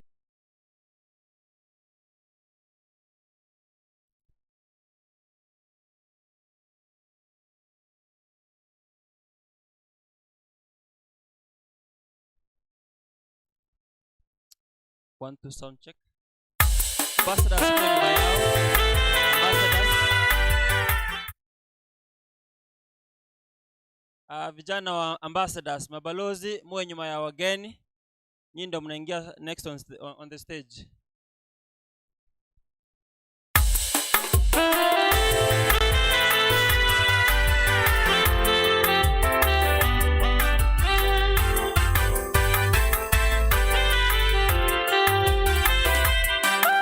Tumaini Bwana siku zote, maana Bwana Yehova ni mwamba wa milele. Kwa kuwa amewashusha wakao juu, mji ule ulioinuka aushusha hata mji, auleta hata mavumbini mguu, ataukanyaga chini miguu yao walio maskini na hatua zao walio wahitaji. Mtumaini Bwana siku zote, maana Bwana Yehova ni mwamba wa milele. Kwa kuwa amewashusha wakao juu, mji ule ulioinuka.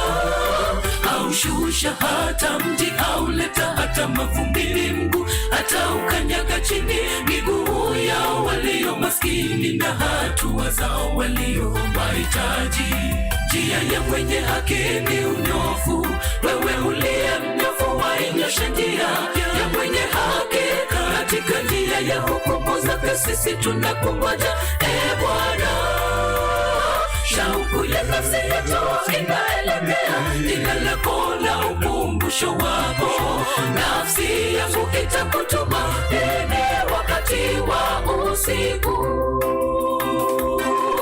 Njia ya mwenye haki ni unyofu, wewe uliye mnyofu wainyosha njia ya mwenye haki. Katika njia ya hukumu zake sisi tunakungoja, Bwana. Shauku ya nafsi yetu inaelekea jina lako la ukumbusho wako. Nafsi yangu itakutuma wakati wa usiku. Mtumaini Bwana siku zote, maana Bwana Yehova ni mwamba wa milele. Kwa kuwa amewashusha wakao juu, mji ule ulioinuka. Aushusha hata mji, auleta hata mavumbini mguu, ataukanyaga chini miguu yao walio maskini na hatua zao walio wahitaji. Mtumaini Bwana siku zote, maana Bwana Yehova ni mwamba wa milele. Kwa kuwa amewashusha wakao juu, mji ule ulioinuka. Aushusha hata mji, auleta hata mavumbini mguu, ataukanyaga chini miguu yao walio maskini na hatua zao walio wahitaji.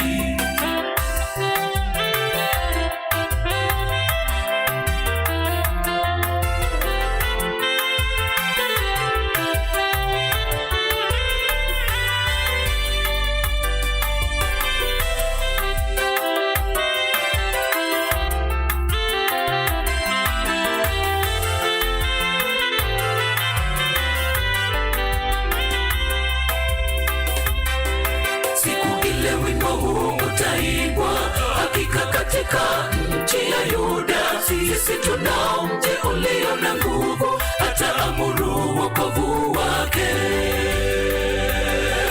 Kuwakutana mababa wake ni wazi, malengo yake taifa lenye haki. Nishikalo kweli utamlinda yeye ambaye moyo wake umekutegemea. Siku ile wimbo huu utaibwa, hakika katika nchi ya Yuda sisi tunao mji ulio na nguvu, ataamuru wokovu wake. Kuwakutana mababa wake ni wazi, malengo yake taifa lenye haki. Nishikalo kweli utamlinda yeye ambaye moyo wake umekutegemea. Mtumaini Bwana siku zote, maana Bwana Yehova ni mwamba wa milele. Kwa kuwa amewashusha wakao juu, mji ule ulioinuka. Aushusha hata mji, auleta hata mavumbini mguu, ataukanyaga chini miguu yao walio maskini na hatua zao walio wahitaji. Mtumaini Bwana siku zote, maana Bwana Yehova ni mwamba wa milele. Kwa kuwa amewashusha wakao juu, mji ule ulioinuka. Aushusha hata mji, auleta hata mavumbini mguu, ataukanyaga chini miguu yao walio maskini na hatua zao walio wahitaji. Mtumaini Bwana siku zote, maana Bwana Yehova ni mwamba wa milele. Kwa kuwa amewashusha wakao juu, mji ule ulioinuka. Aushusha hata mji, auleta hata mavumbini mguu, ataukanyaga chini miguu yao walio walio maskini na hatua zao walio wahitaji. Mtumaini Bwana siku zote, maana Bwana Yehova ni mwamba wa milele. Kwa kuwa amewashusha wakao juu, mji ule ulioinuka. Aushusha hata mji, auleta hata mavumbini mguu, hata ukanyaga chini miguu yao walio maskini na hatua zao walio wahitaji.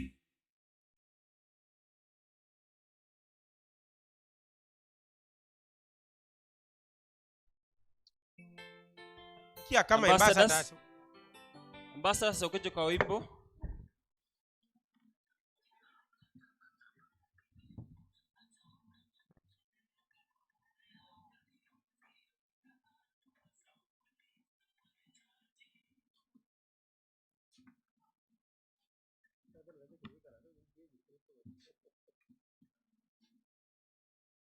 Ambassadors wakiendelea kuingia. Get the point. Take a Kuwa wake Yesu, je, ni kusudi lako? Kuwa wake Yesu, je, ni kusudi lako? Tuimbe kwa pamoja. Kuwa wake Yesu, je, ni kusudi lako? Ungeenda naye njia nyembamba, unataka au bebe mzigo wake, awe mwongozi wako. Uwezo wake unakutosha, na damu yake itakusafi. kwa Vile kukubali ni bora, afanye mapenzi yake nawe. Unataka kuitika anapokuita, kupata amani kwa kumpa vyote. Wataka uwezo usianguke chini, awe mwongozi wako. Uwezo wake unakutosha, na damu yake itakusafi. Kwa vile kukubali ni bora, afanye mapenzi yake nawe.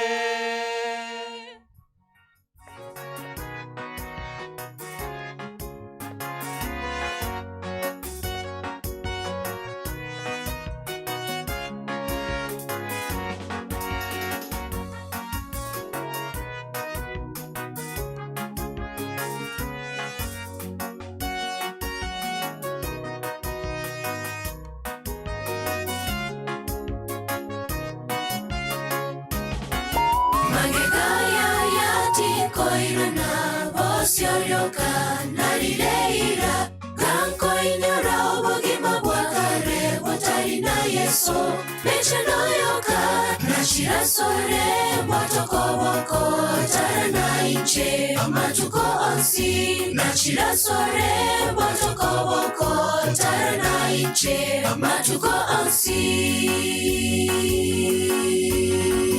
Magegaya yatiko irana bosioryoka narireira ganko inyora obogima bwakare botari na Yesu mechanoyoka nashirasore mwatokoboko tara na inche amatuko onsi nashirasore mwatokoboko tara na inche amatuko onsi. Mosani ondetayo ongabunaye ase mechando ase obuya matokoboko tara na inche amatukonsi obogima bwane matokoboko tara na inche amatukonsi obogima bwane. Mosani ondetayo ongabunaye ase mechando ase obuya matokoboko tara na inche amatukonsi konsi bogi mabwane mwatokoboko tara na inche ama tu konsi bogi mabwane.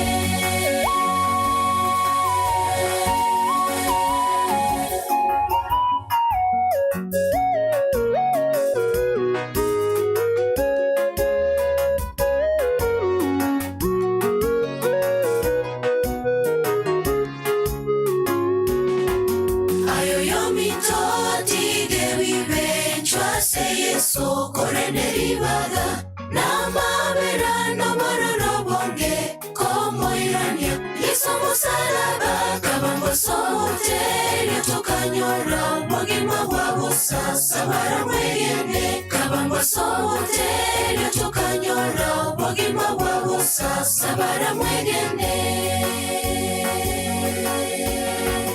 ayo yomitoti gebibe chwase Yesu korene ribaga na mabera no bororo bonge como irania Yesu musalaba kabango sote yatukanyora bonge mwabu sasa bara mwegene kabango sote yatukanyora bonge mwabu sasa bara mwegene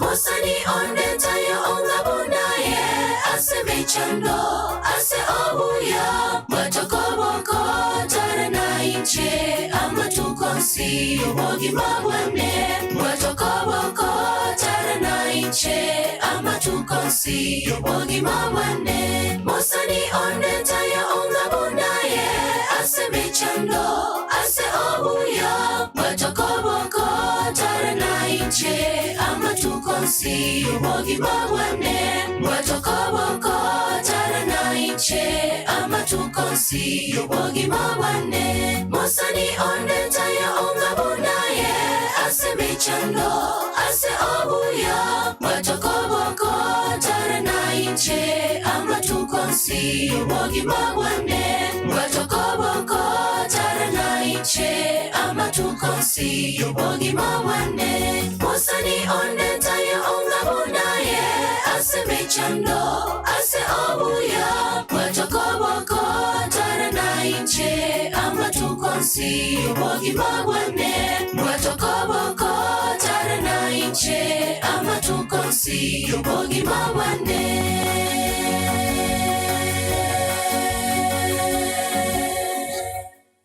Amen. Nasemaje kwa ambassadors? Amina, wimbo mtamu. 1 2 sound check. 154 youth choir wakikuja kwa wimbo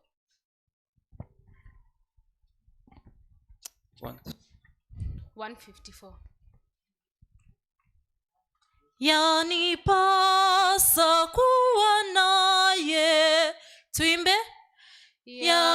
Yanipasa kuwa naye Mwokozi Bwana wangu, akiwa karibu nami napata nguvu kweli, moyo hauogopi wala kutikisika, nitakwenda apendapo, kwa kuwa anilinda. Youths, yanipasa kuwa naye, kwani nategemea anaweza kufariji na maneno matamu, moyo hauogopi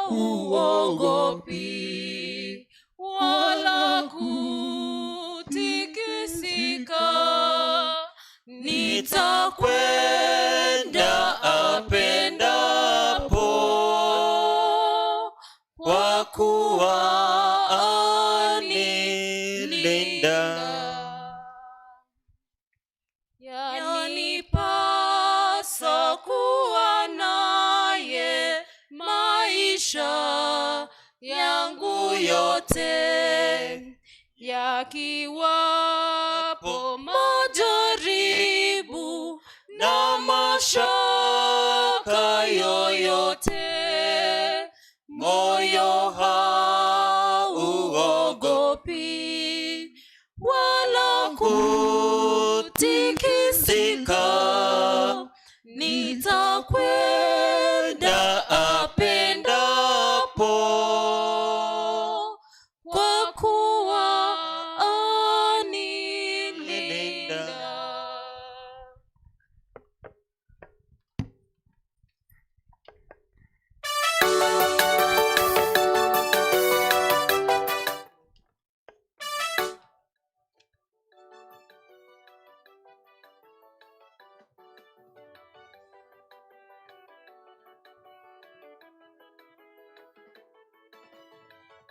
After Abasai, Nyambuna Central Abasai Abasoid.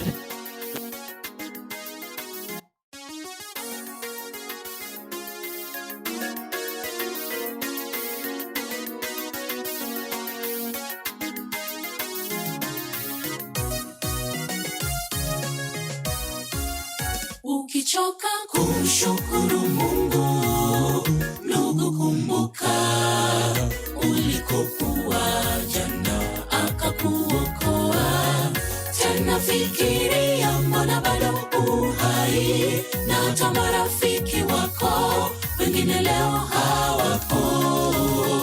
Kama sasa bado umechoka, ufanye kazi yake na kazi yako. Ni neema tu, ni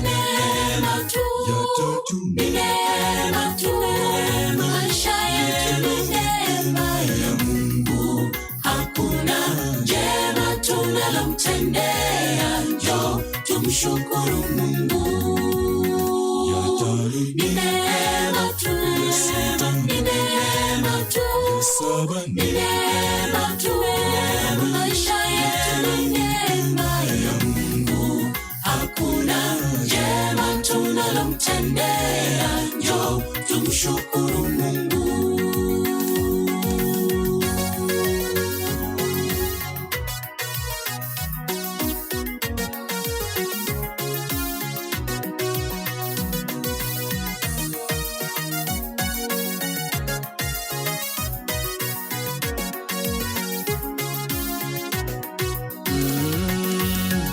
Maisha ya mwanadamu ni kama mshumaa uliowashwa nje ya nyumba, yaweza zimia wakati wowote upepo uvumapo. Tena ni kama maua ya kondeni, yachanua leo, kesho yanyauka. Yatupasa kumshukuru Mungu kwa kutunemesha. Maisha ya mwanadamu ni kama mshumaa uliowashwa nje ya nyumba, yaweza zimia wakati wowote upepo uvumapo. Tena ni kama maua ya kondeni, yachanua leo, kesho yanyauka. Yatupasa kumshukuru Mungu kwa kutunemesha. Ni neema tu, ni neema tu, ni neema tu, maisha yetu ni neema ya Mungu. Hakuna jema tunalomtendea, njoo tumshukuru Mungu. Ni neema tu, ni neema tu, ni neema tu, maisha yetu ni neema ya Mungu. Hakuna jema tunalomtendea, njoo tumshukuru Mungu. Ni neema tu, ni neema tu, ni neema tu, maisha yetu ni neema ya Mungu. Hakuna jema tunalomtendea, njoo tumshukuru Mungu. Ni neema tu, ni neema tu, ni neema tu, maisha yetu ni neema ya Mungu. Hakuna jema tunalomtendea, njoo tumshukuru Mungu.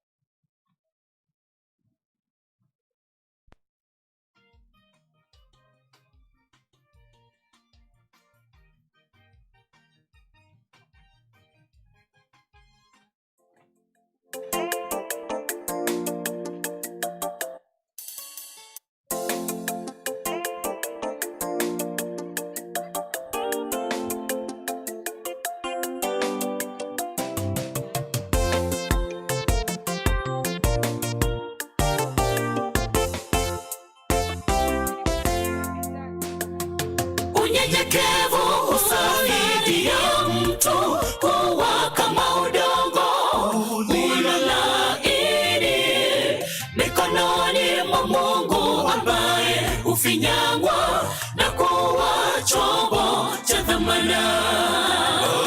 Bali mwenye kiburi ni udongo mgumu uliokauka, ambayo hupondwa kama Farao alivyopondwa. Heri mtu yule mpole wa moyo, amtegemeaye Bwana Mungu. Mapito yaongozwa na Mungu, maana yote ya dunia ni ubatili, yanapita. Heri mtu yule mpole wa moyo, amtegemeaye Bwana Mungu. Mapito yaongozwa na Mungu, maana yote ya dunia ni ubatili, yanapita.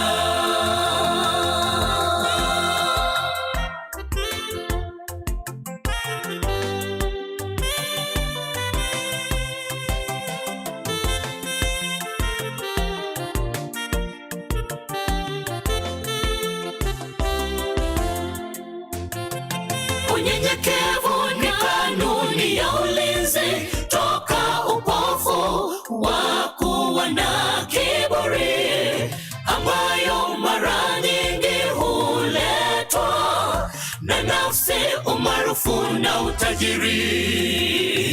Hili ndilo himizo kwetu sisi sote toka kwa Mungu wetu. Yeyote anaye nyenyekea, mwishowe atakwezwa kwa hakika. Heri mtu yule mpole wa moyo, amtegemeaye Bwana Mungu. Mapito yaongozwa na Mungu, maana yote ya dunia ni ubatili, yanapita. Heri mtu yule mpole wa moyo, amtegemeaye Bwana Mungu. Mapito yaongozwa na Mungu, maana yote ya dunia ni ubatili, yanapita.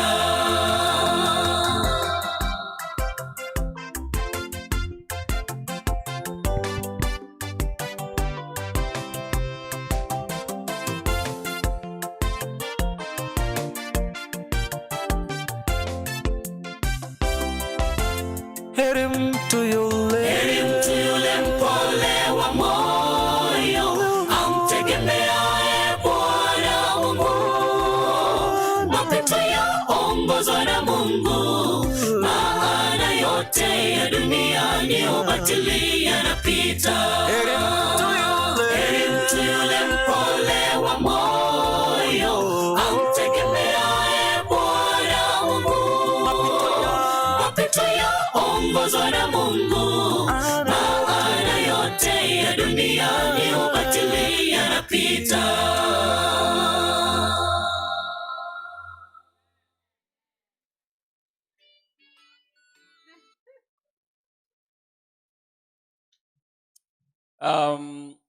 Tumemaliza kipindi cha nyimbo.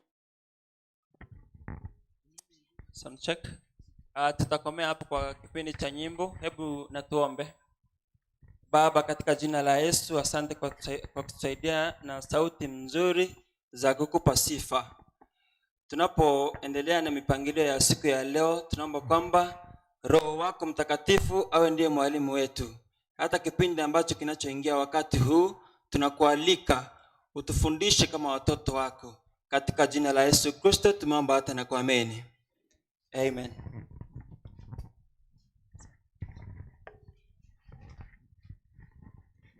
Hiyo ni kumaliza kipindi cha nyimbo. Sasa ni kipindi cha afya, health. Sasa nataka msimame kabla mnenaji achakuja, msimame tuombe. Simameni nyote tuombe. Kama wewe ni mzima, simama. Tuombe. Asante Yesu kwa maana umekuwa na sisi tangu asubuhi na mchana huu.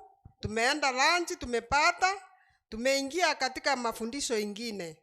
Baba, kuwa nasi, tunamwalika mwenzetu Sibora atuendeshe na hii kipindi, ndipo tuweze kusikia na tuweze kufanya vile mapenzi yako yalivyo. Tunaomba katika jina la Bwana ambaye ni mwombezi wetu. Amen. Hebu tumwalike mwenzetu Sibora aendelee na kipindi cha afya. Sibora, karibu.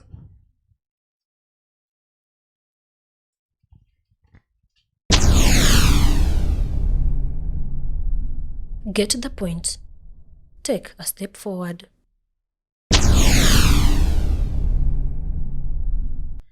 The Lord is good once again. Happy Sabbath. Happy day.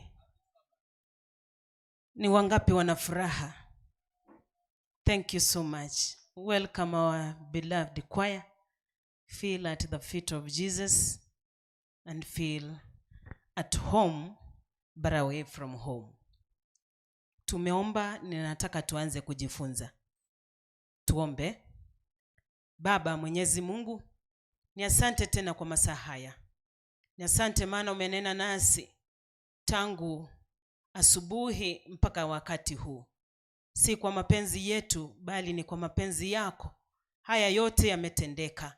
Baba, kipindi hiki ninaomba uweze kuinuliwa, upewe sifa milele na hata milele.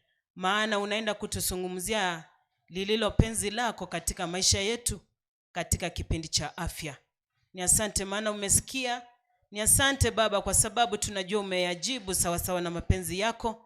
Ndilo ombi letu, tumeomba na kuamini katika jina nzuri la Yesu aliye Bwana na mwombezi wetu. Amen. Nataka kumshukuru Mungu tena kwa sababu tumefika siku ya pili katika makambi yetu. Jana tuliweza kuzungumza kipindi cha afya na tukazungumza in length na tukaona jinsi minds zetu zinastahili kufanya kazi, na hasa ile kazi ambayo Mungu ametuitia katika uwanja wa dunia. Sisi kama binadamu, Mungu anakusudi letu sisi kuwa hai. Hebu tuchukue fursa kidogo katika akili yako uweze kumshukuru Mungu kwa sababu akili yako wewe iko timamu. Na kuna wale ambao hata ukiwaangalia hata wewe unajiuliza, huyu mtu akili yake iko sawa kweli? Lakini sisi sote tumejaliwa kwamba akili zetu zinafanya kazi vizuri, and that is why you've made a choice to come and serve God and listen His will in this day. You are most welcome. Jana tuliweza kuangalia about the mind, tukaangalia, tukaona ya kwamba fikra zetu, they just act like a bridge between what is inside us and the physical body. If you find that you are sleeping, therefore your mind is at work. If you find yourself thinking in this way, therefore your mind is at work. If you find that you are resting and you are comfortable that you are resting, therefore your mind is at work. Tukamalizia tukiona hadithi ya mwenzetu Elijah. Elijah anapoitwa na Mungu kupitia sauti nyororo sana. Tuliangalia tukasema ya kwamba kuna sauti ambazo zitaweza tusungumzia, sauti ambazo ni kali, sauti ambazo hazimtambui Mungu, na zaidi ya hapo tunajipata tuko matatani, hata tunashindwa we fail to make decisions. But we thank God that we've seen this example from the story of Elijah. Tunalipata ya kwamba kitu ya kwanza ilikuja ni nini? The wind. Earthquake ikakuja, fire ikakuja. Hizo zote hazikuwa na hawakumuona Mungu. Lord did not appear there. Tukajua ya kwamba if you want to be sure that this is the Lord that is talking to you. Maana tuliangalia tukaona ya kwamba ikiwa unasikia fikira za ndani zinakwambia, that unconscious mind inakwambia ya kwamba umeitwa mahali fulani, umeambiwa ufanye kitu fulani, ama umejihisi tu kufanya kitu fulani, sikiliza kwanza hiyo sauti ambayo inakuelekeza hivyo ni sauti ya aina gani. Maana utaweza pata sauti zingine zinakuelekeza kuzimu, na sauti zingine zitaweza kukuelekeza kumwabudu, kumsujudu Mwenyezi Mungu aliye hai. Tukapata ya kwamba Elijah alipokuwa anaitwa na Mungu alikuwa katika mawazo tulivu. He was in a total quiet place. Therefore, alipokuwa anasikiliza sauti ya kwanza ilipomjia, you know, when Satan gives us temptations, it doesn't just come once. It comes in several times. Na tulipoangalia asubuhi, kuna manabii ambao wanakuja, watajiita Mungu, wanajiita Yesu, wanajifalisha mavazi ya kondoo. Erinde batantania bange kurwaso kwegena. And therefore when this voice came to Elijah was wise enough. Akasikiliza sauti ya kwanza, akasikia miamba ikipasuka, akasikia upepo ukivuma sana.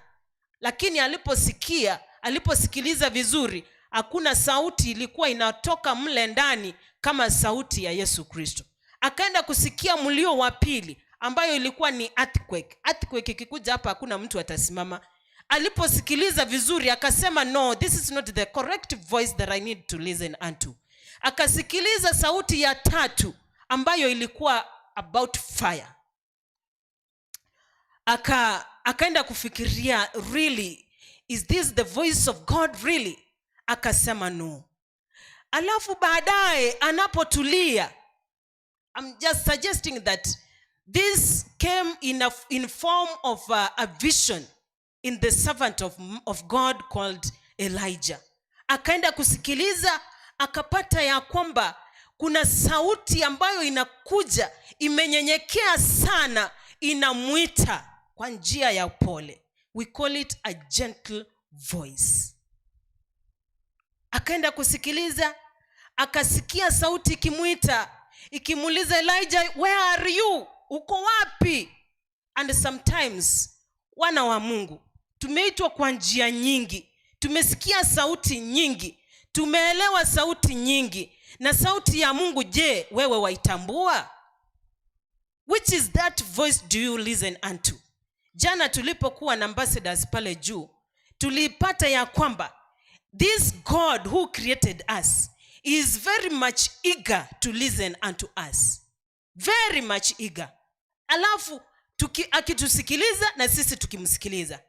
Yeye, na ukiwa a good shepherd, If you are a good shepherd, you even know the status of your sheep. You know the status of your flock. And you even know the voice of your flocks. Ekero mulisi agukwana kurwaria, ekero remember, egogoteba no mulisi onkunu okwanire. Ekerako, when they give a creed, wakati wanatoa amri kwa kanisa ama wanatoa matangazo, unayatii kwa sababu hiyo sauti ambayo inatolewa ni sauti ambayo inamtukuza Mungu. Maana our elders and our leaders will give us directions that will glorify God. And therefore Elijah aliposikia hapo ndio nataka tuanzie. Elijah aliposikia hapo akanyanyuka mbio, maana aliona hii sauti, this is a different voice from all the voices. Hallelujah. Wewe ni sauti gani ambayo itaweza kukujia useme ya kwamba enyewe nimekuwa nikiitwa? Mchungaji alihubiri hapa jana jioni, Pastor Nyandigis alihubiri vizuri sana, akasema ogotoreka no kumonto ororioyo bena bana banyasaye. When a voice comes to you, it is you as an individual to make a step. It is you as an individual who knows you better with your God. Wewe ndiye unaamka kwa sababu hiyo sauti ni wewe imefanya nini? Imejia. Wewe ndiye unaamka uchukue hatua useme I've had a different voice. The way Elijah said, no, mind zangu hazinidanganyi. Mind zangu ziko correct. I've been hearing about the wind. I've been hearing about the earthquake. I've been hearing about fire. But this one is different. And that is why hata shetani alikuwa anauliza, ndiyo tunamjua Paul. We know Paul. Tunamjua Yesu. Je, na wewe ni nani? Maana hii sauti walisikia ni sauti tofauti kabisa. Wana wa Mungu, sauti gani ambazo zinatuita katika njia nyororo? A very soft voice. The Lord is somewhere at a certain point. Anakuambia, njoo mwanangu. He is opening his wide his hands.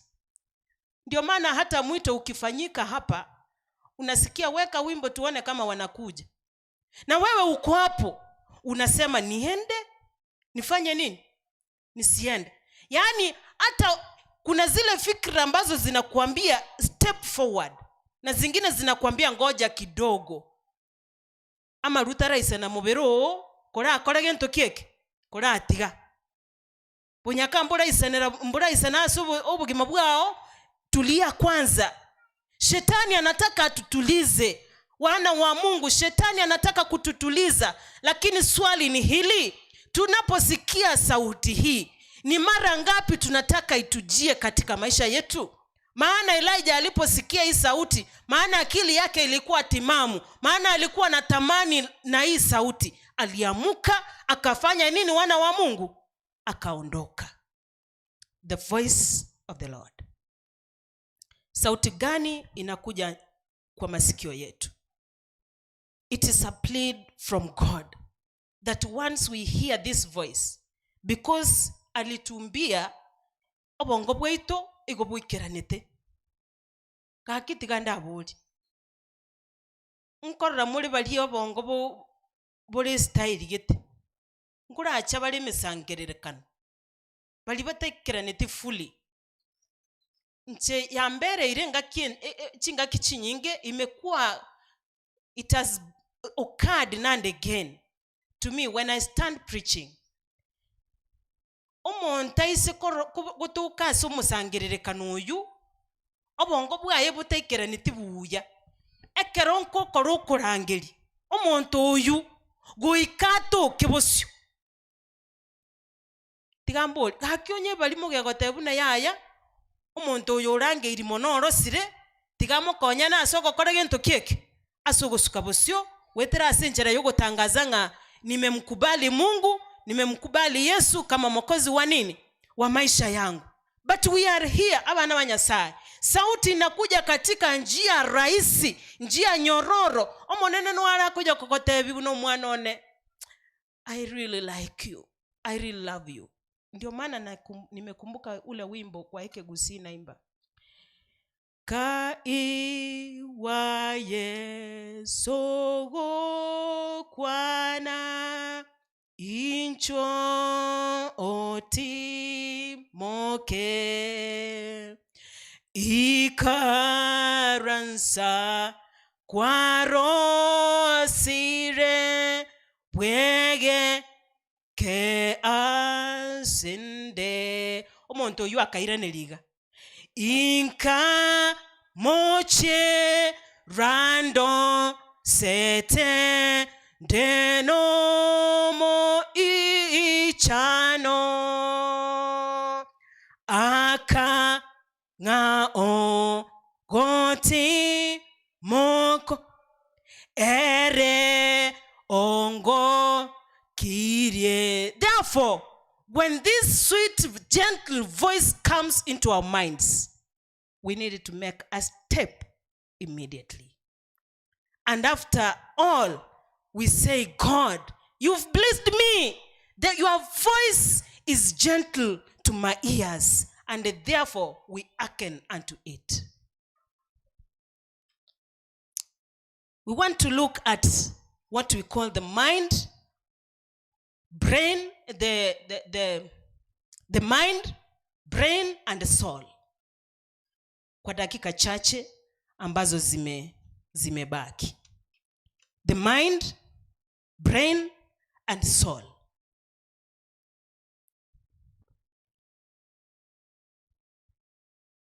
Tumepata ya kwamba, so it is the distinction. Hapa tunatafuta utofauti ambayo kichwa chetu kimebeba. Tulisoma the mind is just a bridge between the inside of us and the physical body. The inside us, kile ambacho kiko ndani yetu, and this physical body. Na zaidi ya hapo, they said the mind is just a box. A box. It is just a box yenye imebeba the brain and soul. Hiyo ndio ina behave kama a catalyst. Allow me to use that name or that word. Inatoa habari hapa, inachukua hapa. Hapa penye inapeleka, this is now the mind, and this one is brain and soul. These two things works together. When they work together, how do they work? The mind inakuambia, soma Biblia. Wachikorwa nese gikwarwa dango soma ngo tiga ndakune simi yake. Wachiko kunesimi, wachiko bara abana bawo ngotara ntomera kibesa ni ngontomere. Kwa imukie simu wachaka kuri kibesa. Biblia yako rage ntokeke. Because the soul, the brain and the soul, they are not connected with the brain and the soul, they are not connected with the mind. The mind tells you your dress code is bad. Ochukwe rigereli? No, I'm okay. Yani ya respond. Therefore, this one exchanged to this one. Mind exchanged to the brain and the soul. The most important in your life is what? The brain and the soul. Because these two things, they work together in making a decision. Ikona bora make a decision yerebuya wosere bobe. To bese ko gosia egentoge koruku the mind. Gosia egentoge koruku soul. O ngaki na tebe soul la sexual. Moyo na mind. Ebirengereli. Nafsi. Ebirengereli biko kotebi eyangeli mbuyoye gore liba kukuchukurwe sadake kanisa babo nkunu banyakuri.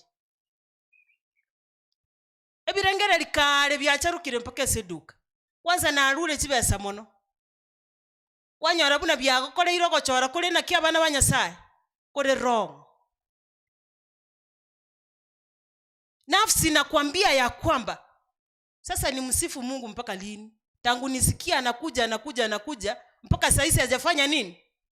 Unakata kauli, fikra zako za ndani which is soul and brain inakuambia pana.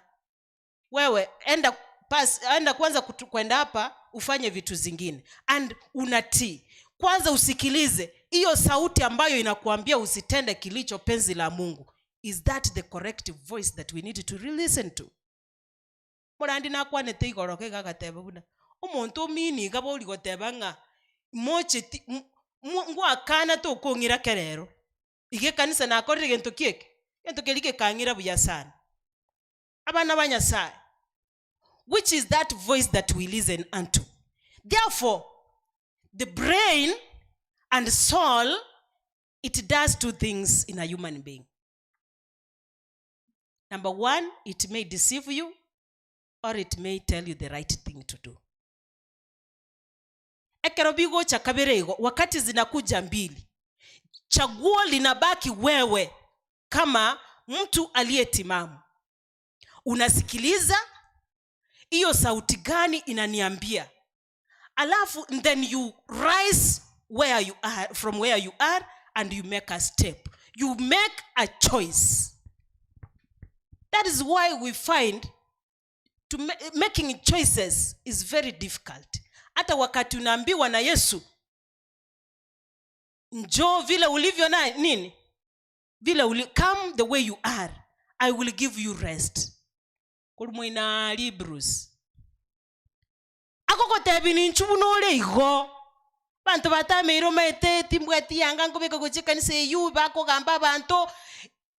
You are not saved through that man, through that woman in the church, but you are saved by God's grace. And that is the voice that is coming unto you. I've wandered away from God. I want to use the example of the lost son.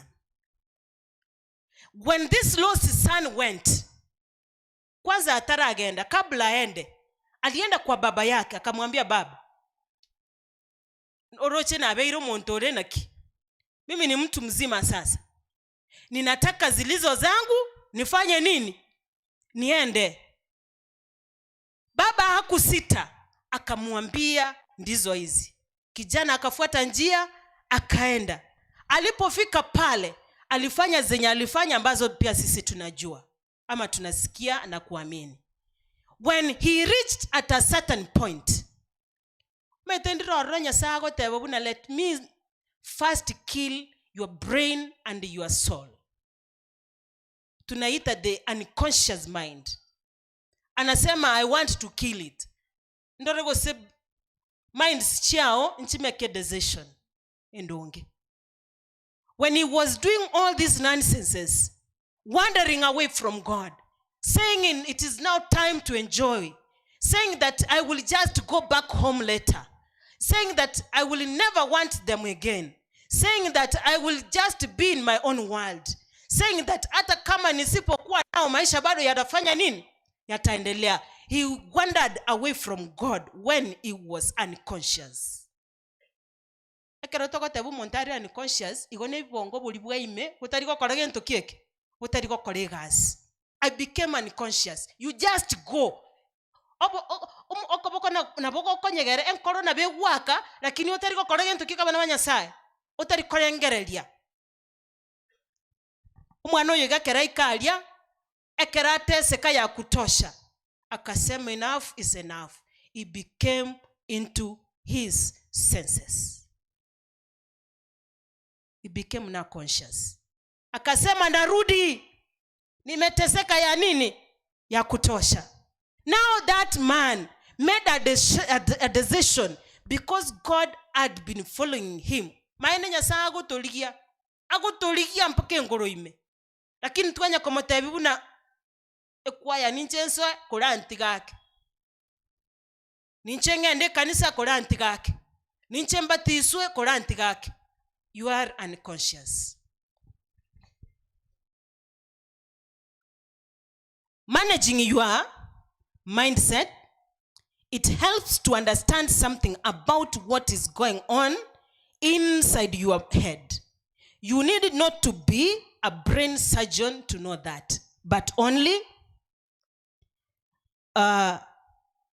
you get to own one. How amazing is that? Tari lazima ogende nyagitari. Tari lazima obo mu nyagitari umanya kumanya bunanga kyobongo bwawo bwokora igasi. Akiti gatotebe. Kwanyora umwana ikirete from gositi gatotebe class 8. No yondo ikere university. But kwanyora umwana yo class 8 ochire bwebekire buya otegereire birangara lyebironge oyebekire to the point ago supply even no nyine chisimiti eke wa kenyoreke kegima igobongo bwaye ngo kora buri gasi usemburi gokora gasi omonto you know nga kimomorochi ndio gikiri ategerete agatebuna I will choose to listen the insight of my mind ekero korengera lyo tari gokora gasi. There is a word or there is a name tutaweza kukupatia. If your brain is your ad wave, then your mind and your soul is a software. Software ne correspond. Monto na bago kurangiriza zipora. Oligerereti. Zipora. Igomoro chekingorete. Omongina kwanya kogenda oru jikoni. Unatoka jikoni vizuri. Unaenda kuchukua kichungi. Kichungi naboke koro kuko kichungi. Ile shivi ya kuchungia mabere ile. Unaenda unasimama. Unaanza kufikiria nilikuja kuchukua nini? Nkikosena acha kuya. Wate bangana ki ekero gi akobolire. Wate buna tigangirane. Ntikoriye bere. Liwe ikire we karasire iga kwa inyorobe. Asa your mind and your brain, your soul, they are not together. Abana banya sai. Even reading the Bible. Thank you so much. I've had the bell. Na so magaiga. Yantebige ntogete. Ekero bongo bwao boko kolega asibuya. Wakati nafsi yako inafanya kazi vizuri na ile soul moyo, hakuna maneno itaenda mrama. You will be sober always. Sometimes you might be studying the Bible.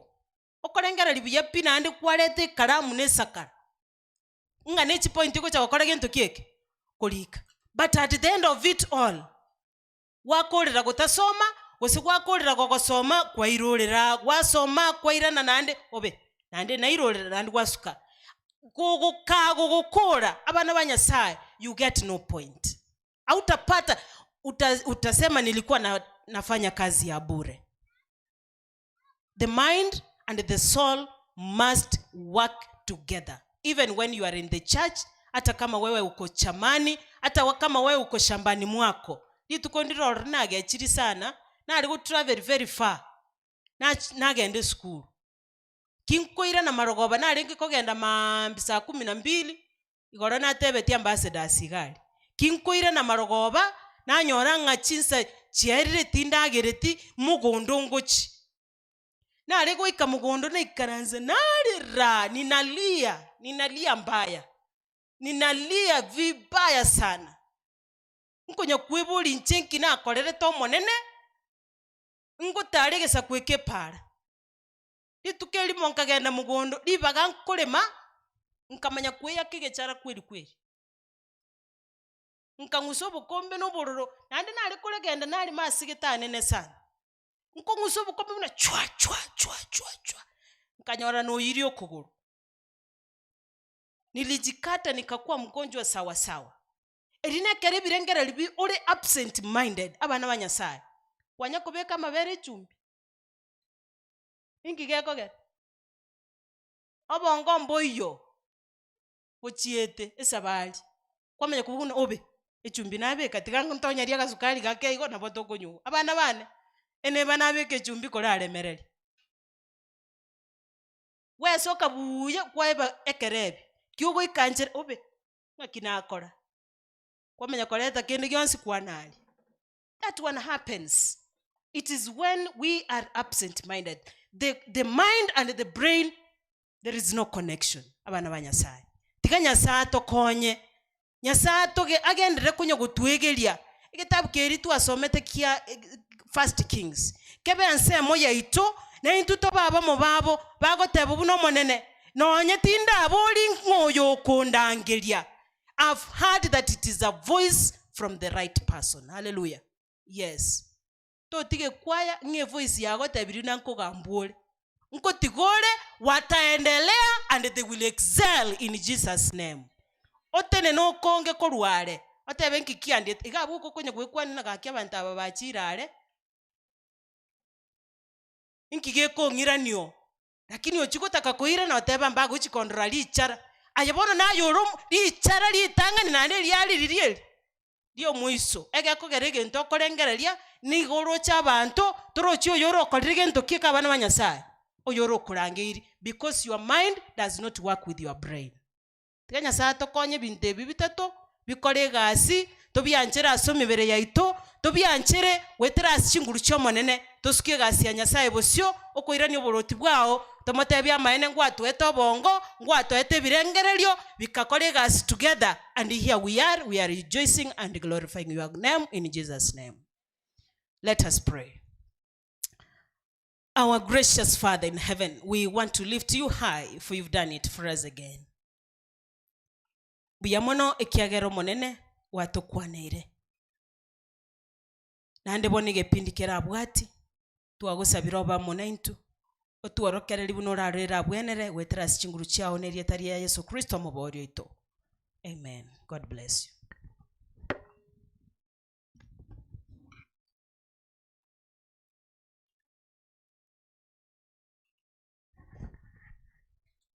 Kanisa mjambo.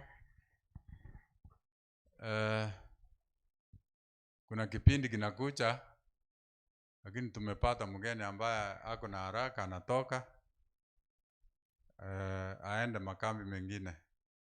Kwa hivyo nataka nimpatie nafasi wasalimie ili aweze kuenda mahali pengine awapate wakiendelea ndiye atapata ile ripoti anataka. Awali representative Kefa Nyakiboga amekuja hapa, kuna kazi anaendelea kufanya kutoka kwa field.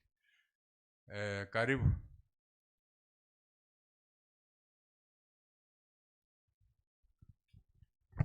Thank you, Elder. Happy Sabbath. Bwana asifiwe. Mbiyamule. Tunashukuru Mungu. Asinge nchili bagiliga. Nyasaye nomuya. Tunaposherekea makambi ya mwaka 2024. Talibago. This is a celebration.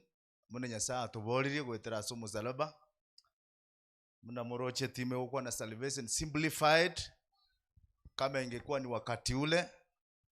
Angonechi ngondi tu abu kuliko chia ekaru ga kero yo macha gaiga elinde aleta kune ngondi akuwa ne bibia aonge dhambi zake akimaliza amchiche mwana kondoo ni kwamba damu iweze kuchukuliwa pale katika matabau elinde bwa biru bibiao lakini mwana Yesu akolera mangana maya munate batenga imekwisha bona naboko enda muwa ate bango monenga biri bibiana aizalia mangana maya. Ni maneno mazuri sana. Tumepita kambi chinge tuwaetira station yetu ndio kambi chinge sana sababu you know our station ndio iko na makambi mengi hata wilaya nyingi tuko na wilaya 11 so rende nandi ko mumanyenga chikambi chinge chiko bororo and that's why mnaona tu abaga New Living they have a camp meeting Magena here you have Magena main they have chinde kogenda so rende singing chutu abuchire that's why bintu bikoba igo Kwa hivyo tunashukuru wageni ambao mmekuja kwa ajili ya makambi, karibuni. Ni manyete ng'abageni bandi mbagendere gocha asinge ncho koranga kichikambi chichi tuigenderete. Ng'ota manyete nani ambaye anijui hapa? Ni wageni labda. Wageni labda ndio mjui. Mimi ni Elder Kefa Nyakibuoga. Hapa ndio nyumbani. Kanisa ene yana. Segombi yana hapo. Hivyo. Kanisa langu. Kuna machache ambao ningependa niweze kuongea kabla ya ninaona ya kwamba wanenaji wako hapa mbele. Niweze kuongea kuhusu, kuna fomu hapa imeandikwa Camp Meeting Assessment Sheet 2024. Mintumbire gaiga tukurigera limna barayi bechikambi torolenga kichikambi chetu chigenderete. When you assess yourself umenyenga kichikambi chigenderete bokoranga ngero utakora buya, the other time you upgrade. Sheet nere gaiga gukwana about camp meeting preparedness. Ngakiro chekambi yetu tueriganite gaiga magena centro. Aiga marks naro 1 2 3 mpaka 5 nero best, and then 4 good, 3 narrow better, 2 fair, 1 poor. Ama kishalenga mukwe yabono gakiga. Ama naro you deserve 5 because akero kurige ligali wakwande chirumo nale.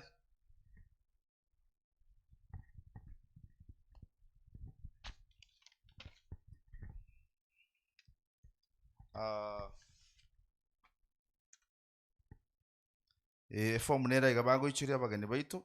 We have a camp chair, camp treasurer, a host, guest speaker, associate speaker and publishing. Mweze kujaza hiyo tukimaliza alafu iende.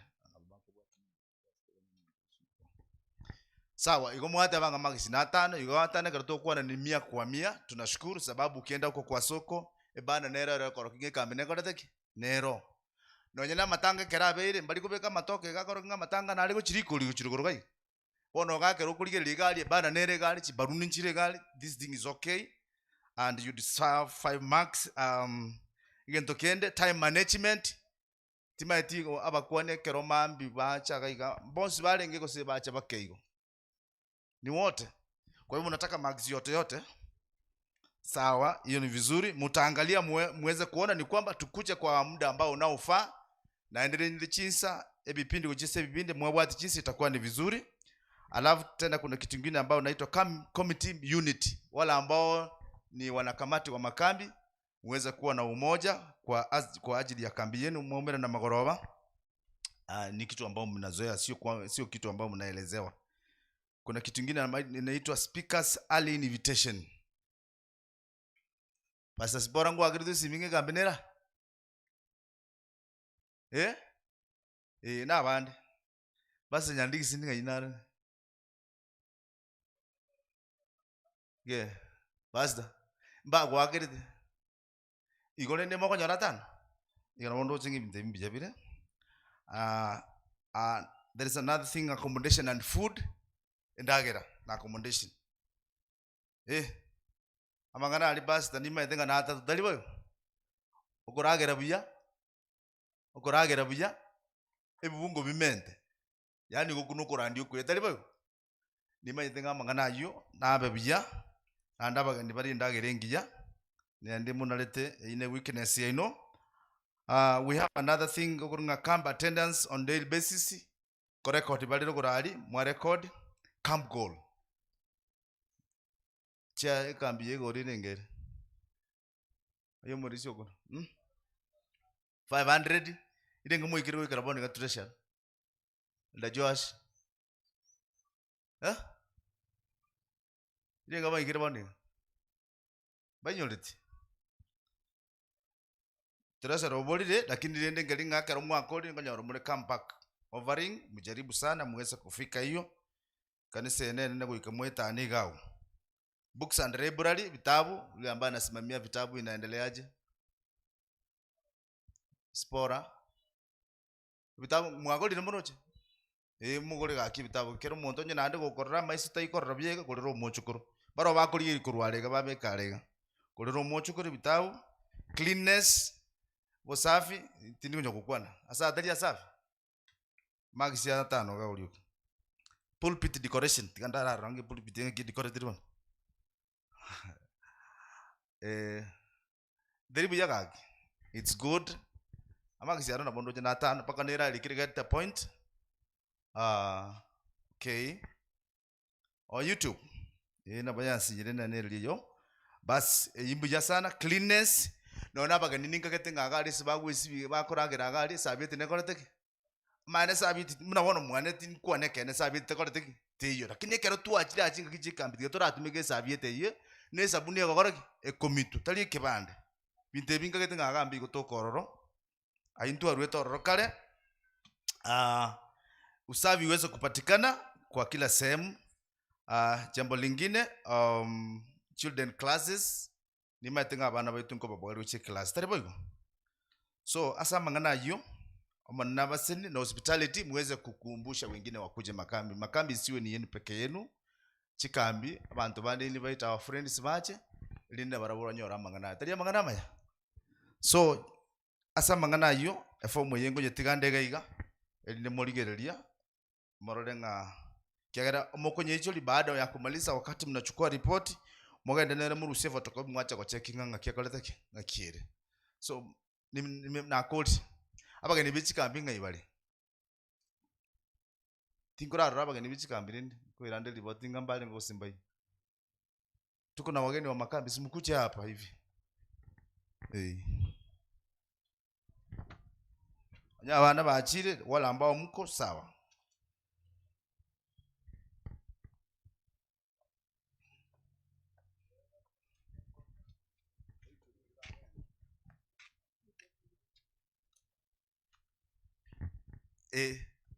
Bagenda nabwa bayiga. Bare smart sana. Naje ngakene nibijeyiga.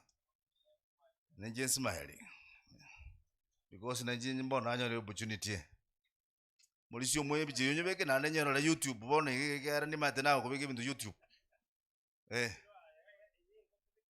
Ni no change life. This is good.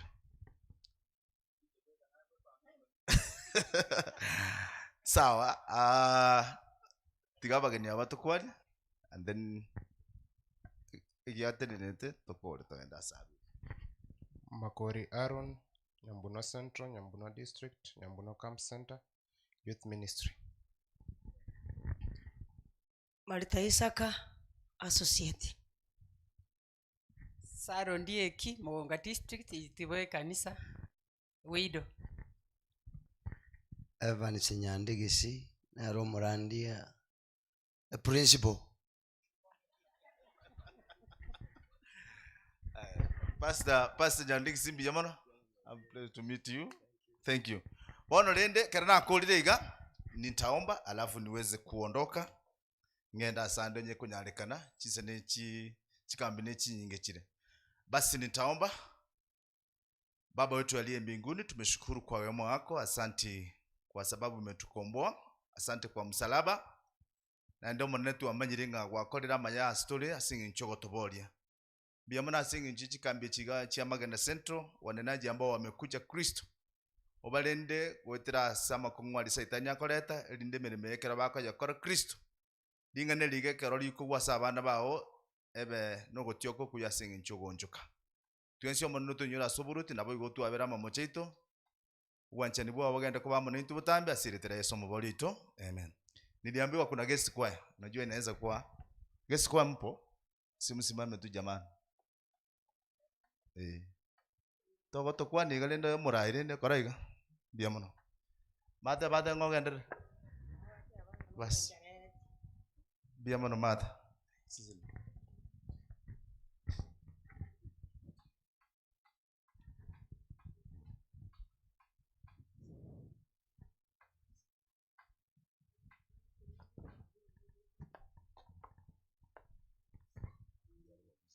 Omotongi one byonsi pine byao.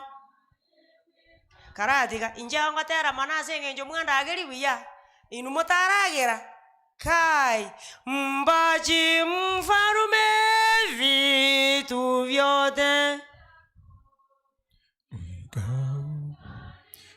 wako ninabarikiwa, ni kwa ukarimu wako ninabarikiwa.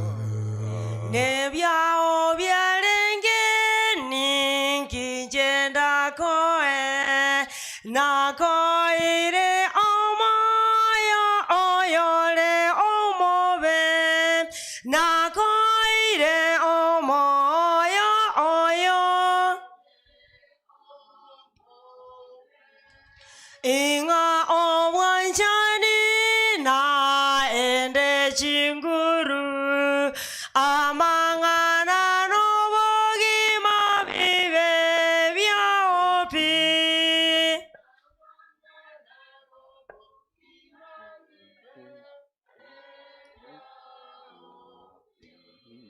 tata nyasaye kwana mwana intue bunura lirabe byasole na kugusabasi yeso oyoromotorio ito omwaka oyo ona abapati mbaya ngatwara chikambi chie Kiswahili chioka na kwandire Kiswahili igoka gane kosinde chikambi sate Kiswahili yani ya njandi rosi ya njandi. Okay. Ukisikia mbaji mfarume vitu vyote ni vya nani? Ni vyake. Kumaanisha resoni ni ya uwakili. Namba 9. Vyote namtolea Yesu. Tunasema vyote tumemtolea na ile hali. Ikiwa kuna watu wako na vingi ni akina nani? Ni sisi. Jana mnenaji wa jana aliweza kutufunza ya kwamba lazima Mungu wetu awe wa kwanza na sisi tukiwa nyuma yake. Seek God first. Kulikuwa na maswali 3 mtu anafaa ajiulize na ajibu. Why should we put God first? Who is the God we are called to put first? What does it mean to put God first? Siku ya leo naenda swali la pili likiuliza who is the God we must put first. Tinda akora naonta ikaibiri igakangara kama chanike buge ngukumiura. Part 2. Who is the God to put first?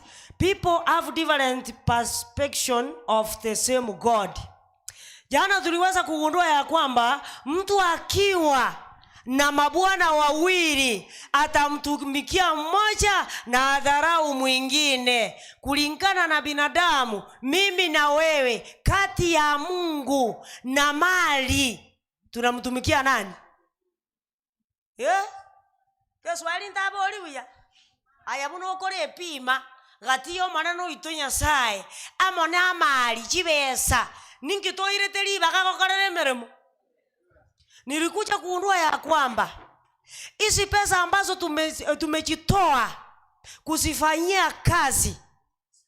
Mwimbaji wa Kilingara anaimba ya kwamba money is not the problem. Problem how to use it. Money is not the problem. Problem how to use it.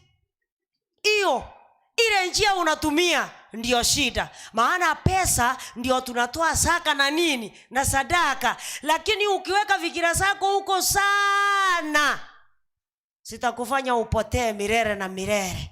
Na nilikuja kugundua kwa ya kwamba kumbe siku za mwisho pesa sitatupwa kwa barabara. Na vile tunajifunia, maana Mungu ametubariki na hizo pesa na tumemsahau, ataleta wanyang'anyi. Na ndio maana wakati umeinuka wezi wanaiba. It is biblical. Wezi wakikuibia, hiyo ni mambo na Biblia. Na ndio maana tukinunua vyombo kama hivi, vyombo hivi, sababu hatumtumikii Mungu kwa fedha zetu, tunajifanya ya kwamba tunamtumikia na ile hali tunafanya vitu zetu, vyombo vinaibwa. Kumbe kuibwa kwa vyombo kutoka kanisani ni biblical. Kumbe itafika wakati Mungu atageuza uso wake, awaajilie wanyang'anyi watoe vitu kanisani. If you want to confirm 7 verse 19 to 22 Ezekiel. pesa zitatupwa kwa barabara, maana zilikuwa kwaso la watu kutoamini. Tutafanya maendeleo, tutaona tumepanda, lakini tena tutaangushwa. Ni kwa sababu gani? Tunamtumikia Bwana ambaye si mbaji wetu. Na tukiimba mbaji mfalume, vitu vyote ni vya nani? Yes. Sasa jana hatukugusia mambo na pesa, lakini siku ya leo pesa ebecha. Siku ya leo ni pesa. Na nashangaa mtu akiweka simu ianze kuimba mahali anataka kulala, hata rara maana simu inaimba. Lakini hapa kanisani angalia vile speakers zimewekwa mpaka on speakers. Lakini mtu analala mpaka anaota. Oibura saitani hapo tokanye mbele. Manyezi pike vile kurumaila omonda kulala bakoro. Lakini yenseye okay. What is our primary intention in seeking God first? Primary intention, primary. Mtu akisema kwamba ile shamba langu ama katika ule uwanja wangu nataka nifanye primary tillage. Primary tillage ni kumaanisha we have primary tillage and secondary tillage. Sasa primary tillage ni nini?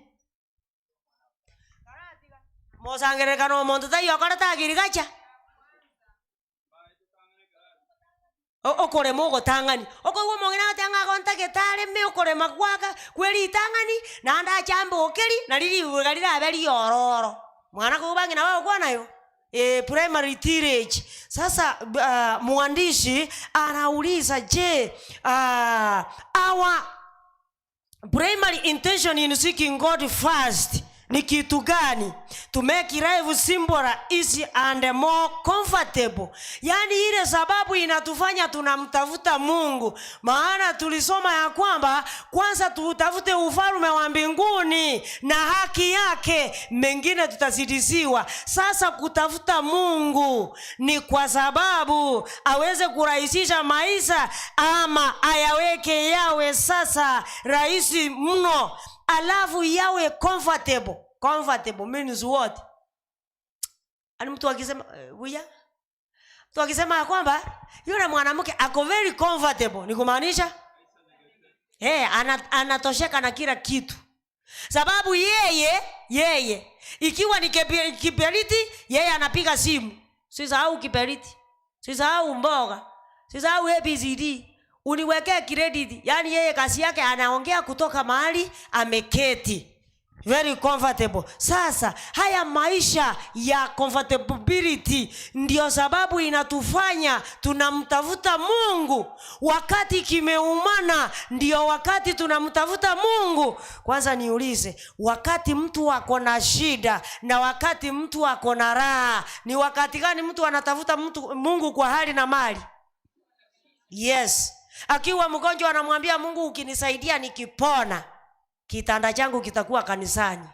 Lakini akipona, watu wakienda kumtazama, anasema ya kwamba niliugua nikaponea chupu. Kwa hiyo watebanga ntuaruara tigatokorengagi. Bono tai kanisa yako genda oro bakuragira. Okay. Mwandishi anaendelea kuuliza God is often perceived as a slave, helper or fixer. Yani wakati vitu vimeenda murama, hapo ndipo Mungu anahitajika tu. Na ndio maana hata wakati tumebarikiwa hatutaleta tutoe. Hata kurudisha shukrani ya kwamba Mungu asante maana umetuwezesha tumeweza kufika mahali fulani. Kila mtu hapa tuulize, je, maisha yako ulianzia wapi? Atakwambia wewe, nione vile unaniona hivi, nilianzia mbali. Lakini hapa mimi niko na maisha yaliyo very comfortable. Lakini hatujawahi rudisha asante. Na ndio maana hata kutoa hatutoi vizuri. Okay, nimekuambia siku ya leo ni ya pesa. Hiyo basi jiandae, maana nitafika sehemu ya pesa. The God we ought to put first is a king. Yani ule Mungu tunafaa tumweke wa kwanza ni mfalme. Ndio maana wakati tunaimba mbaji mfalme vitu vyote, yes, ni mfalme. This truth has a deceive practical implication. If our God is a kingly God, we will accept his authority in all aspects of our lives. Sasa mwandishi wa pamphlet aliona ni vizuri mimi niweze kuwa na sehemu ambayo imechorwa na ikagawanywa mara 3. Yani anasema the table below illustrates how a kingly God affects the essence of our life and even our life, our financial stewardship. Sasa sehemu ya kwanza imeandikwa God, sehemu ya pili ikaandikwa our identity. Identity ni nini? Identity. Identity. Karatika iko na mura onda ta chiete sukuru kana nyamba boko no bali tayire ke songe kimba ke igwetio. Oyebire identity ngana diana ere sante de ro monta iwe identity ngoiche ne ke banda kiao ID card kiaba ko kendo ire ID card yao ID ko ngaki inkie ko chiko konya elinde ko manyekanie ngana enyomenda kusema no talibo bono our identity ekego to manyekania. Yes, ana onda kanga ndungura ndina baswahili kumbe naba kusitipiko ngende kuchibosirioka hivyo. God our identity nyasaye nigigo tumanyekani intwe ningo ochiase nyasaye ura moku ubakora bulinga susana ninga sole. Okay, nafasi ya 3 ama sehemu ya 3, financial stewardship. Ukisikia mambo na financial wewe jua ni nini? Finance pili mwarore kia tokora goko finance ya manyane finance pili. Finance pili. Sasa nimeanza. God is the creator. Our identity, we are his creatures. Yani ikiwa Mungu ni muumbaji wetu na sisi ni nini? Ni viumbe. Alafu sehemu ya 3, we worship with our resources. Sasa tukimwabudu tunamwabudu na nini?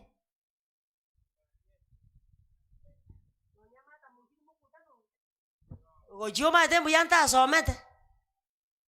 Njoje na akorete buya.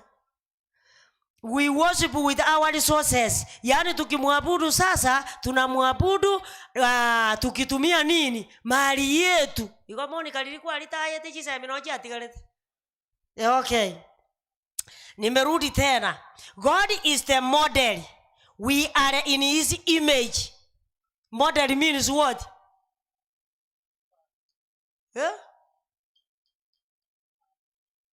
Inu manyana morandi gweke gusi. Nkie kamaro cheke njande tene Kiswahili. Mungu akiwa mfano wetu, we are his image. Yani a role model. Role model. Role model. Mtu akikwambia you are a role model, anamaanisha nini? Yes, mfano bora. Sasa na wewe we are in his image. Yani vile tumeumbwa hivi, tunamfanana nani? Mungu. Alafu we reflect love in the use of resources. Sasa kuonyesha upendo kati yetu na muumba wetu tunatumia pesa. Okay. Sehemu nyingine, God is the provider. Yani yeye ndiye anatupatia, anatubariki. We are his dependents. Yani wahenga walinena mtegemea nundu aaji kufanya nini? Sasa sisi ni wategemeaji, tunamtegemea nani? Na kuna baadhi ya wanawake ambao ni wategemeaji. Yani yeye hafanyi chochote. Nasikia akisema huyu mwanaume ni shauri yake, aona alete, aona asilete, hiyo si juu yangu. I'm less concerned. Let me remind you, one day you will be concerned and it will be ready for you. Okay. We return tithe and give offerings in acknowledgement of his ownership. God is the master. We are his servants. Master ikonga. Alafu na into. We use our resources to witness for him. Tunatumia pesa zetu. Elinde tobe biroli baye pesa. Roho sawa tusikifa Bwana akikuita.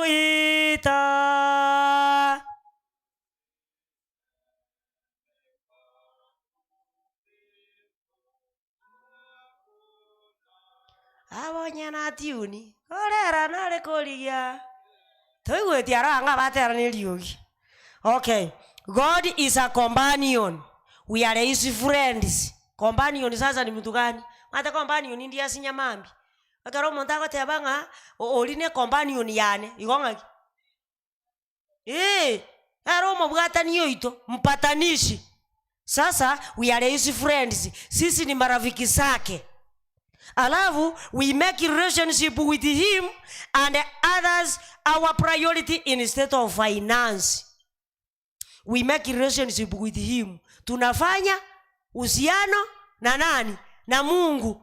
Ayande na yagendo mumuro wako basirili na kikuwa muirete zukuru. Okay. Sasa nataka nilete mafungu kadha wa kadha yale ambao yako na uhusiano na kutoa. Kuna baadhi ya watu wanapenda kusukumwa ndio watoe.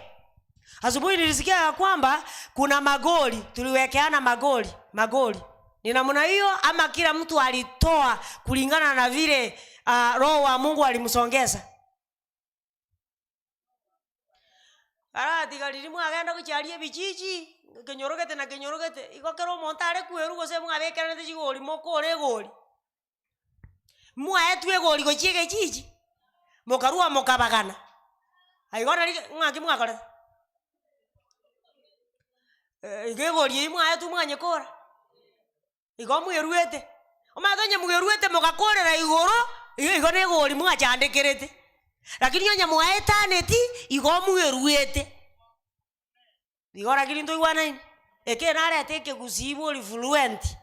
Anya mwaikete igoro. Unabona na mwaika 500 jirina iguma goteba. Igone goli mwaruaneti na bomora akobese.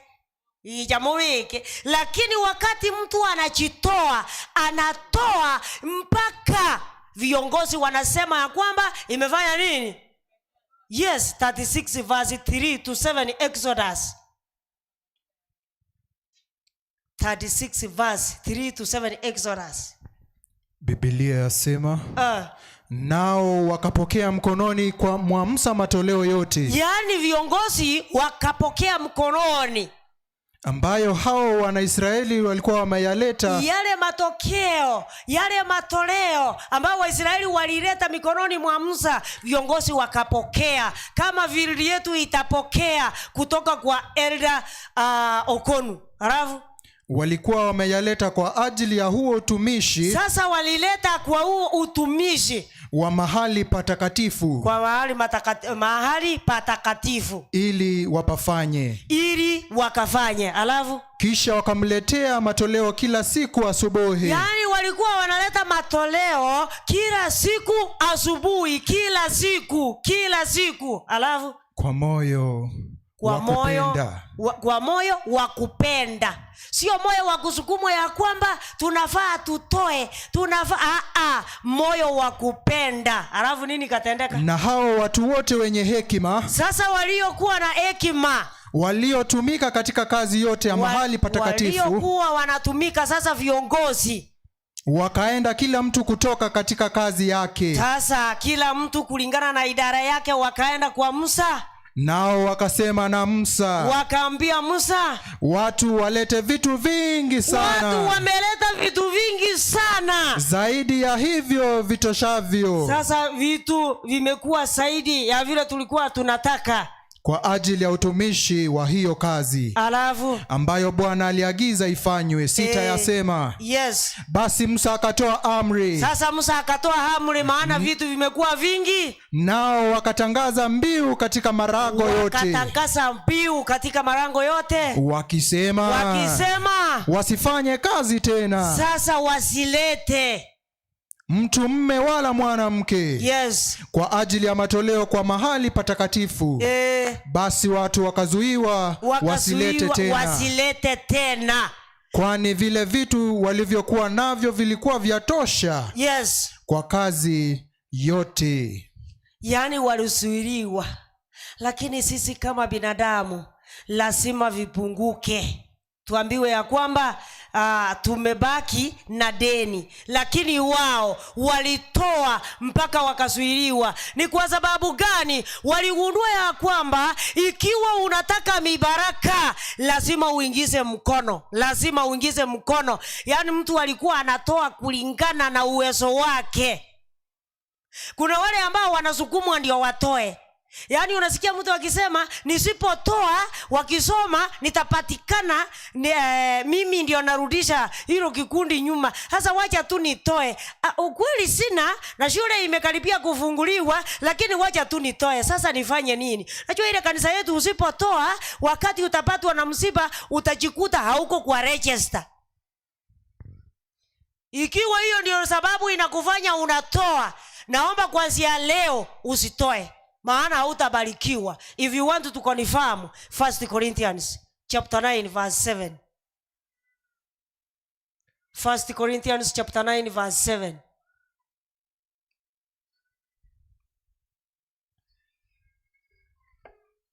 Inasema hivi, ni askari gani aendaye vitani wakati wowote? Ngoja. 2 Corinthians chapter 9 verse 7.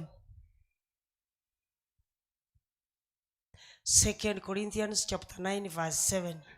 Biblia yasema, kila mtu na atende kama ilivyo kusudi moyoni mwake. Kila mtu atende kusudi ilivyo moyoni mwake. Yeye mwenyewe asilazimishwe, asipitishiwe goli, lakini kulingana na moyo wake. Si kwa huzuni, wala si kwa lazima, maana Mungu hupenda yeye atoaye kwa moyo ukunjufu. Huyu ndio mtu Mungu anapenda na anakubariki. Na kuna wengine wanasema wale ambao wamebarikiwa si watoe, wacha watoe. Na hata sisi tungekuwa nayo tungetoa. Ikiwa umechukua mibaraka umepatia mwenzako, ataendelea kuongezewa. Karadi.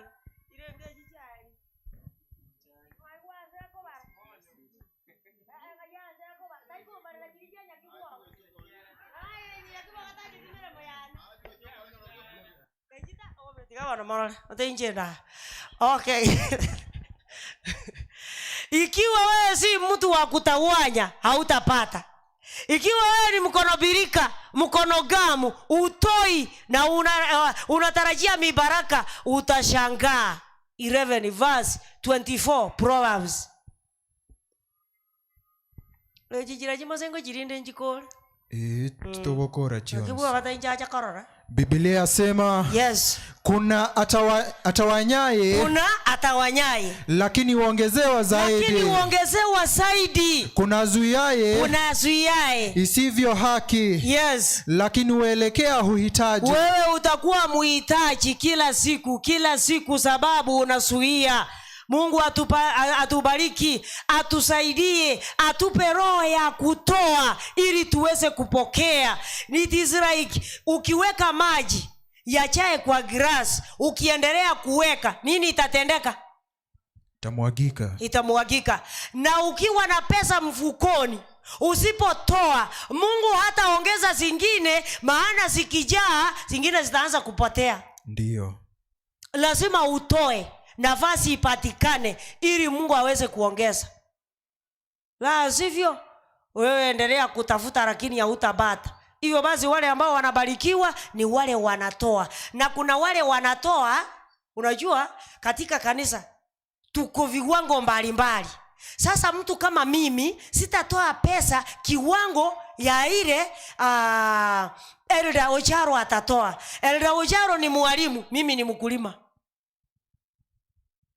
Jamero no nyuweta. Uma tato kuru 500 na njendu 500. Aya buno bwata chinyinge, goikachika ni kuchinyinge kuru asole. Anje muna bwata nkego chiane, na anje sana naga netinkego.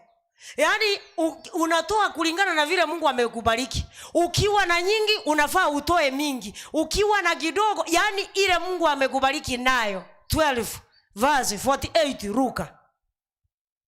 Sasa unapata mwalimu sijui nani wameajiriwa. Kwa kanisa tunahitajika tutoe 500 badala atoe 1000. Na mimi nikitoa 300, 200 zake ziongezwe kwangu ili ile hesabu ingiliane. Unasikia akitoa akisema mimi niandikie 500 yangu ndio hiyo. 500 yangu ndio. Ukitoa 500 na umepatiwa zaidi, wewe uchatoa. Yaani anya tu hata kile mie charo minto karumia 2 nkorua 50 yerua sore mbeke ruga egende chibaze ichimanye ko isana. Bono muno bwate binga binge nabiga niwe binge nande muno bwate binge mono ande mbiga niwe binge biranaki mono. Unasoma ama? Ndiyo, Biblia yasema na yule asiyejua naye amefanya yastahilio mapigo. Na kila aliyepewa vingi kwake huyo vitatakwa vingi. Ikiwa umepewa vingi kwako vitatakwa vingi. Naye waliyemwekea amana vitu vingi kwake huyo watataka na zaidi. Na zaidi. Hiyo basi kuna vingi na zaidi. Mungu aweze kutubariki. Tunapotoa tutoe kulingana na vile Mungu ametubariki. Na kuna baadhi za familia hazijawahi kurudisha asante hata mwaka mmoja kwa makambi. Hautaona mibaraka. Sababu lazima tukae kama familia tuelewane ya kwamba mwaka huu Mungu ametusaidia. Mtu hakuugua tuende hospitali kama watu wengine. Hatukupatwa na msiba yeyote. Ikiwa Mungu ametujalia tumeweza kumaliza mwaka, wacha tumutolee hiki na kile, waelewane. Katika yale maelewano Mungu tena anaongeza zaidi. If you want to confirm 10 verse 1 to 4 Acts. Cornelio wanabarikiwa, maombi yake yanajibiwa sababu ya kusaidia wengine na sababu ya kutoa. Biblia yasema palikuwa na mtu Kaisaria jina lake Cornelio, akida wa kikosi kilichoita Kiitalia, mtu mtaua, mchaji wa Mungu, yeye na nyumba yake yote. Naye alikuwa akiwapa watu sadaka nyingi na kumwomba Mungu daima. 3 yasema akaona katika maono wazi. Sasa akaona katika maono wazi kama saa 9 ya mchana. Malaika wa Mungu akamjia na kumwambia Cornelio. Akamtazama sana, akaogopa, akasema, kuna nini Bwana? Akamwambia, sala zako na sadaka zako zimefika juu na kuwa ukumbusho mbele za Mungu. Yani sala zako na sadaka zako. Hivyo basi ili sala zetu ziweze kufika mbinguni lazima isiandamane na matoleo. Mkono mtupu haufanyi nini? Haulambu. Na kuna wahitaji, yani yeye kazi yake ni kuhitaji. Mtu angenipatia kile, yeye ni mchoyo lakini anataka vitu vya watu. Nataka mpaka vya Mungu. Na ukweli ni mchoyo. Wale ambao ni wahitaji utaendelea kuhitaji na utapata, sababu hata ukipata hautatoa. If you want to confirm 21 verse 26 Proverbs.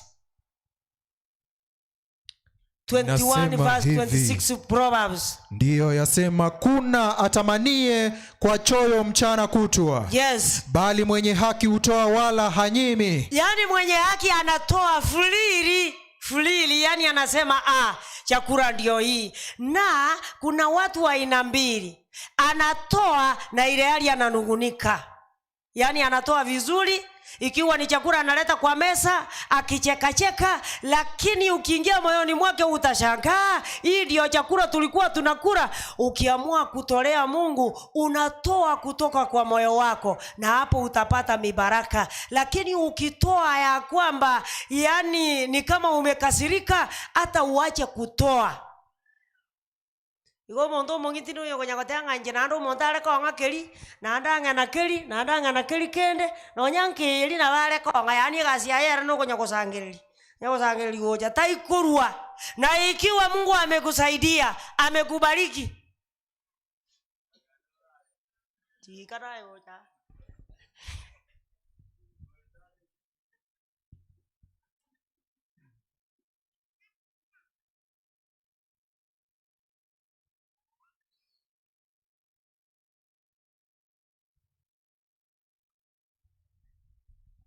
Hivyo basi ikiwa tena wewe ni mtu ambaye hasaidii mnyonge, utashangaa ukiwa mgonjwa ukienda hospitali hakuna mtu wa kukuombea. Kumbe maombi ya wanyonge ndio Mungu husikia.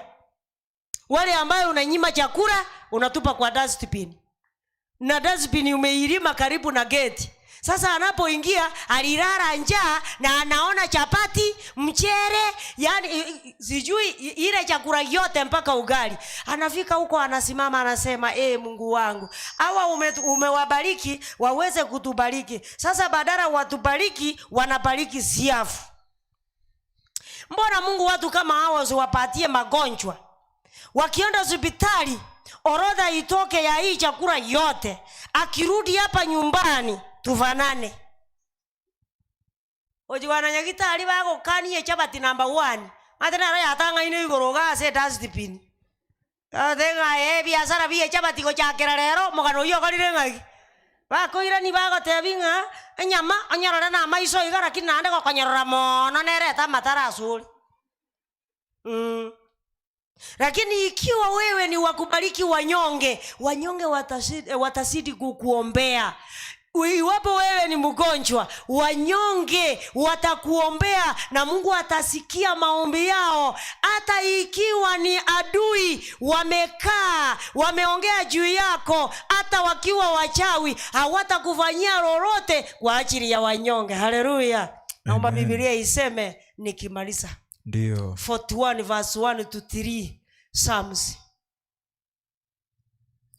Ondo wamenyeta no motaka lakini yako na kumusabira matata. Rora bali barabataka obakonya na barabu banyore. Yani nyasago ikagorugora je korera bataka chianga. Ando yonda bano oko meaning ngo konya rabataka abu orete gintu tali kumanyanga okonoko boko. No motuo gosoera. Nganere orete rujira gokonya. Matera kinaye gakyo salegete. Okoreta bane bikoro torete gintu tata kiomete pa. Munege pira ke yete ngene bikoro tare tire ngago cha gokonyo umuntu no tiga ningi. Okay.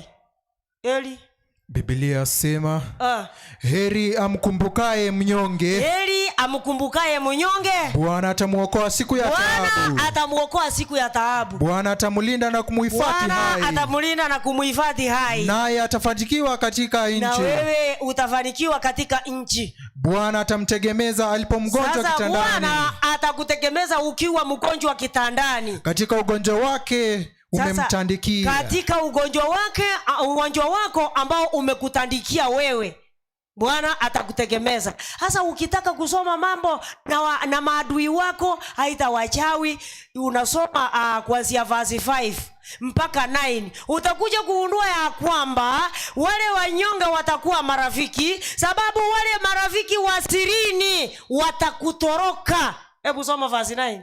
Verse 9 yasema hivi, msiri wangu tena niliyemtumaini. Sasa msiri yule ambaye unamtumaini, aliyekula chakula changu, anayekula chakula chako, ameniinulia kisigino chake. Atakuinulia kisigino chake.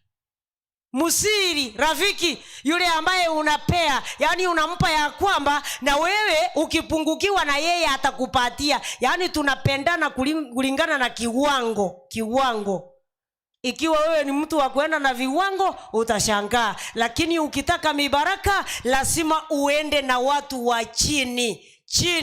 Maana Biblia inasema anayejishusha Mungu anamfanyia nini? Na anayeinuka juu kama mlima Mungu anamfanyia nini? Mwenyezi Mungu awabariki.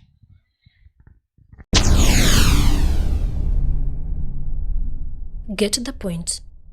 Take a step forward. Mbewa na Mungu ataendelea kuwabariki. na utoe kwa moyo wako, na ikiwa tayari ulikuwa umemaliza goli, hatukukuwa na mambo na goli. Na wale ambao mnasema ya kwamba sisi hatuna, wale ambao wako na mingi watoe, kesho nitasoma hilo fungu. Mwenyezi Mungu, tuacha mbele zako jioni ya leo tukisema ni asante, maana umetufundisha haya. Asante maana ilikupendeza tuweze kujua maneno haya.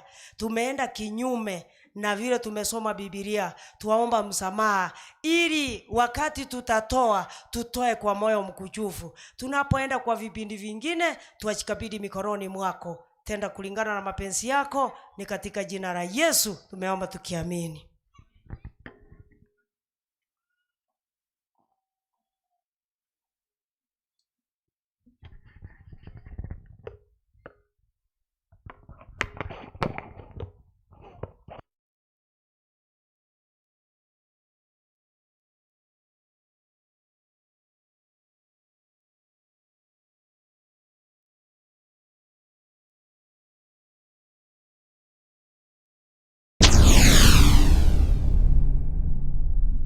Get the point.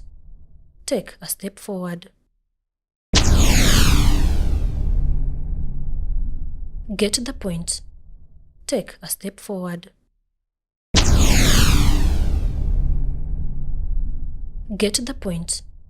Wasalimia sasa, anataka kutoka, anaenda makambi mengine. Ni wangapi wanampatia salamu zetu kutoka Magena Central? Ndio hiyo.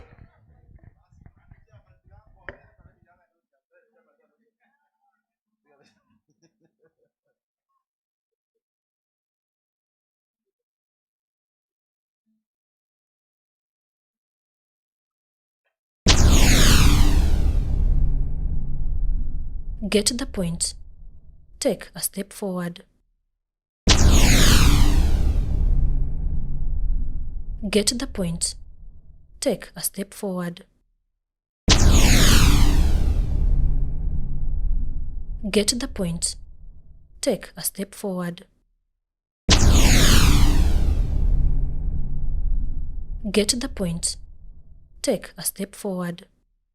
Walikuwa wanatarajia kumaliza, hawakumaliza hata tukawaharakisha. Ndiposa wakaenda pande ile, wako na maneno yao. Sasa wale ambao hawakukua hapa jana, tunaenda vikundi mbalimbali. Wase wale ambao ni chikolera, wangina na bagaka walikuwa pande ile. Chikolera Josepi.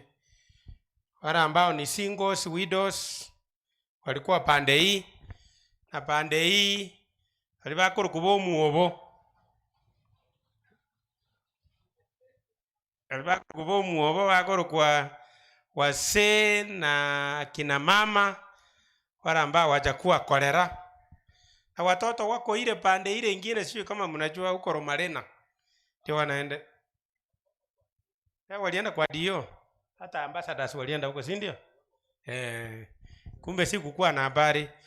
Watoto wako huko Sedande huko juu ndio wanaendelea kuhudumiwa. Vijana wako huko nyuma mahali wanapenda kukaa. Kwa hivyo nikiomba hivi, kila mtu anatawanyika, tunaenda katika vikundi vyetu, na kengele ikilia saa 11 kamili ndio tunatoka. Hata kama tumechelewa kidogo, naona saa imeenda, lakini tutafanya yale ambayo ni mapenzi ya Mungu. Ni saa 10:15. Kwa hivyo saa 11 tutaenda kando. Tusimame tukiomba, kila mtu anaenda mahali kikundi chake kiko. Tunaomba. Mtakatifu Baba ishiye juu mbinguni, wakati mwema, karibu tunafikia tamati ya makambi ya siku ya leo. Tunaenda katika kipindi cha mwisho, kipindi cha workshops. Tunaomba tuongoze na Roho Mtakatifu. Wale wote ambao watanena katika vikundi mbalimbali, waongoze ili hiyo maneno yaweze kutusaidia wakati tuko katika huu ulimwengu tukingoja kurudi kwako mara ya pili. Kuwa nasi mpaka tumalize siku ya leo, ni katika jina la Yesu tumeomba na kuamini. Amen. Thank you. Tuenda haraka tusije tukamaliza wakati. Na wale ambao wanaendelea kututegea YouTube, sasa nafikiri huenda ikawa tukafika tamati, kwa maana tutaenda katika vikundi mbalimbali. Tunasubiri hapo kesho kuingia katika channel ya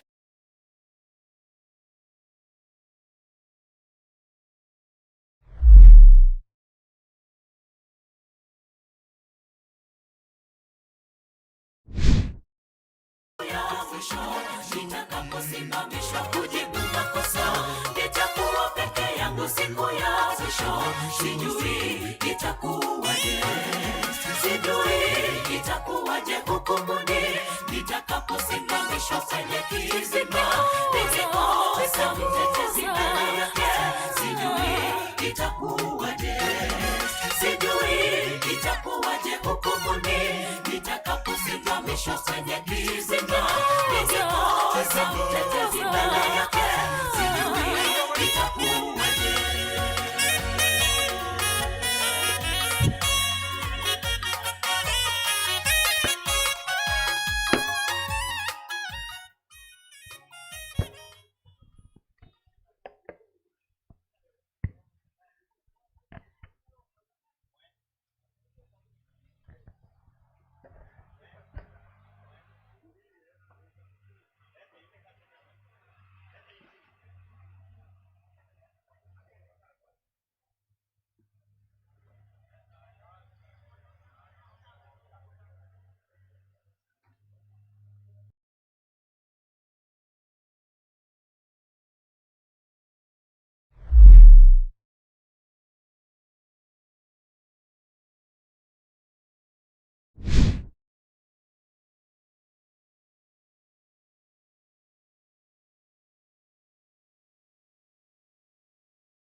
na sautia.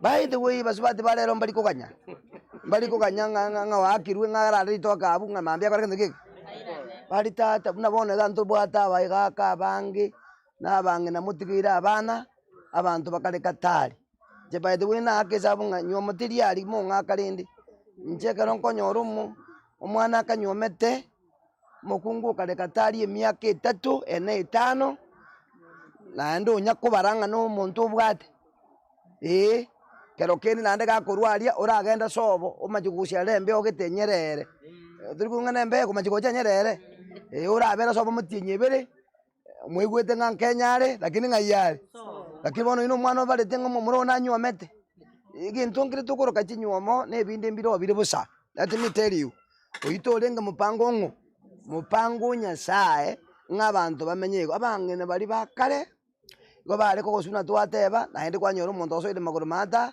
waje ko umuntu ngasocha igo mwario okore kintu gike wabeirwe wakore kintu gike wakire osiro ngori tokore kintu gike toboke bono umuntu bokorosi nande ngori nande bogima bwakore kintu gike bwagenderera bono bangene balimba amanyete ng'akibare gukendi noye nindamwamu ndi wanaine.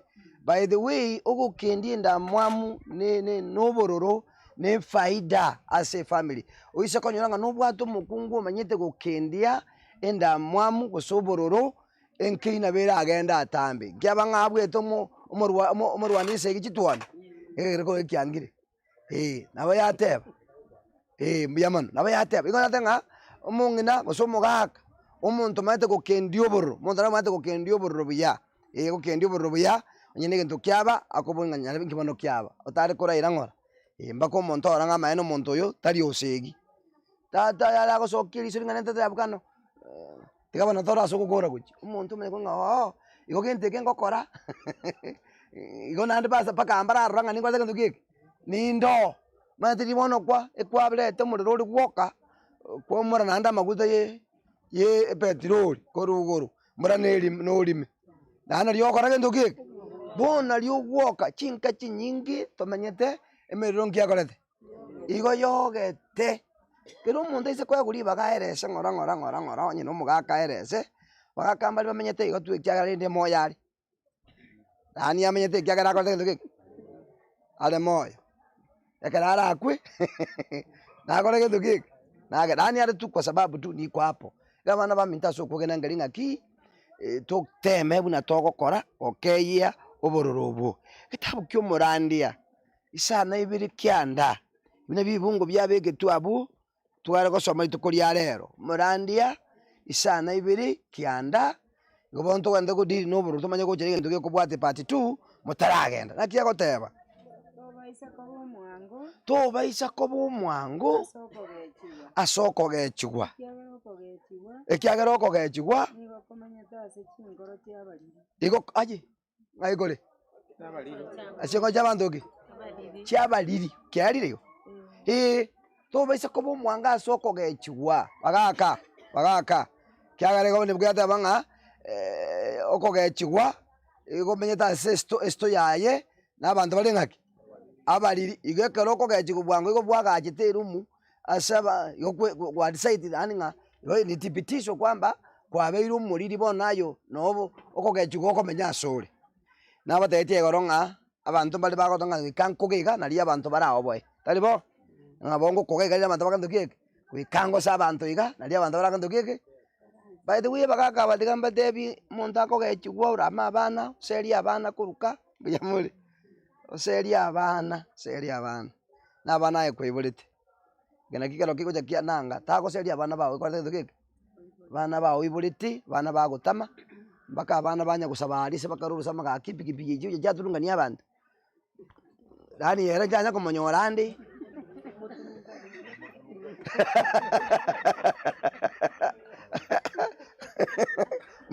muyamole madara barasa be bami ndoto kungo jipigi ngoje jeri jakora keto keke nkijita na kwikero yo chikora keto keke nanda baba be bari kuturunga ni utata baro yoga ochiko bana baturunga ni bari kora keto keke aita kunja kusabiro muntu ngakora keto keke ngaturunga ni kwikyagara bono nyasaye nero bwatemero bili yangu yakiromo yakira omonto lakini bono abanto mbare by the way asenka mpaka bono okorora ng'enkeyi kiagera bono ntobwate chisambuli chiabantu twasambuli chiabantu enkanero okonyora omogaka ale friendly n'abana baye enkanero kwandi bakwamanyikana ng'abaminto obosani obo mbukorete gento geke buri obuya yani nyino abana bamura banjiteise bakora na isecheche uyengiya gusina abana nyeruka banjiteise usengini uyu bakora musyo cheche gatatu minto bagosaka bagogete una chusi na kantara cha Jumapili narangerigwo no mugakonde we myaka ikire myaka 90 akandangeri ngorangeria abachukuru baye bonse pina abana baye iborete ngabaracha kora mukwania bararagira akatenda iti abana bana baje gutenena ekarongo tegendo kike ekarongo tengali abana bana baje ngabamura tenena na baje gutenena bono na inchi ngara kola ya matanga y'umuntu ole moyo yani bono ngai in fact baje nikueleze akarojo watenga bamura tenena ga ekilingi bono sinikusherekea kiro mumura erese ubuye bwa tatu mwabo kola tegendo kike kuiwet bana bakwazanga dadio minto pakenyeruka ya yene niga kwana ge kulenga dadi tali na rira sobobe ne kerin kunyora gwan kole ira sobogima ndi wana ine no anya karo mga ko ya se karansete ngia go igwa ta koro binga ndo chumwana na kole ndoki nande karo mga ko nere bwe kumbire ko jinse nero ko bangusa gentoki basi ngatenga bona ai gentoki akoro ndoki kyaro kanire mga ko rio ko ere su mga no ye moke buna arakinire asa abachukuru baye okoeresa na negia kondo gigi kiara etire ngara abachukuru kiro muntu abachukuru baruri chitaoni mbali babegete chisimi bakorege ndo gigi nikafurahi sana ngaranga bami egente ngagigere yente keneki abana bayigwite buya bakoragera one number 1 ekenege to okoleta obomo asabana anda bana bu bon abana bonse bana balenge chinyomba ibere chinyomba chionse enene nenke bono tukagenda nyumba y'omongi no monene abantu bamura bwabaka muri benyombe enke n'abasobati benyombe enke bonse ngai bajete asenyo beyere ngaki nkaranga bono enenchere yemo yokonya kubwatani abana baye ne bangaka oruro abana batoka ngakibare igo bari korageramo igo bagusangamo igo bagoshare ndi wana inde ngarurege ntugeto mwako yakorire aso obogima akatumekirugeye ama statement ngima na nchinga yibira agatebinga bateye bana baye nonye na chandegete wike karengeke akatumeke ngani riye chinet narusitigento ririye sako tebya bora kunga bono nonye mwaligiri chinswe obutuko bima chaborire akatebona ande korage ntoki ande rambora bagachikumukania ande rambora inu bagakorage ntoki bagachiruta chinsu chikakorage ntoki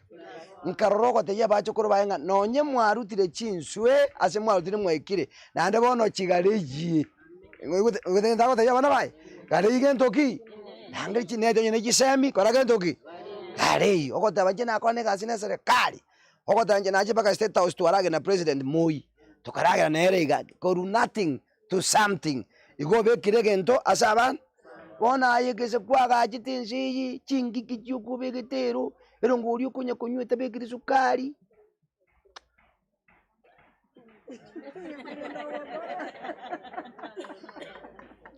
kento nkiri okwa kenchingi bana bawata yule mpapa akona kamba kwa uso kina kike swali bako kwana yule mpapa akona nini no naye kabe style by the way ngola thinda bataka ke bakaka bali bakale by the way karo bali gukwa irene mura atali bona mwakuri ngola amenya muri kosa barani nya saba mentari myaka rende bantu bali gutaka bakwe mbata ke bara akora kendo ke bakaka bali bakale rende nonyina karo bali gukwa nchena ara ikirite bake babiri batatu sokuru ikarinde koko yugo mugakote ebire nga ndangeri abana bane mwako ingo bale moyo mwako ingo kwali alibo abana bakora kendo harangiri omanya kochoka abana baye buyenga yaye ubole mubwa osora amenye ngai ochoka kali aro jenga nakanya byita ningo je gwita nikara abantu ukairare elinde ngacha gusali kendo ki ngacha gusali umuchuba bangu babanga bona matuka kako era abira atatu mwako rio kora kendo ki utimoka kyabanga mwaka bono mutige na kwa tege ndoke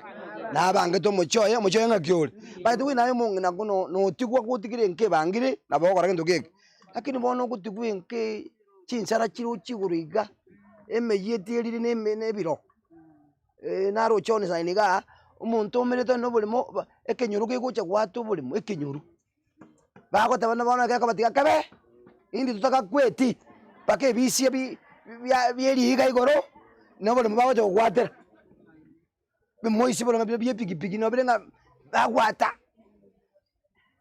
batiga pigi para ngo mwako wangire gwatera abana ndio tokore ndo gig bone kingi kyamanya kubekwe mitandao na abana basi bakari ekiningi yani bere nkana inwe ebwata maskani yaye ndikwana nego enke gitire ngaki wiya nama tengo mugakuyu abarero mbarigo abarero nabakurwara tari gukwana kendi gento nkeri yagukwana paka twarusi nyomba toirarari twere nyagitari tuchikomanya kana matiri ngo moncho nga monchori bachiko moncho ko sina kwana kende ayo kate ngano goncho ruore ani ogosukumwa kende ka kora gento ki kende pip monto gento ke konga chibobi bangena ka kimumbwazi gento ke konga chibobi asaba kaka bangi onyu bakero ngori eri yo monto ori omurendete omanya gukwero ngori eri kerenda ori omurendete karenjara iba goko matenga ya na nyago konywero ngorie ndindu ezinga nongona nyago konga tindi koba kanywero ngorie yo abachinguru ngogenda ochireka wakorero ngori kwamanya gukwa ani bagaka mbata ke tikukunja bata tiko kubaka ta nduke igote ani ndata kote abanga enka ebintu mbire takonya kwechengera takonya kuyagachira ebintu biguko koletere machanda asamaru ani asomubiri na akiri buneke bantu nyako some guga ebintu bindi naye bwe kokolete nduke bwerenterete bitare ngo koreke nduke olente na inchi nataka kutwara mekono kitinga bono mwana ngachiri na tebingina bono ngaki katanya bono chika bono ngokole ekengo korangiri kunjana insu yako chaka kubwata nga kingi ngatemongena ekatu twatebire twikire togoika ebintu binde totigere ngete kyange kera banda bajaga ko banda banene ntuno ko tengaye bwata kucha yoro yeye kucha kokora yako sinyire basi ntuno otorega toko support ese kiri tebe badi wena ba abagusi abagusi ndu to bwate bokon omwana nabe kokoto toko suguma na agenda kubwate ryuki kerasimi inu mwasomi lakini abaikuyo mbalibo onyo mwana ukire grasi saba otichiro kugoro kwe gari naende kwa baire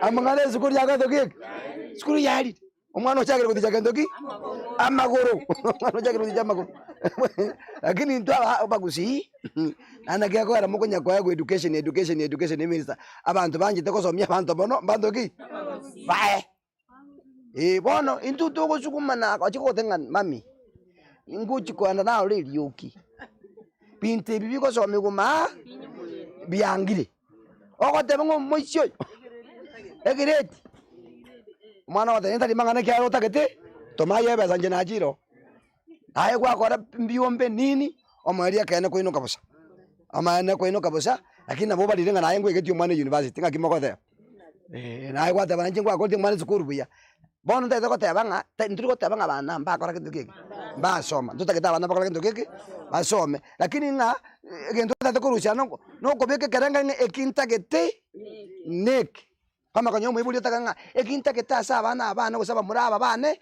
nek dani tukwanya kumanya umwana unacheta agachako bugima bwaye bana bange nambalibo umunyaruka yaru nyumba yagenda bwoye lakini nayo gukora kintu kiki ogokontrol yaringa mbeo kikwaya na lero ngakigute baote paku mwana umenya kumanyanga ncheno nyakindega nimbata gentoki nimbata sakiu abakakambali tanya kumanyanga mwana nakole gento ataicho akimbuya muri yani ngomwana ngakako gorobole mo wiko mwana achari ke composition ari ke composition ni arete reise aye maki akore ama ojugo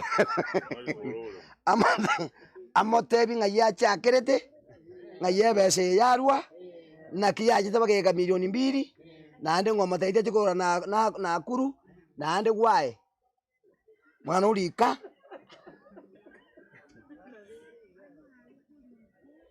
nayo kubatebya se bakora ndoki nanu ikabache bakotebya bana bamwire ngaki into turamenye buya Mombasa bana musaja n'umukungu bana babere banyoma ine egento kyabo nende kibase ne jang bateba ninga turanda nakuru ndogorobole mutomenye bana baigwana baga nakuru baligya baka banyora bona muraje gotebu nakuru ngogotenga nteke tubole mu sigisimi naye gwatagete kosenabo nkiabete ko Mombasa buya mulabase mo ngakaranje abarene muruwete ndagera rugo tagerando gurire nkiabete ko Mombasa umu muraka genda akagorobole makagacha bakenyombe gakora kendo akina inu mumbu atisieke nyombe kaera pia kako bakachirangi amatukonse bamenyire Mombasa bakondisete nyomba bakomboete bako na korosheya muna abantu bona umuntu araje magana amenyo na nduna twagana musocho ngole to kana amenya musocho nga asana batura kore ntokonya nabo tokomenya abantu boje basigetana igo tugure twagurire bontu amenyiro mumurogo tabona tikangende ndete tata na mama nyombe ko yarire baje batoye sabere tokorege ntoki totore ebe bune surprise asaba iburi aribo kendo bagoroke surprise bagache bakaimukingina na ise mbali ne gali yabo baba Nairobi imbo eto na ibali mera bamanya kogendikera abaiburi abamba mayita sabana abakomboete bone gali kande erutiere ngaki rimo ha muri ya ekwebenjera nai wono omwana na ise ngoma eda sebamenyede bona aye emabweri eri abana sebamenyede nayo kwata kendo kike neruka geteri abana ni bajire batroire mabu yabere ngaki bona ane riere ngakeri gwati keri umanyete nakyo no kero mugaka tate compound ye igoru wengi ya mago bole kengi ngaki mu ya nga anongo ya utanye kumanya kusema ano ya anongo omwana kumanya konde dadi omwana ko tenende ketigo ronga dadi enyo mochio no yo ito oyo no njiraki kyagera composition nja ali getwe aire ruwe nja market omwana ko mada ya dadi una konye tokirete yasa naje taka tokonya tokasaba chiro lino mungno yone twaga chiro mochio no yo ito na kitu akoletera oyo sesenie twamanye akastuka akamakuri yae koruo gorobelemu pako agache nyombere oche kondeta rero ngango sabiri munginero chiri yaito oye kunire bako koje kun mata bangana nabaya bangana ngo abaro muntu moyo tatone omwaga kakasanga ita ari ati nini bakwacho ne gopi Yesu kuri mata baga chiko bijire babwati ngesu kuri asanga iti akirete bana ominyokire round komnyoka ejaito mwakorire abana bane mungine pako mumure paka mukamuri jinga mami ne yeito mubono no mukamuri usukire ko cyase umuntu roje gento kakorire mwakorire akira tengo mungino yo ntokoja ntokoja oigete bakanire kare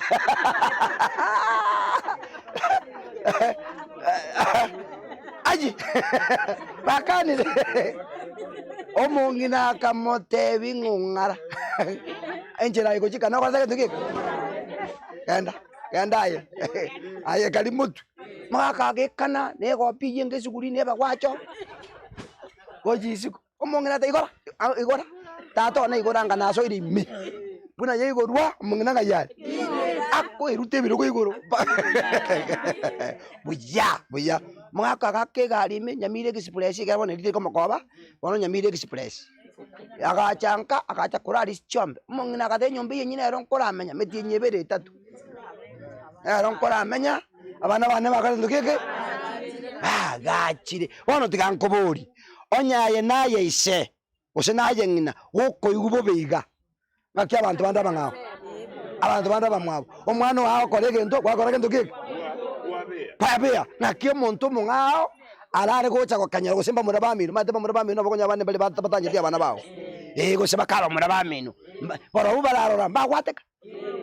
By the way tagukagira ng'abana bakomenya bunu utagite abana bakomenya buno bogima bwabo gatendo kiki na indi kogicha koro chingambare ncherere ngaki encherengiya ayeba support batenga abana bane enchera nawo rimwe setiri ngaki enzere muyere genda mutu kakibono kwanyo ndanga pana come here kalanza nayo bwata machiko akakora gendo kiki akolika composition no by the way ne taba no komenya kuko mbyuka wachigas chinde.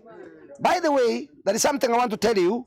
Kentongera takoteba ekya na boto anyoli bagari ne mami tomenya kunyo comment, okay? Ingani rega enchera abayibuli bako abantu bako sali enyuma ya abana babo. Ego bako teba nga abantu bako sali chinyoma chinyinge percentage chinyoma chinyinge chikusali kama tukaya. Ego chikusali kuna abayibuli. Percentage chinyoma cha abana chikusali kama tukaya. Ego chigo saligwa na abayibuli especially ekesongo kya rule mwina korwe side yo mumura igwa abantu ababere banyoma ine kero muntu nabwatengena nice talibo nabayiri baye talibo musibati nabwate no mumura nakatenge keke abantu bari batanga ine gorogosali enyomo na abayibuli kurwe side yo mumura na abayiri kurwe side yo mumura taba sabati bamwabo mumura cyabwo kuchikamati baba mura bamwabo na ubago changia mono ekyagere side yo musubati egento bago saba ngakiba koro umwana bakora gento kike amenye buya uko bakonya kumusabara ngakinya sa tigari ndenge ya gento kike lakini side yo mumura iko bayigwete ngo nango enyombe ya gento kike omumuro yo nangoseri ryo musubati oyo nani nabokonya bako babwatisege bamanya goteba nga saidi mono abangina saidi mono bas ngitiganda eresa tiganda eresa tomanya goche saidi yabagake na mokweresa omwalimu ona agoteba nga mono abantu batangaine gosalie nyoma ya abana babo nabangina abangina nabuba by the way tikatoka do mine tabonto tikatora agenda akaigo abangina abana bagaka tikatora ne practical go senti olire kamo kyabo omumura enda tebie mukaye amathe mami bosina bakurukana lero mpibu igonta giteto turwa matemu asa abayibuli bali baitu abona abamura abayibuli bomumura ate imuka nganta getogende onyaga kamete na akuru usikamete town yandiga mudinganta getogende kumutinyu mugima omenyete na barobo okomoko bale korere bintu ibiya onyene nyomba ome mungino uri muragiri negechiko okorekire gintu musibya maguru kwa marwa bakaru mugunda arosiri komate mami yata kurara tango sibya maja mabwati omusibya yo mabereke mukuru mutinyoere mumururi amanya gucha amanya go irangina kandi babere matukabere atata otenga mami nimbwatengana njuto kwane agento nkeri mungina gutaka gutegerera mono unege nto mwana oyo mumura akora kintu wikasuke gucyange amatima mu minto bona onye to gonkonya muntu tayo ora akora kintu naye mamu minto monyiburi musibati ononyaga kuipende kesa iga imechando menyerete mama nchandikiti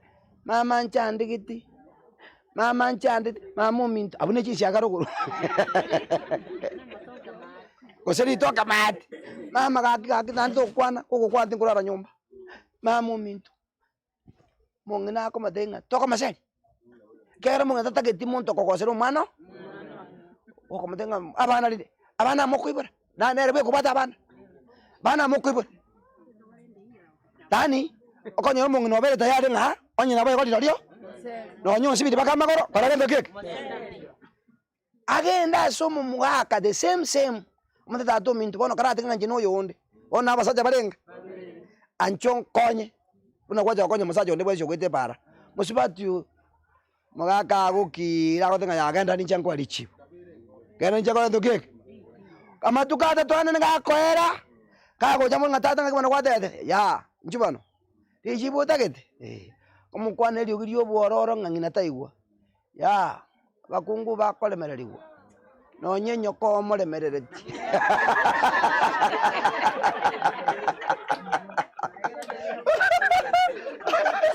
Nonye nyoko. Ngakingorete. Omwaka urwe lijibu sala lijibu. Ikonata kitu muntu yakende. Na kabeki oramba ko gesibati ebiribiri kali yakake. Mate bisibati mbiri biko muchi. Lakini kaiboire bichokoro mwaka orole bichokore ngenje. Akota nonye kebenki abanyene. Wanyote nga ya abana ngaire zokoira.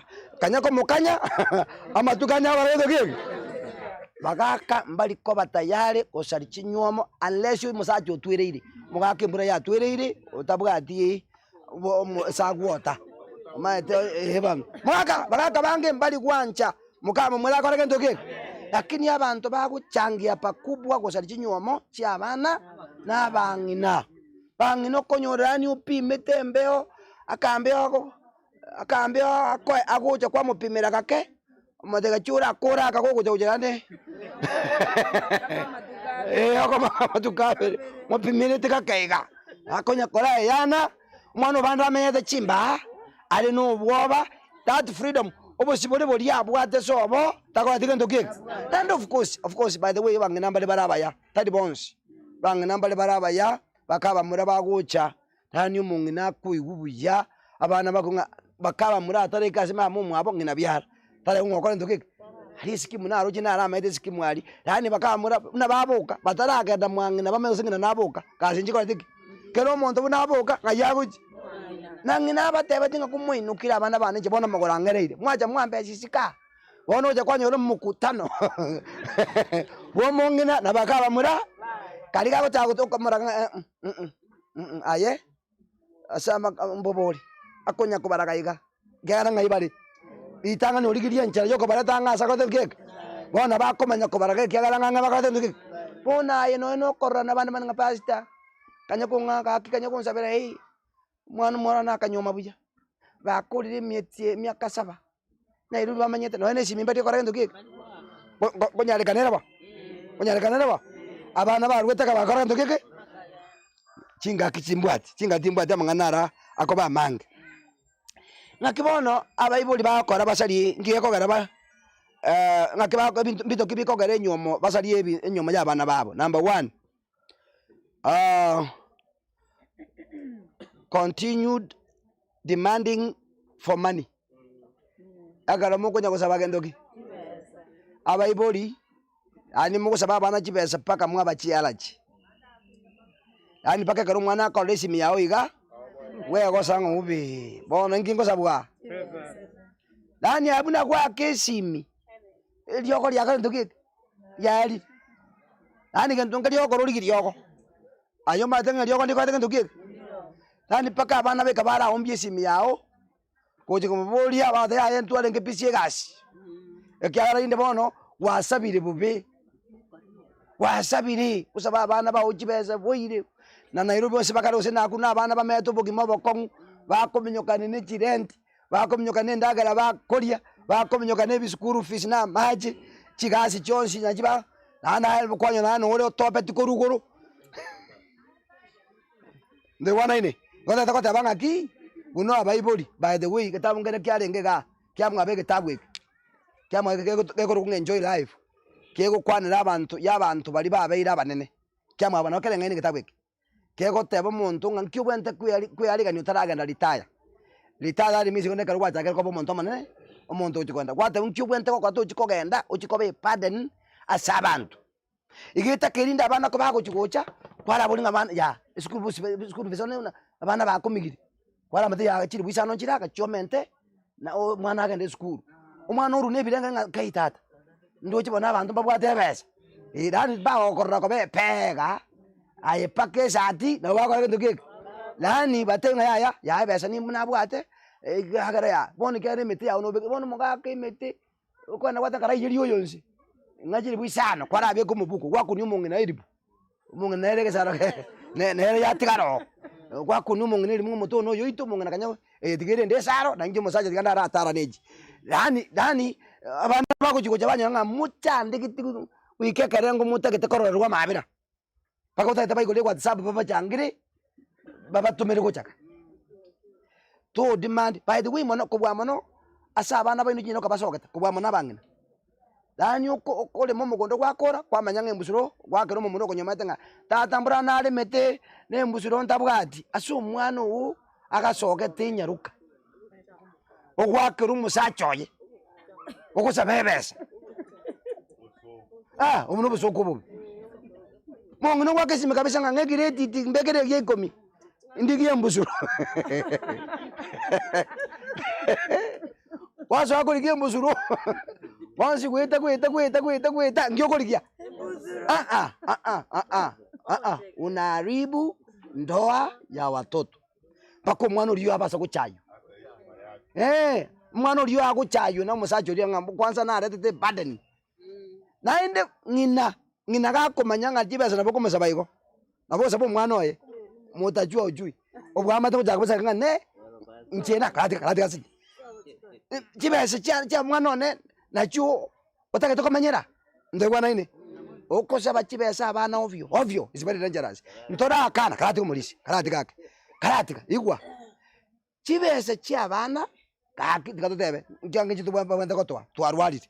Urere borabo understanding ndio understandable. Dalibo na botoko tumebesa ngo mwana urwalire ya robono burere bwatonyorira ira no nyekadi ende njade nge NHIF manyanga kyakora ntoke ekeneke ntoke kwa understanding ntoke kwa nini lakini obwate etabye iyo yogosaba abana tibesa ekibono muno yako nyakokwa mokaye buna konyo achi message echi ngobori ale nga itokurisia basa ya maguta buna okani unga teyo nga iyaru etoka anyoko ntubono yatoka nchiyo konyoka njo ata ntuke orocho ra rukugo nyoko na kyoko igwe ripoti nga kete kegoja ngoga roro kubo and by the way let me tell you onye kutakete kobe gotwale besa tako sabo mumura sabo mukamumura mate babone muntu kemubwate besa abuga kyo mwana ono takontebera ekoro muchinga chinza chide kabo muchinga omenye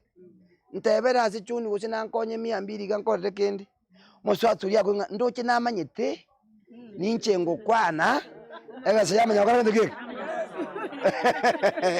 bona ko gendo mutunga nga aye mama nasa bebesa ntange besa tumutume tabasoka kane tabasoka nganje nako kunje ngokukana ntage besa no mumuro uchiko yuko kaindoje bono nando mumuro bekesi mia muswati bekesi mia yeme otumera ngina mama besa bono kwasa bete ejo kokotoka ubata bamura 7 bakutumira 500 toko takuruji basi yombeke nyoro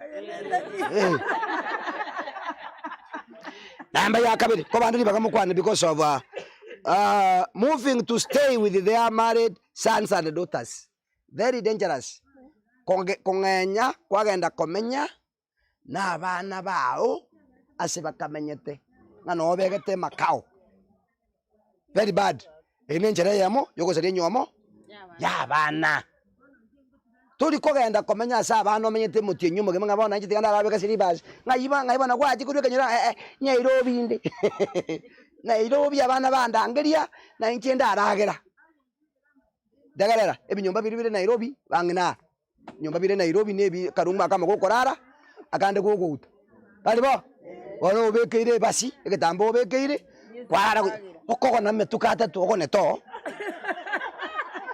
asabana bakwate kitoki it's very bad wana muna kibera bali ma kibera ngayora ararari na abuno abana bakwate kitoki wono ogotenga Nairobi gokora kyo enchira nera abana bakukwana ni mambi oseba gwakira no kwa eri ataraga ndigasi ndo wana ini chanire bakora ngusana igabate benga darling tigarabuya iga wono yanyora singe njoro basikende muna anko na anti wono bakulikira niga wada batari mangana tari tuanja twakara ketoki Tukaguru. Bana basi nyupi, basi. I'm telling you, basi. Bago si nyupi. No anyene channel mwana wako chamara kwa bosino mumura. Enjira rero musubati hata kitukwariga ni mugakoye. Akara ndokeke. Bana kwa nyene mungana olinga. Choni one bana kwajire. Choni one. Ndoje kwajire.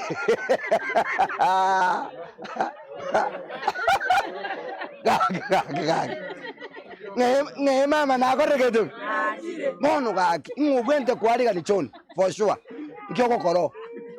Nkioko koro mwabana. Oichiro. Aye, igwa. Onyaye, tegero igwa. Onyaye kwarosire n'enyomo yao. Abanyene batige. Bagenda n'enyomo yangu. Aye gwakongondire enyomo yao bakankoerekare. Bona aba babwatendere. Anero korage ndukike. Nero gusari. Abankwegere kubali mwina lingo mugaka gachira kayanga nkarukubika bali. Kwegere boye ke nibono iga inibono murari nabyange ebyo moko kweke uno. Inibono mukola n'abantu moko ndiye piki. Inwe mukora n'abantu. Kwa ndiye piki. Ababono bakora n'abantu bakora ndigendoki. Okane kwachimani ko jikolende sukuru. Bale banga nawe bakora muna chimani jikolende sukuru. Enungu yoge taka tigedoki. Itayo. Ona balia. Nkwegeri kubalenga. When your husband is kire enchanero okora ndoki. Okobeka chianga. Omenya kanyanga bon tago chibeke gara nginanga yale. Enyuwa menko ya roshiro kusengo salioli. Toka huko. Bono nano muswati ochakera korango muntu oyo ngosa lyale ndoki. Enkosa lyale nkayane. Sadia bono no mugako okatikiteka nechumbu chikara akariko proki. Ekirundi oraya kosa.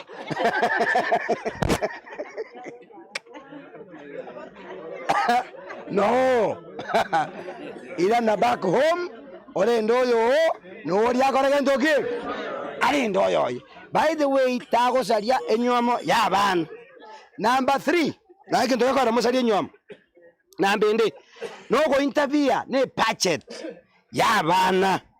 By the way kuthenda yatebeke ekero gutuma abana mu mwana gosenye ne musubati osoka kwamenya gutuma musubati omwabo achikomenya nyombe jime. It's very dangerous.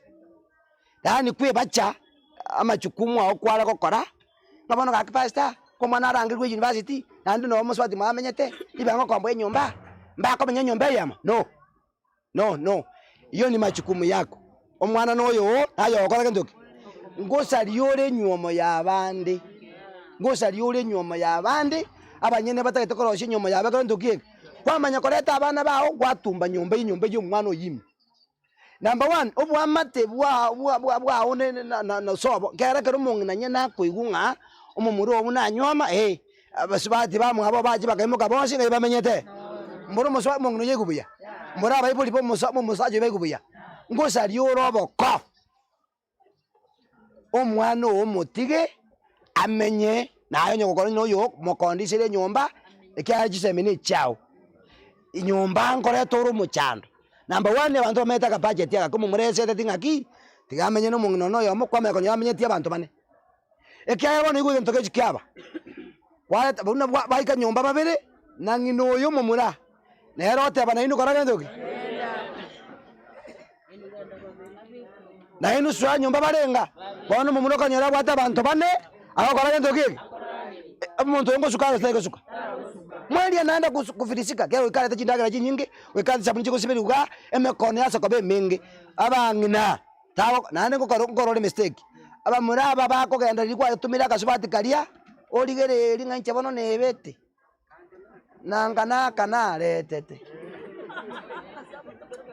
ocha kanga iniro ntoka ene tora kule chips niro tora kule chipo bagenda na iniro bachi kokora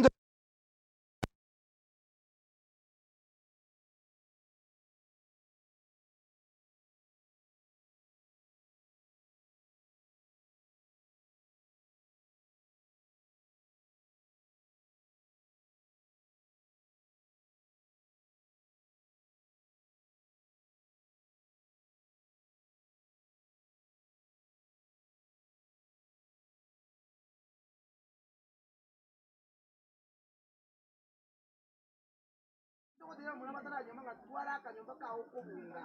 Onye na makuto wa Mungu no abekere mesa. Kago chako nendo nyole.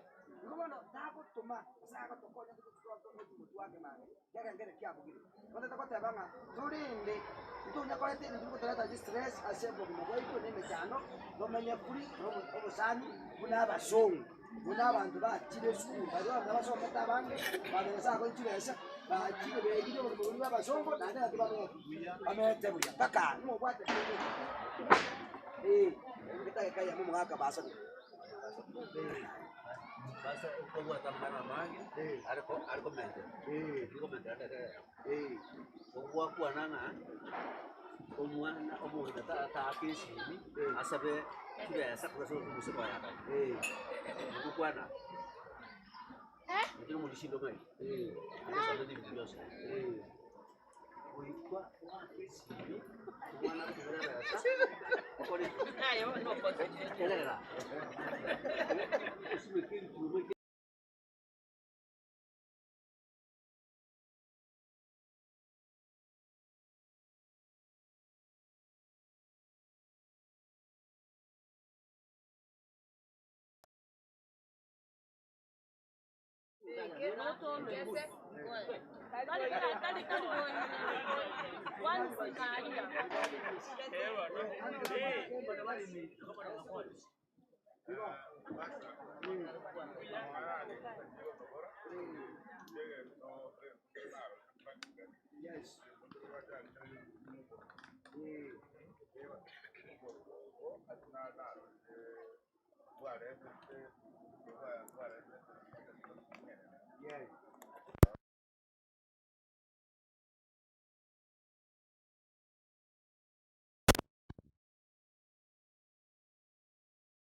Jama tangga kerja, agak terang kan buang, matang orang agak ikak, agak dia apa?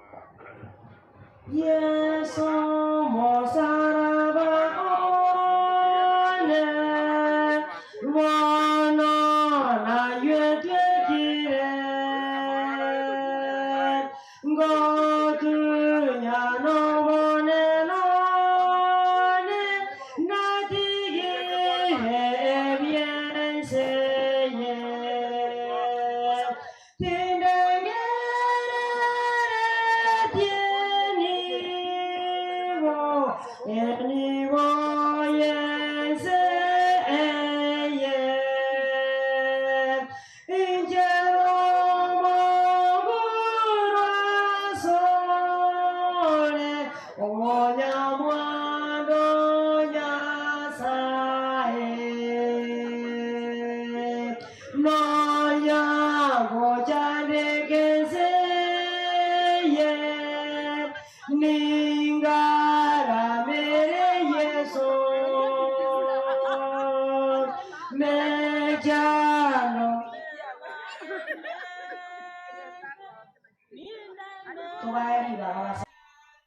Na akirire basaba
abasaya bali banyambunwa mutagocha gocha kongotere kebungu gya kabere no nyango chande kense ye ni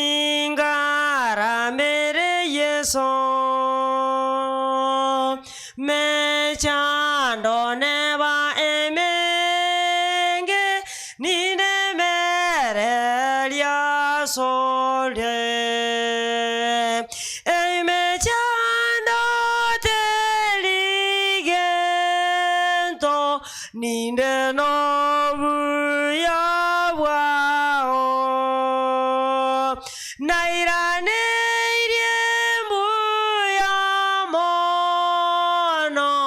niño le vioncia sole.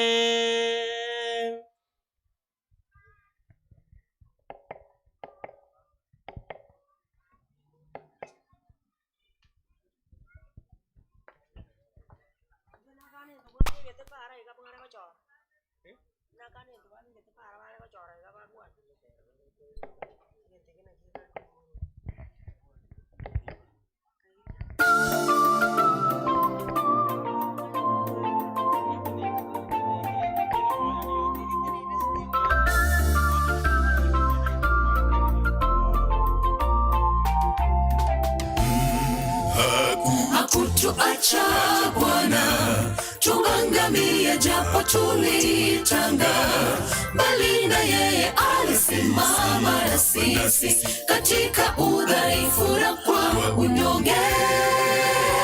Dhambi ilipotuzidi, akaona si vyema sisi tupotee. Wengi wapendo lake na huruma sisi tumekiri, yeye ni Ebeneza. Hakutuacha Bwana tuangamie, japo tulitanga, bali na yeye alisimama na sisi katika udhaifu na kwa unyonge. Dhambi ilipotuzidi, akaona si vyema sisi tupotee.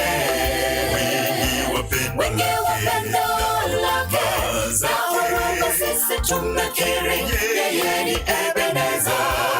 Sisi tuko huru, huru kwa neema, sisi tumeshinda kwa nguvu zake, wema wake na fadhili. Sisi twajivunia pendo la Mwokozi.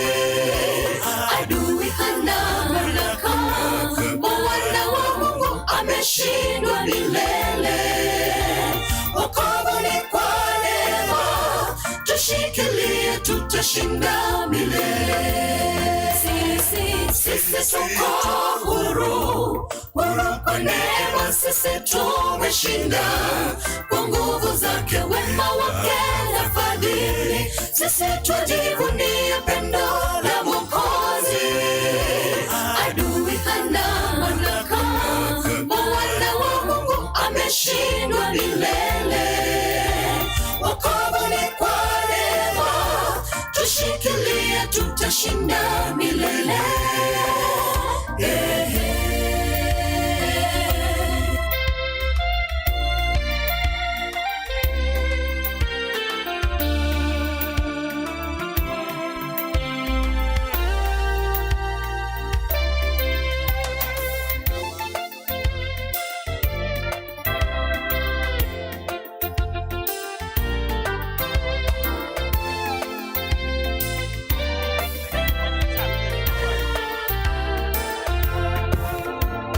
Na tutende yote kwa imani, basi kushuku uweza wake. Japo tudhaifu atatuinua, tukiamini neno lake. Na tutende yote kwa imani, basi kushuku uweza wake. Japo tudhaifu atatuinua, tukiamini neno lake. Sisi tuko huru, huru kwa neema, sisi tumeshinda kwa nguvu zake, wema wake na fadhili. Sisi twajivunia pendo la Mwokozi. Adui hana mamlaka, Mwana wa Mungu ameshindwa milele. Wokovu ni kwa neema, tushikilie tutashinda milele. Sisi Sisi tuko huru, huru kwa neema, sisi tumeshinda kwa nguvu zake, wema wake na fadhili. Sisi twajivunia pendo la Mwokozi, adui hana mamlaka, Mwana wa Mungu ameshindwa milele. Wokovu ni kwa neema, tushikilie tutashinda milele.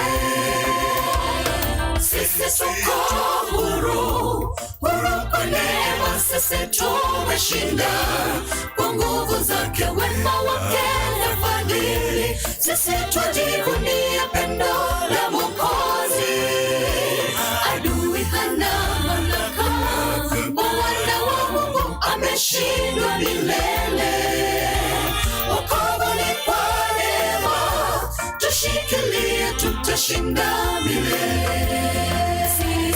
Sisi tuko huru, huru kwa neema, sisi tumeshinda kwa nguvu zake, wema wake na fadhili. Sisi twajivunia pendo la Mwokozi, adui hana mamlaka, Mwana wa Mungu ameshindwa milele.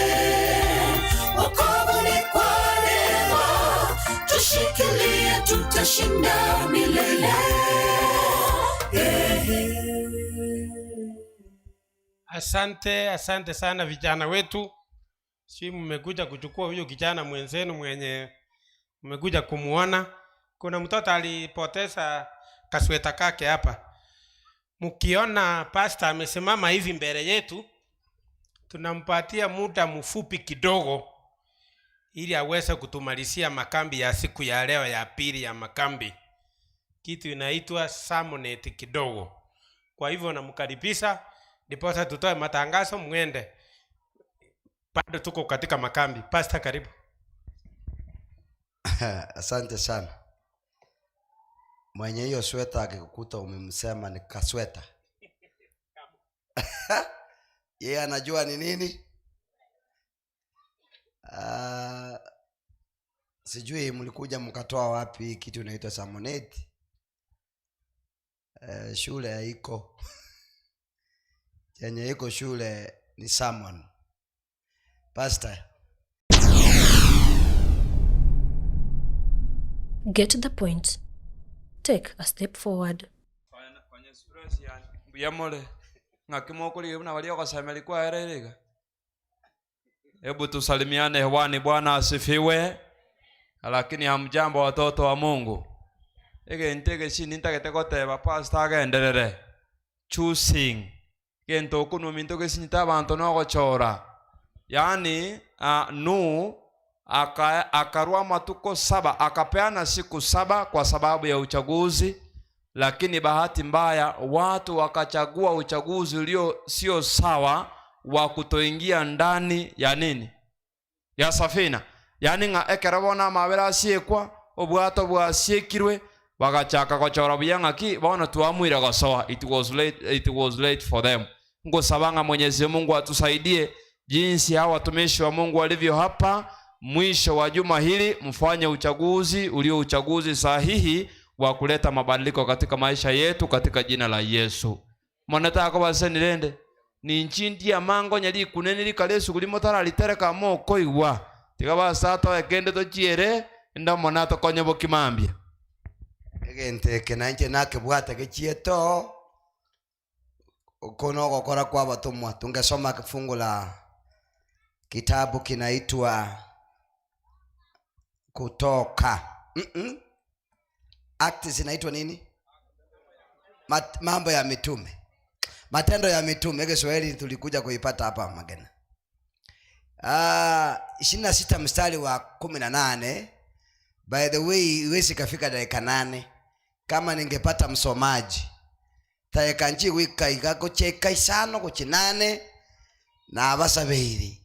Igachaka kubara. 26 verse 18. Verse 18. Ngakiegoteo. Biblia inasema hivi. Neno la Bwana linasema, uwafumbue macho yao. Uwafumbue macho yao na kuwageuza waiache giza. Uwageuze waiache giza. Na kuielekea nuru. Na kuielekea nuru. Waziache na nguvu za shetani. Waweze kusiacha nguvu za shetani. Na kumwelekea Mungu. Na kumwelekea Mungu. Kisha wapate msamaha wa dhambi zao. Wakimwelekea Mungu watapata msamaha wa dhambi zao. Na urithi miongoni mwao. Na tena kuna urithi miongoni mwao. Waliotakaswa kwa imani iliyo kwangu mimi. Kwa imani hiyo. Sikia, marafiki zangu sikia. Kidogo tu ndio muende nyumbani. Sasa mada kuu nasema kurudi kwa Mungu. Ukoirana gochasi Nyasaye. Ukomuiranira Nyasaye. Hiyo sijui kama imeingia. By the way, ni kusema kwamba unapoambiwa kwamba urudie uweze, unapofumbupa macho ukimuona utaona hizo dhambi na utaachana nazo na uje mbele za Mungu. Marafiki wangu sikia. Gentonkerie kebe unekerogo tuko utamete kuru Nyasaye. Ekaro utamete kuru Nyasaye ni kazi ya shetani kujaribu kuambia watu kwamba kwa Mungu hakuna kitu kizuri.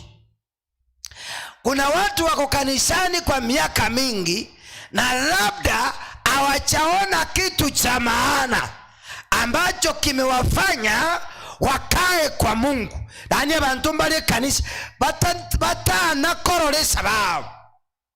Kwa sababu shetani amewafanya vipofu wasione yale ambayo Mungu anawatendea. Ndio maana wanafika kiwango wanaachana na mambo na Mungu, bagenda roho bachikoligia osamelikole ngake. Aso bwenge ntara basabera mbuya mule mubogede gage. Haleluya. Family ne yamonti ganye kole ne ya tantanete yebuku. Mugako kurukweli mereke. Na mugaye ngage bamurambalenga bale karoko some bukubuya iko bamete Bethlehem means asensi yake ndoki baba ninje ngokole konya isakara ense nenda saba koboko konya sai kokote kendo kike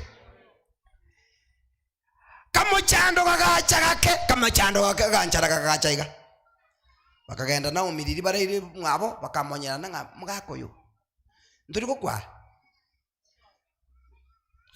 turambuke tutamia bana bachibabe moyo taribo bade banete bakaimuka abalia gocyarari karogo some bukubuya amwa bwase bagenda tari Nyasaye uri gusasimwa.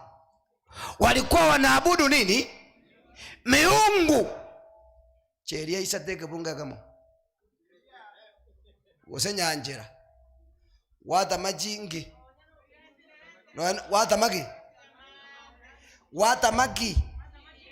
wata machinchagu kwa umera gentoki ninki bata merago chimoab ngango kubare gentoki enchara muna baiko na bubakwete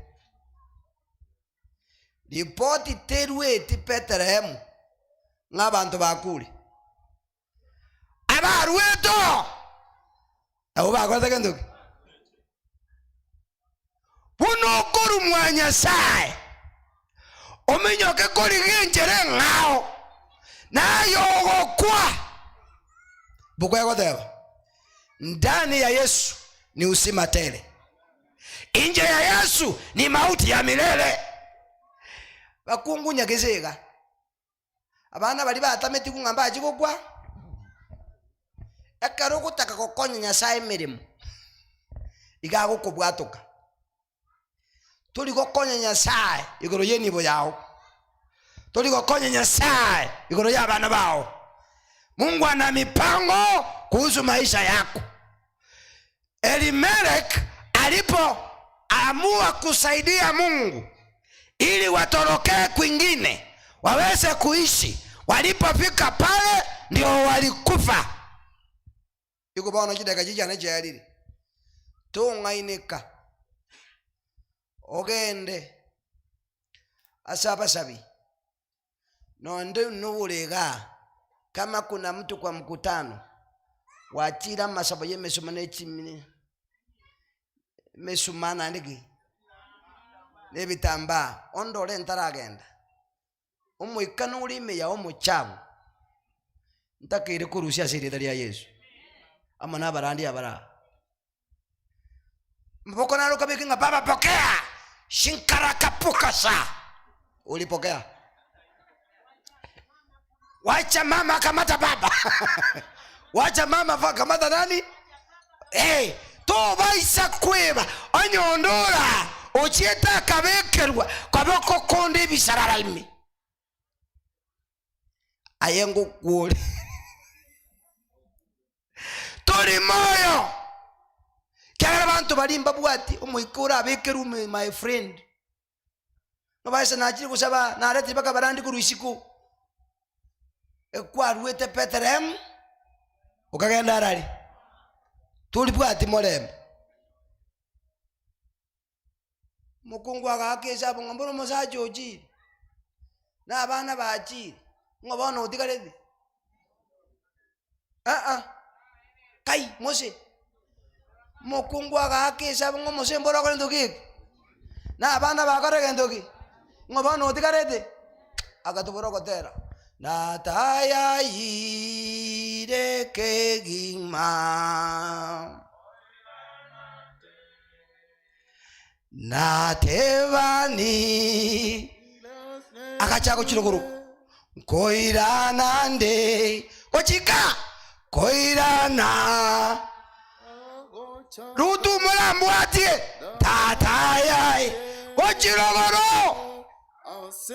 nonye Moab bakwera iro injenga inkoirana gochia nakikia mokonye tagacha kwa moyo onye ndiria tigara Moab nanga nagwete lakini agatama agachikwetera asare nagasubati kali atamete by the way ekigiajire nakibona mo egiaja ngoketikana ekigiaja nanyolike nkobe tukuru maganga gatebe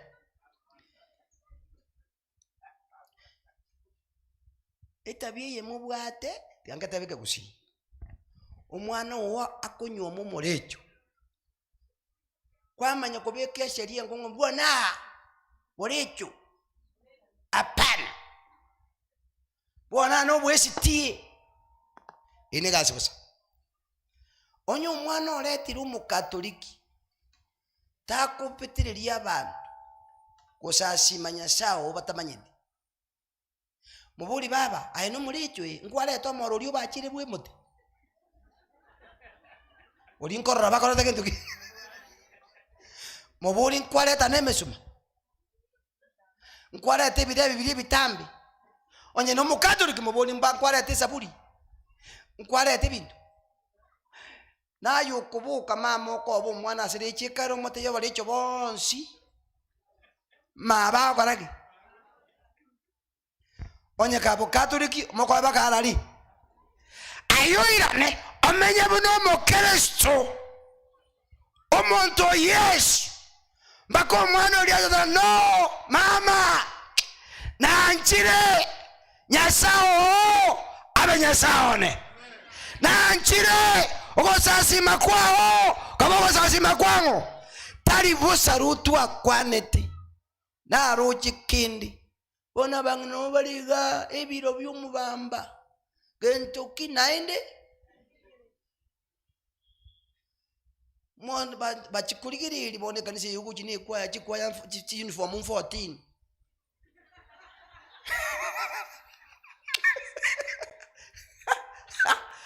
amabero ogo kama mbari ogarage toki wano gachige kanisero magena sentero menya buno mo Kristo elinda abantu balesiko bamochore Yesu buno mutuluge mabwaye ira nago chinka ntokwero sana nya sato seni wedera seri Kristo matoli ito amen akitinta mete ko butorake kumutero ko denera na atemiri na kumbiri nchiri ye akitenga neigo na mbona mwangoze tikuja kulala torobu ya mumenikosea kente kenguja kukeresa nali tikata tatu sini moche mapem kente ketoka buatera astu wakitegera bale ngotenga ngakinya saa tokonye ntokwera Moabu tueroje Bethlehem. Baba yetu, asante kwa sababu ya neno lako, tubariki nalo hadi tutakapofika Sabato, ni katika jina la Yesu tumeomba na kuamini, amen. Mulishi njubana.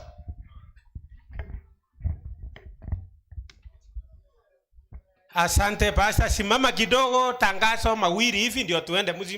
Simama. Get to the point. Take a step forward.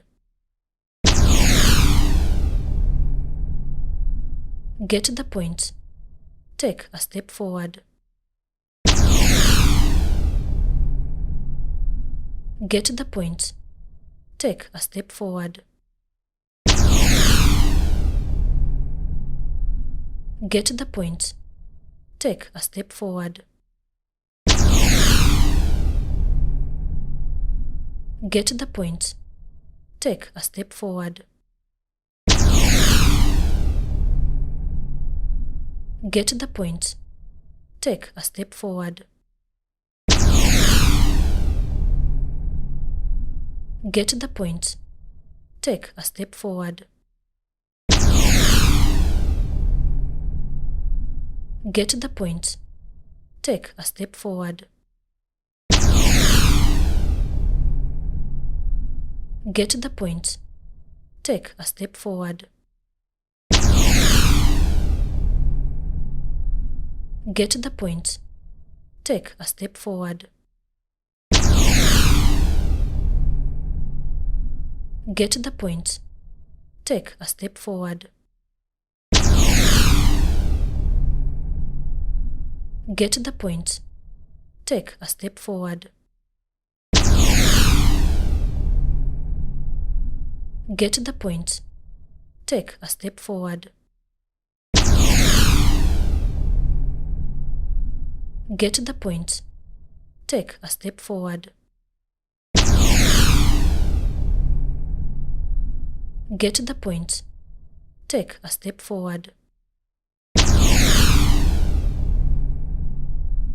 Mahubiri yake jinsi tumekuwa tukiyarusha mbashara kwenye social media pamoja na YouTube yetu ya Get the Point Media. Alisimama mtumishi wa Mungu Evans Nyandigisi akitumalizia hotuba za siku ya leo akisema kwamba turudi nyumbani. Wamejikita katika mada kubwa ya makambi ya mwaka 2024, anasema kwamba wokovu ambao umeweza kurahisishwa.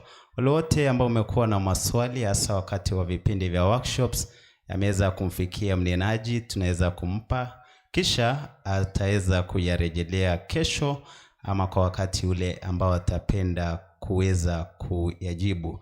Kwa wale wote ambao mmeweza kutufuatilia tangia mida ya asubuhi, mida ya saa 3 hadi hivi sasa nchini Kenya inakuwa ni saa 11:30. Wale wote ambao mnafuatilia kutoka nchi za Uarabuni wote, Saudia na wengine wote Lebanon, tunazidi kuona jumbe zenu za kutia moyo na kuongokwa zimeweza kutufikia na muweze kubarikiwa. Hii ni Get the Point Media. Tumejikita nasi katika kusema kwamba wokovu umerahisishwa.